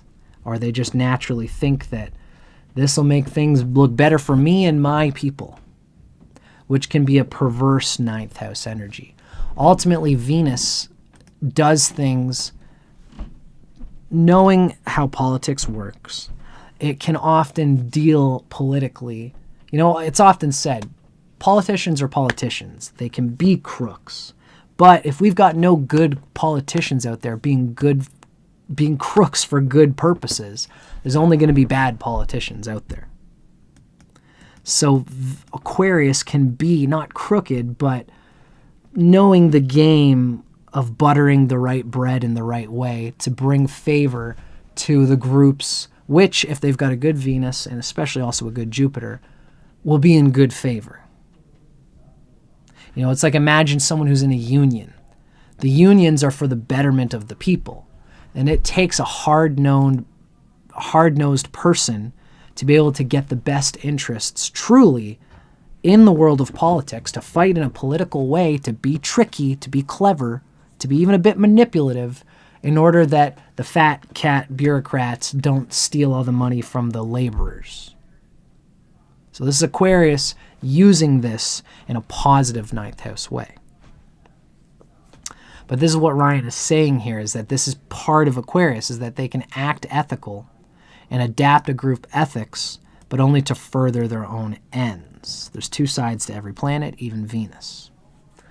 Ultimately, if this Venus is really good, then this will be done for good purposes. If Venus is not good, then we can see these kinds of malevolent actions coming through in order for Venus to butter its own bread, but they could be those fat cats.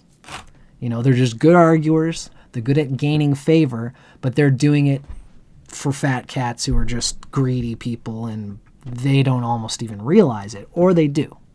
This is the thing of Aquarius and Venus for Aquarius. Venus here is an excellent sweet talker who can believe they have everyone's best interests at heart. This can be qualified by how Venus comes together with other influences in the chart. I really like how that note from RYAN KURCZAK'S really went. What if Venus is not in a good sign, but it's in a good house? For example, Scorpio, but in the 9th. This must not be, we're talking whole sign houses here, Daria. So the only person who has Scorpio as the natural ninth sign is Pisces. Pisces would have Scorpio in the ninth house, which means it would be different because Pisces rules different houses for Aquarius. So Scorpio is not even that bad of a sign for Venus, really. There are worse places. Mars is neutral to Venus, so that's not necessarily a terrible place for Venus. But I digress. I love what Ryan has said here about Venus being a sweet talker who can believe that they have everyone's best interests at heart, but even can get wrapped up in their own narratives just because they're enjoying their own sweet talk. And it's good for them and it's important for them to butter their own bread, butter their friends' bread, but make sure that they are being ethical in the end of things, because if Venus is ill-placed, they can be overall unethical, but I'm doing it for my buddies. But then if your buddies are not the best people, you'll find that that is going to screw you over in the long run. Aquarius's Venus can get attached to people regardless of their philosophy and ethic. Usually not, though, because Venus rules the ninth house. It's an important ethic for Aquarius to glue itself to people who are ultimately good and ethical. But this is it, though. If you've got a bad Venus, your ninth house won't be operating that strongly, which means you'll bond yourself to a group that is inherently unethical, and you'll put in a lot of energy to those people. And that's how you gain your soul joy, but it'll be tainted in some way. So it's good for us to reckon with this. Reckon with your friends and what your friends are doing as an Aquarius. To bring it up to them if you ever feel like somebody is doing something that's unethical and it makes you uncomfortable. You have to be able to, Aquarius can keep bonds forever with people. Even someone who can be like that. Could be unethical. But just watch how much you support someone who's a friend who's doing something that you don't believe in. That's when you get into Venus. I love this person, but my ninth house is bad. I'm doing things that are not ultimately serving my deepest luck. Because it's when you're serving things out of love that are aligned with what you truly believe. That's when Venus gets its ninth house luck. If you're not doing that, then you're missing out on the ninth house energy. And that's what a bad Venus would do, right? Venus is the part itself. Venus rules the 4th and 9th lord. So this is coming from Ernst Wilhelm, this last section. Venus as the 4th and 9th lord is the devoted heart of the Aquarius native. Once an ideal is found that fulfills the inner needs of the native, this person becomes solidly devoted and in fact proud of that which they have found. It's the 4th house has this devotional heart nature, especially to an ideal or people involved in an ideal, which really means that Aquarius loves through its heart more than its root in a way. They need to love, again, they need to be a priest and a nun. Like they need to be building on the same things. They need to be a motorcycle person and a motorcycle person. They almost need to share the political views of their partner because they know that by loving this partner, they're supporting the thing they believe in, the ideal. This is not an empty pride, but one based on recognition of something wonderful and truthful. And Venus can indicate patriotic pride as well. Now, due to ruling the 9th house, Venus is a temporal benefic for the Aquarius native, meaning it's a natural benefic too, and it's a temporal benefic because any planet that rules the 9th house is a benefic for that rising sign.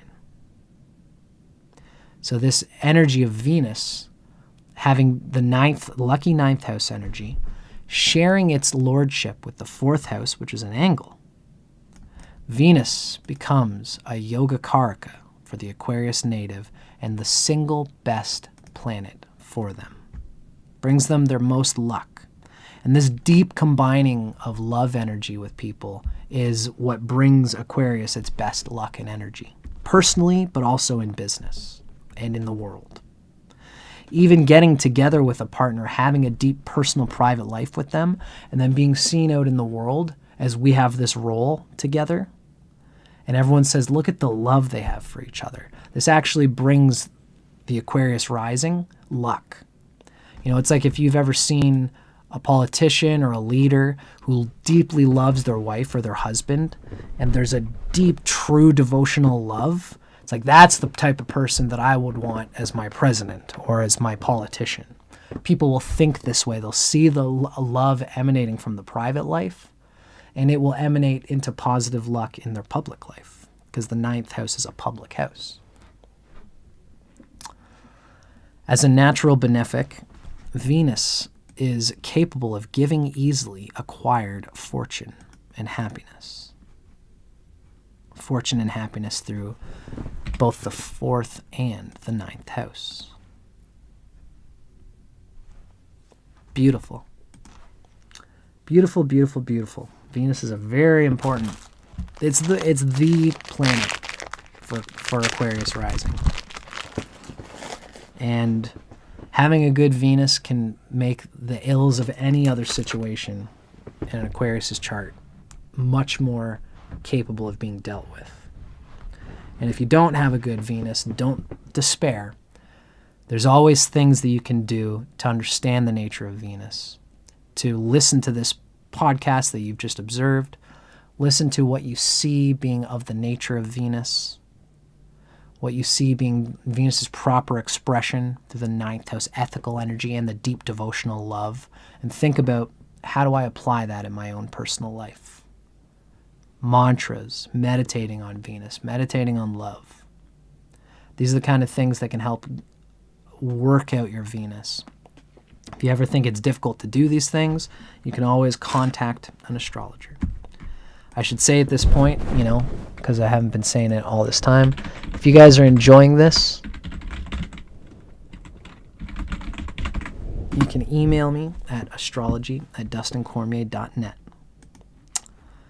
And you and I can set up a personal consultation, because I love to do so.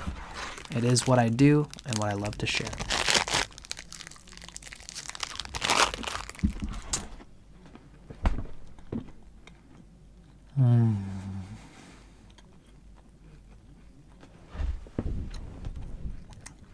Got one more left here, folks.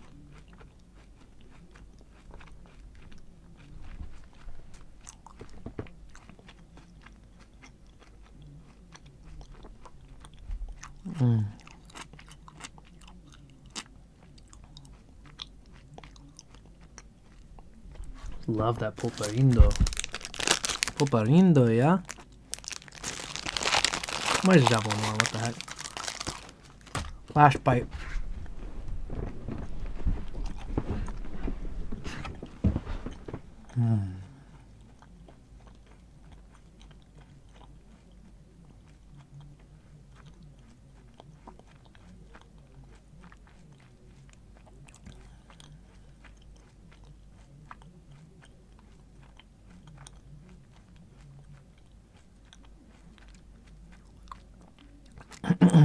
Sorry that took so long.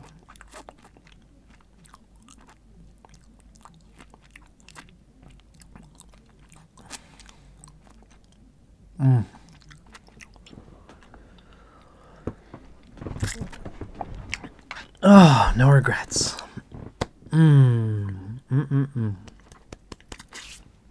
Thank you, Mexico.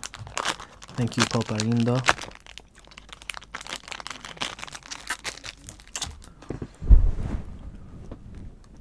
Oh, my brain.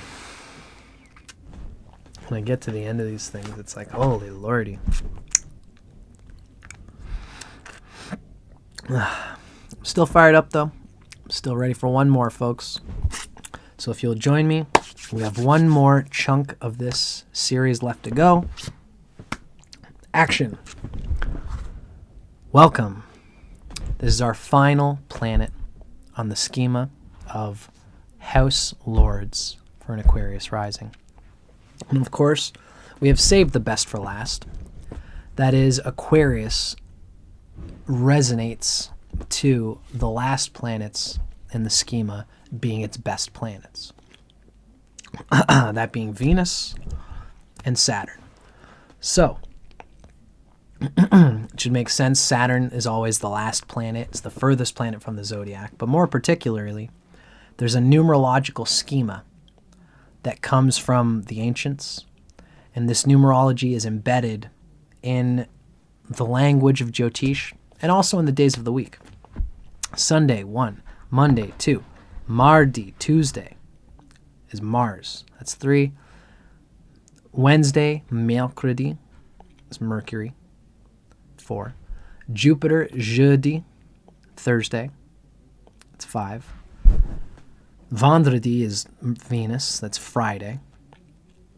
That's number 6. And then number 7, lucky number 7, is the Black Sabbath. It's Svoboda. It is the one and only Saturn, our 7th planet in our numerological schema. Of course, Aquarius itself is ruled by this 7th planet. It has a lot of chips in Saturn's bucket. And, excuse me, this really goes to show that Saturn is such a load-bearing wall for Aquarius rising. And this also goes to show that the life of Aquarius rising can often be completely turned inside out, completely changed, completely transformed by the time they turn 36, 37 years old. Because Saturn matures at age 36. So once you get into 36, 37, Aquarius finds all things related to Saturn mature. This includes the Upachaya houses, the 3rd, the 6th, the 10th, and the 11th. The difficulties that you've experienced in those houses come into a positive fruition, or at least become not so bad. The Navamsha chart emerges as a more deep, as a more embodied thing. Rahu comes online at 36 in a way that it never had before, and Saturn matures, which means all the things related to Saturn, all of the difficult aspects that it's giving or taking, the sign that it's in, the house that it's in, and the signs and houses that it rules are all going to mature in a way at age 37, which means in some ways for Aquarius and for Capricorn rising too, its life doesn't really start until it's about 36, 37. Until 36, 37 years old, Aquarius actually really goes through an experience of loss. Because Saturn, Aquarius in some ways is always going to experience this loss. Saturn has the same planet that rules the 12th house is also ruling the 1st house. So the identity of the 1st house is wrapped up in the 12th house. It's kind of always a thing. The thing with the 12th house is that we learn through the 12th house that loss is a necessary and even sometimes joyous part of life. Saturn relates with excretion anyway. It's out with the bad, in with the good. It's pissing, pooping, and puking. It is the hard, raw excrement of life that Saturn is getting out of here in order to be able to bring in what is good. And so the losses that Aquarius can feel early in its life often give a life of hard knocks that can make you appreciate any good that you do get as you get older. And it allows you to lose things, to experience loss, which is natural. The thing is that, again, there's lots of examples with Aquarius where they're kind of funny, where a house that is often deemed to be rather difficult, technically neutral, is tied in with one of the lucky houses. See, the rising sign is a lucky house, just like the 5th house and the 9th house. The 9th house is the luckiest, the 5th house is the second luckiest, the rising sign is the third luckiest. But it's still got that luck. Now, this kind of happens twice for Aquarius, where Gemini rules the 5th house and the 8th house. Sorry, Mercury rules the 5th house and the 8th house. Since Mercury rules the 5th and the 8th, the unstable 8th house gets tied into the goodness of the 5th house. It's the same thing for the 12th house. The 12th house is a house of loss, but it's tied in to the energy of the identity of Aquarius. Which means part of Aquarius's thing is kind of learning to be okay when things go wrong in life. It's like knowing how to make the best out of a bad deal. Because life is full of bad deals. Technically, life is neutral. It's full of good deals and bad deals. Aquarius has a strong sensitivity. They almost feel, usually, like Aquarius is before age 37, gets a lot of bad deals. But that's because they're sensitive to loss. They're overly sensitive to all losses, and they take them personally, almost. Yeah, I mean, it makes sense. The 12th house is wrapped up with the 1st house of identity. And they're ruled by Saturn, which is the planet of loss. So they strongly feel, even if they've been born in wealth, they've got a good 11th house, and they've got and a good 2nd house. For whatever reason, they're like the Buddha. They were born into wealth. They still feel like their life, they can always find loss. They know where to look for it. They smell and like, everyone says I've got a good life, but here's my reason why I know. My depression, my feelings of anxiety, my feelings that life is still full of suffering and pain. No matter how good you have things, I found it, I see it, and I knew it. And this often is their experience until they go through their Saturn return, and then until 36, 37 years old, where they start to recognize their oversensitivity. Why was I oversensitive to these losses? Usually someone who has oversensitivity with loss or any kind of difficulty learns how to deal with it, learns how to make the most of it, learns how to make the most out of a bad deal. So that later on, the Aquarius knows how to enjoy whatever they do have. And when something bad goes wrong, it's just like, yeah, duh, bad things happen. I've been through this before. And that's why the 12th house, with its energy of loss, is considered auspicious. They have a difficult house being wrapped into the identity in a way that makes them both auspicious. It's a blessing and a curse. But spiritually speaking, it's more of a blessing. Aquarius is one of the evolved places for consciousness to move through. It's at the latter end of the zodiac. And it shows that this loss can be a natural and very deeply moved through evolutionary narrative and experience for Aquarius. It's beautiful. It's part of who they are. And if they have a good Saturn, if it's well supported, then this is going to be their thing, is basically they can be okay with whatever happens. This is somebody, that's the best lesson we can get from Saturn. You want to know what's the secret of all? I say this is the big secret. My teacher, RYAN KURCZAK'S, told me this story of this monk who everybody respected said, I'm going to tell everybody the big secret of life. And they all come together like, oh my God, what's the big secret? And they're all sitting beside him and they're listening. He says, the big secret is I'm okay with whatever happens. Half the people are like, that's it? Is he joking? And then the other half of the people are like, that's it. That is it. He's right. Half the people thought I was just like Stupid. I could have told you that way. So it is what it is. I knew that, but the other half of the people get it. To be okay with whatever happens, it's one thing to say it. It's another thing to energetically embody it. And Saturn forces these people through their lives to energetically embody it. And if they've got a difficult Saturn, if they've got things that are showing their Saturn to have difficulty, what it might mean, God bless them, is that this is a little bit of a cleanup incarnation for them. Where things, if Mars is conjunct Saturn, the Mars things will force them not to be able to lean back and rest and enjoy the good they do have and be prepared for the bad that comes. The emergencies of Mars and the opportunities of Mars are going to always take you out of your ability to rest and enjoy.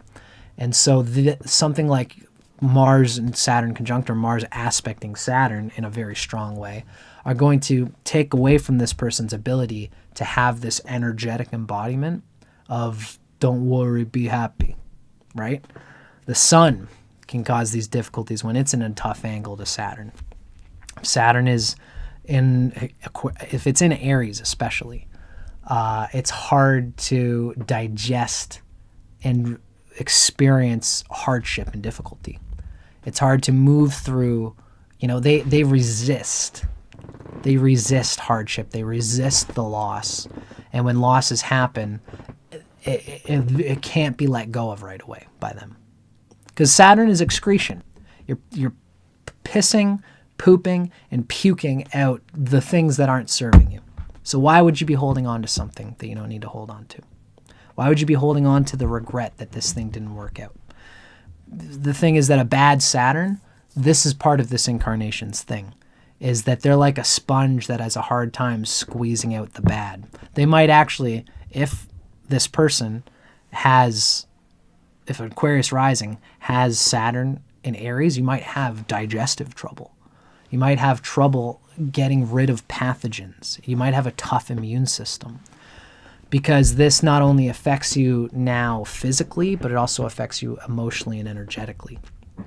It's a two-way tied up thing where the Aquarius Rising, its identity, its life path, and its vitality has a hard time resisting the bad that comes in life and has a hard time enjoying the good. So these are all the pratfalls and difficulties that can happen for Saturn. But when Saturn is good, what happens is that they know how to eliminate the bad, so that when a good thing is right in front of them, they appreciate the shit out of it. That's probably the best way to say a good Saturn and a bad Saturn for Aquarius. Holistically, energetically speaking, they are okay when things are... If Saturn is good, Aquarius, through the 1st and 12th house, can still be in control of their destiny. They're okay and can keep moving forward no matter what happens. And when something good happens, they deeply appreciate it because they've been through worse. A bad Saturn for Aquarius Rising. When some difficulties are happening, they stop they either move sideways or they go under. They get sucked into depression and cynicism. Because the 1st house, identity and power, the 1st house is your ability to do what you're doing. Being known for what you are and loved for what you are gets shucked under because your Saturn has had some catastrophe happen and you haven't been able to sit with it, move through the grief, heal it, expel it, take time off work, and go to a psychologist, go to a therapist, and write things down, tie them up in an envelope, put it in a fire, get a massage, come back to life from the gray. Aquarius, with a bad Saturn, has a hard time letting all that, doing all that, taking the time to do that. If it's a malefic planet or an enemy that's actually inflicting this difficulty on Saturn, it means that that planet is the reason why Saturn can't do this. To alleviate the guilt, to alleviate the difficulty, the victimization, the psychic pathology, the 12th house emotional existential crisis. That other planet is the reason why Saturn isn't being able to do that.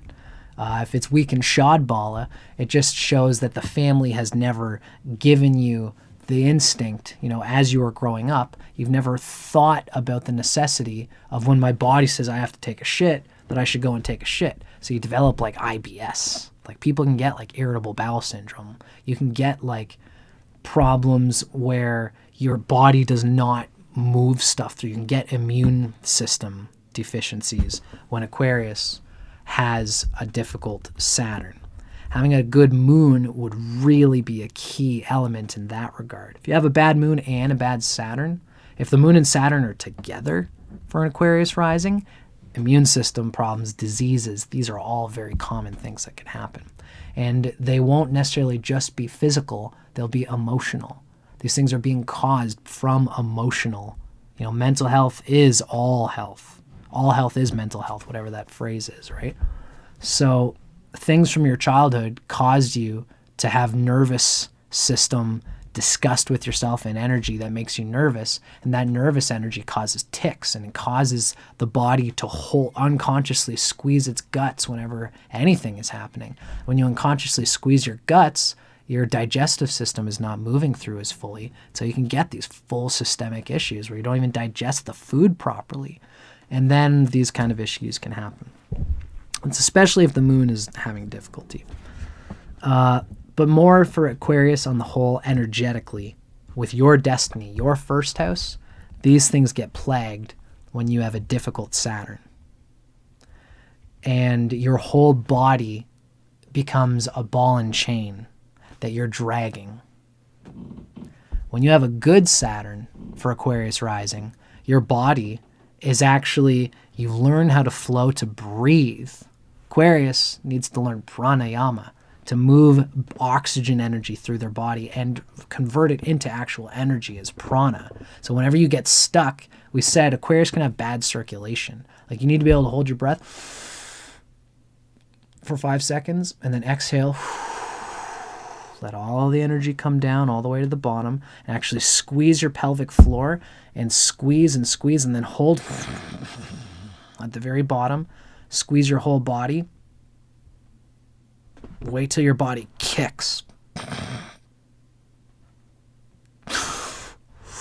And then bring that energy back in. Bring that breath in. Doing these kinds of things is you getting in touch with your prana and your energy and your vital movement of consciousness and energy. And if you don't do these kinds of things for yourself, then your energy, your body is not carrying you. You're carrying it, and it's limping, and it's dead weight, and that's what you'll feel like. But it'll never, that's not the proper way to think about it. You have to carry each other. But if your body carries you, if you got a bad Saturn, your body carries you for your whole life, especially when you get older, your body's only going to carry you for so long. Hey, Susie, nice to see you. I hope that you're doing well. So Aquarius has Saturn as a very important planet energetically. It has to do with its destiny and its emotional 12th house sensibility. The ability to dissociate from the world while still being in the world. So there's somebody who is very aloof from the world. It's part of their Aquarius' aloof thing is that a Capricorn, the 12th house dissociative energy, is tied into the first house. And it's important for them to consciously make time and moments where they're distended from the world and dissociated. And it's also important for them to engage that 12th house. And they'll do it through their body. They'll do it through their destiny. They'll create for themselves a reality where they're in the world but not of the world. I'm very good, Susie. How sweet to hear from you. When it comes to 12th house energy, when it comes to Saturn, wherever Saturn is going to show a place where you apply your destiny, you put energy there, but you also have to make space for this loss that's bound to happen. And you have to make space for being there, but also understanding your humanity and the humanity of other people involved in that thing. If you have a good Saturn that's placed in the 9th house of Libra, for example, you're going to see that somebody needs to pick the place that you're in. If it wasn't you, if it would be somebody else leading, doing the work, serving others. You know, serving others for Saturn, that's ideally what Saturn wants to do. It wants to serve others. And by serving others, you're securing yourself and you're almost not thinking about it. That's the positive expression of the 12th house, where you're doing things for other people and it feels like there's a groove that you've fallen into, that you don't have to think too hard about it. Saturn does worse when it's debilitated in Aries and it's closer to the 3rd house, because at that point, Saturn is just protecting itself. And what it does is it comes into its own little psychic world, its own isolation, where it resists other people. It's too much of this pathogenic fright. So it never involves itself with anybody. It only does things to work on itself, and it's self-critical. And that self-criticism will just tear it apart in the end of things.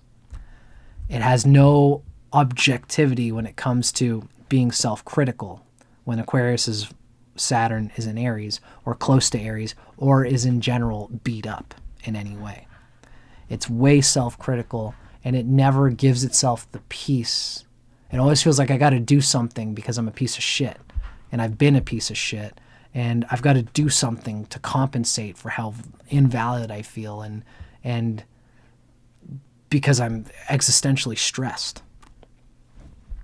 When Saturn is well placed, that existential stress is there whether they're doing things or not, but they've learned to accept it and they've learned to keep moving forward and allow their energy that they do in the world to even be a sponge, a way to exhume and get rid of that existential anxiety.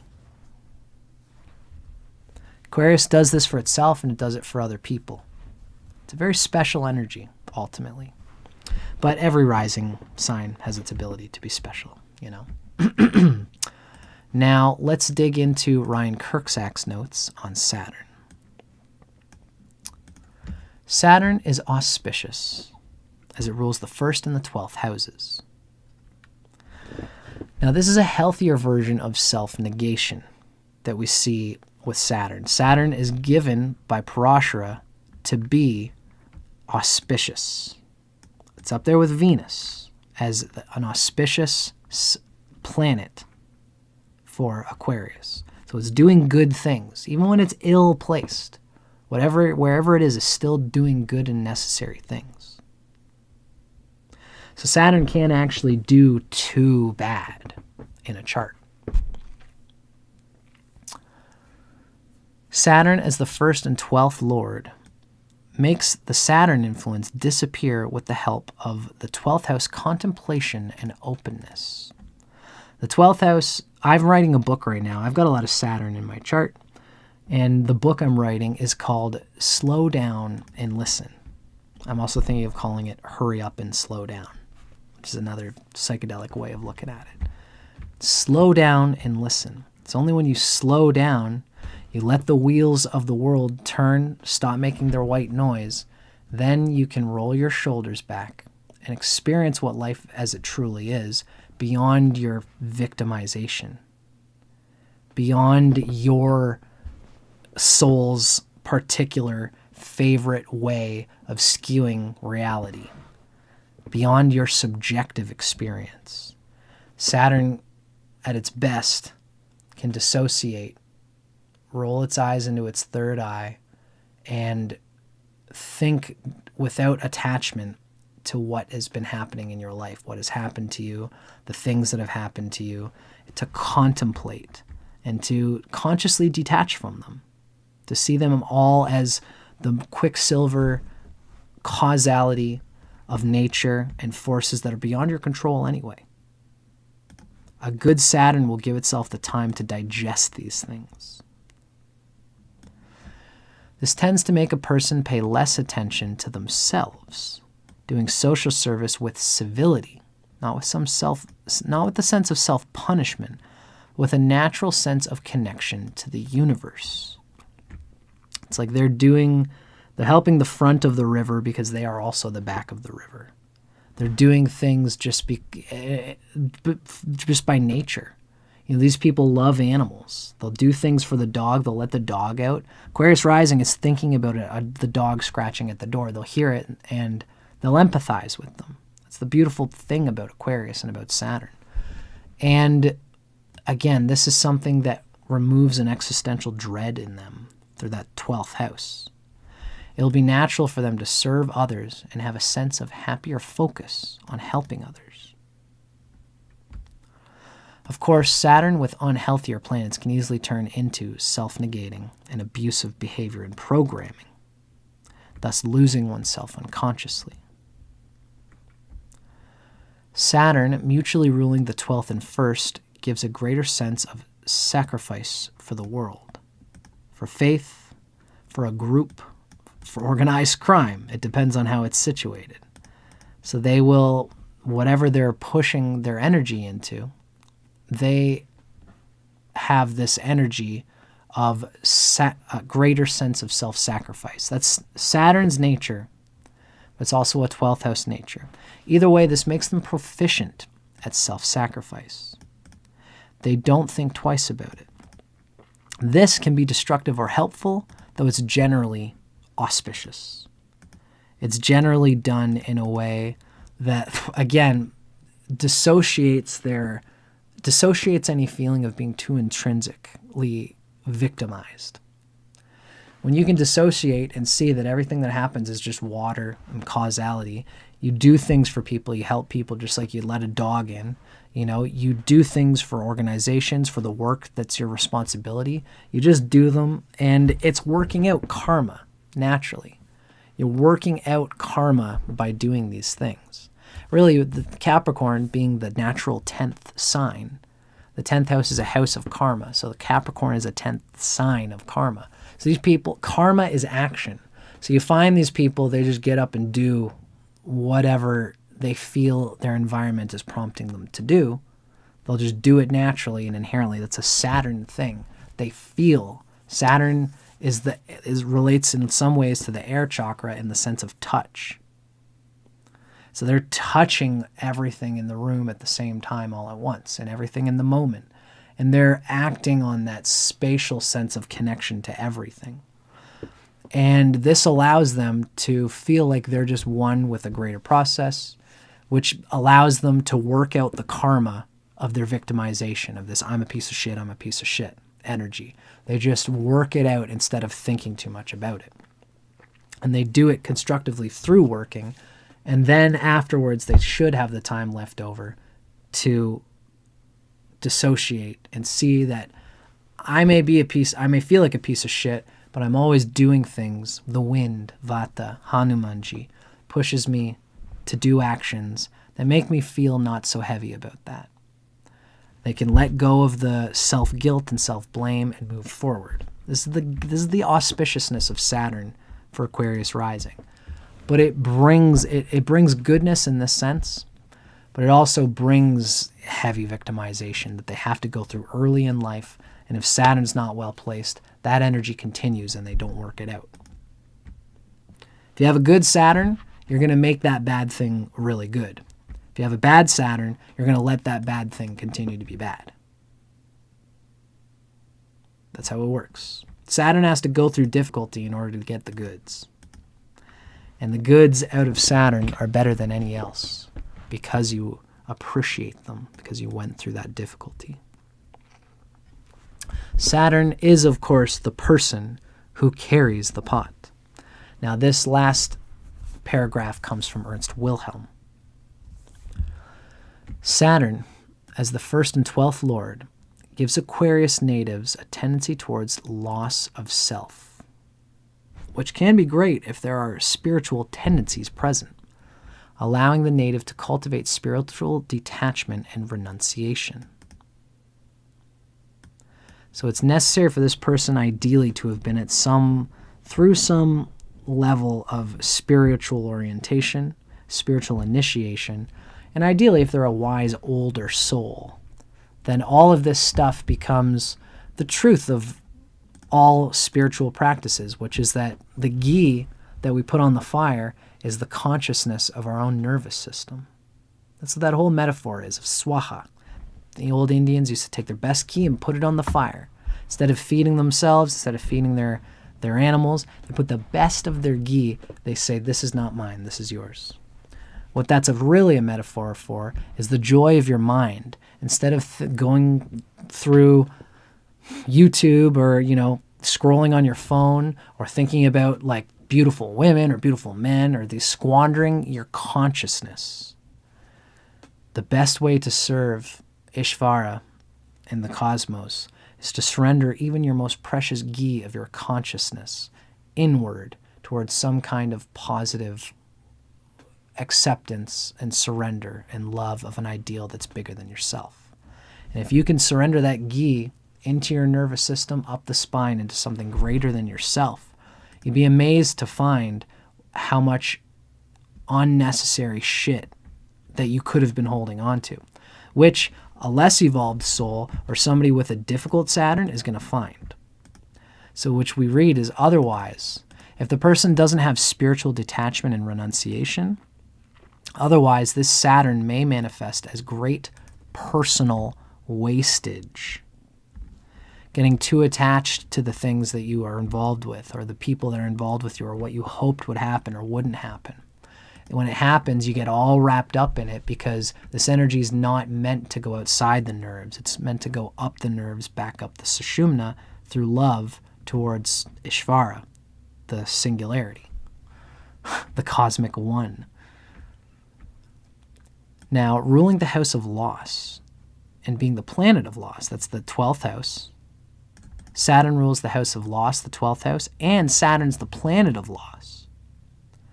So Saturn creates loss in the native's life as a result of personal indolence or possibly renunciation. Sometimes just by not giving a shit about whatever that thing is can cause losses that are positive, but it can also very much cause losses that are negative. Makes you miss the boat, makes you get the FOMO. And sometimes that's part of the karma here. It's missing out on good things too. As the rising sign lord, Saturn is technically a temporal benefic. Although, as a delaying factor, Saturn will cause delays in this person finding fulfillment until the native develops a healthy self-esteem. It's once they come into the realization that my life, my energy is valid and worth living for, and worth receiving and worth giving, and people will receive it because I am valid and they will enjoy it. Once they get that healthy self-esteem, everything begins to slide properly for Saturn, for Aquarius, and they begin to find fulfillment. As I said, this doesn't happen usually until at least 28, but more likely closer to 36 years old. As a natural malefic, Saturn will cause some element of loss and separation, which this person themselves is responsible for, either through a desire for renunciation or due to ineptitude and a lack of confidence. So it's either they're not good with that thing or they feel like they lack that self-esteem, or it's a renunciation thing. And honestly, sometimes the renunciation bit can get troublesome for them. Something as simple as when they're young, they might already feel some intrinsic spiritual qualities. But, when you're going through the Venus age, Venus has a way of, you have to carve your self-belief and your valid love through the age of Venus, which is from 12 to 32. So when you're going through puberty, you're 15 years old, all the other guys and all the other girls around are all vying for each other's attention. And you might feel, depending on if your Saturn is placed in a certain way, that I would be stronger by not involving myself in this competition. It's competition, it's competitive. I don't need to validate myself through this superficial connection to an external person. All the while, you're telling yourself all these spiritual, quote-unquote, excuses, but what you're not doing is just developing on the nature of Venus, which extends out in its hand and says, I love you. You are the person I love. Would you like to connect? If not, that's okay. It's a person with a good Venus and a good Saturn won't let Saturn's indolence get in the way of proper desires and aspects of your true inherent nature. The whole gimmick with Saturn as the 1st and 12th Lord is to let go, to teach you to let go of things that do not serve your inherent nature.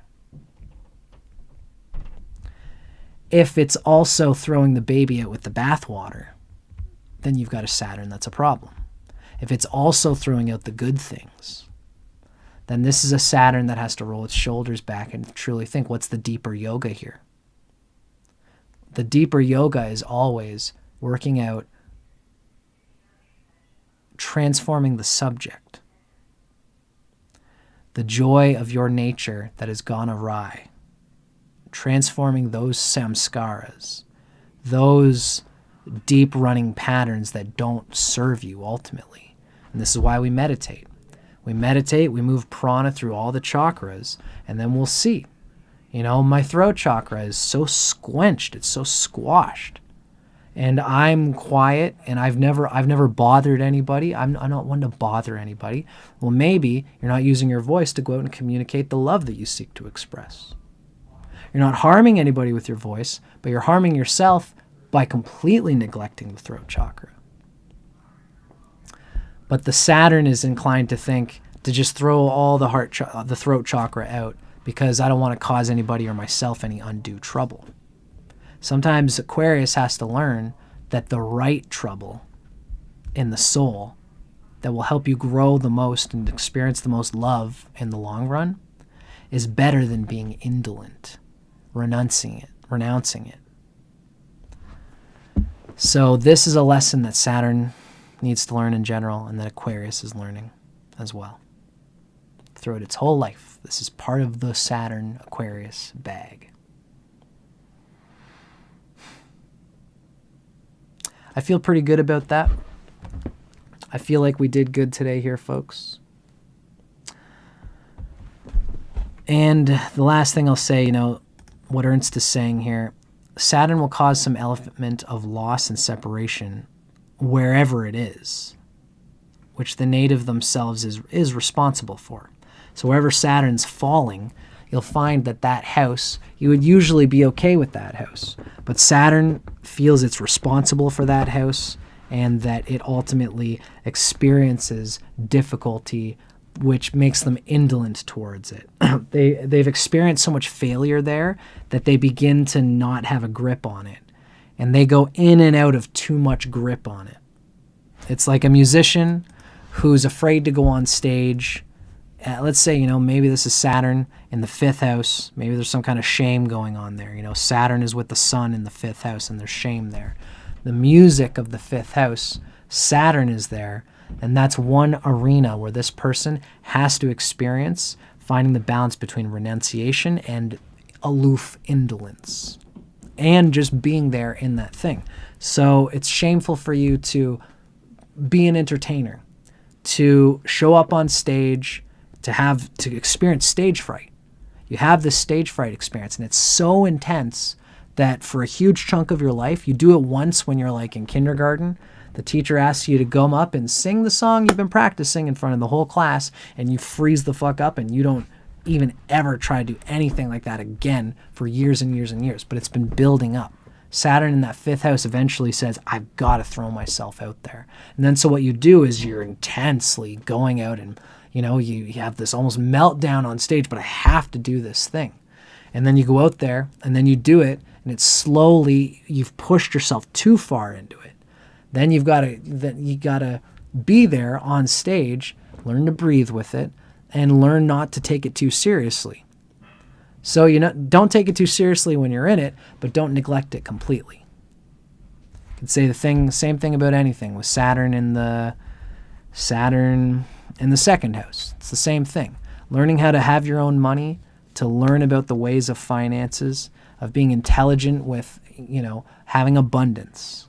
Feeling like you have love, like feeling like you're beautiful, like you have a beautiful face. If Saturn's in the 2nd house, you might find and feel like I'm not beautiful. And energetically that perpetuates out there, and everyone sees the scrunch on your face of feeling like you're ugly, and everyone thinks, yeah, you know, like, God, I can feel your energy. It's not even that you're intrinsically ugly. It's that you are sure that you're ugly, and you tell yourself that. And so you go out there and you can focus so much. If you have a good Saturn in the second house, you focus so much on that energy of just going out there, learning to have how to have money, how to have value, and explain to people, these are my values. This is what I have. This is what I can share. And then when you do that, it's painful because this is all you've got and you don't know if it's good. And you might find a lot of people reject you at first. This is what everybody does. When you connect with people, they're not going to connect with you right away, no matter how much value you have or how much value you have to share. It's just the nature of human beings that they're looking for what matches them in you. Not just, it doesn't mean anything that they're not liking you. It doesn't mean that you're intrinsically no good. It just means you're no good for them. But a person with Saturn in the second house will think, oh, again, I'm in this, I must be ugly. I must have no value, blah, blah, blah, blah, blah. And then so they go away from the second house. They go away from trying to attract abundance, and then they come back into it. And they go away from it, and they come back into it. What's going to happen for you in the end, ideally, once Saturn matures, you go past Saturn return, you go through the age 36, and even after that, there's still lessons to be learned, always, for Aquarius. What will happen is that you'll treat that house that Saturn's in just like every other house.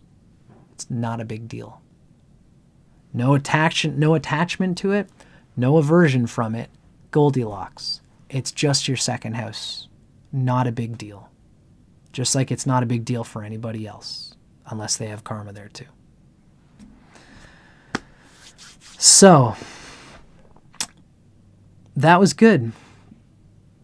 I feel good about the way we described everything there about Saturn. Took a little extra time, as it always does at the very end. But this is good. So I hope you guys all enjoyed that. I hope you guys have enjoyed hanging out with me, learning about Aquarius and about Saturn. This has been another episode of How to Rock Astrology. And I'll say, for the sake of it, thanks, West Pole. I'm glad you enjoyed it. Now, I always like to throw my PayPal up here. You can see it in the chat box, as well as astrology. Now, if you've enjoyed this, you know, even just listening to somebody talk about these things the way we have in this video is only going to, the pieces aren't fully together. The best thing is to contact an astrologer. Yeah, Susie, I think you're going to love this one. I think that I did good with this one today. I'm pretty happy about it. So thank you, everybody, for watching. If you ever want to do a session with me, email me at astrology@dustincormier.net, or you can get me on PayPal if you want to make a donation. It's paypal.me//DustinCormier91. I love doing this stuff with you guys. It's great. It gets my channel out there. Keep your eyes peeled because I'm going to have a book coming out soon. It's a novel. It's a psychedelic novel. So eventually I'll do more astrology books and stuff like that too. But I'm enjoying the process along the way. I'm enjoying you guys hanging out with me live. West Pole, Susie. We had a lot of people. Maria Antonia Alvarez. Nice to see you. Lucas was here, Losing It Rush, Oma Zubair, Purple Gotcha, Grace Demina, Dual Set, Guidance for You, Isaac Gomez, Jim, Inanna, Shubham, Brandon Torres, Daria. Lots and lots of people. And for those of you watching at home as well. Nice seeing you. Namaste. God bless. Keep your eyes peeled because we've always got more stuff coming out on my channel.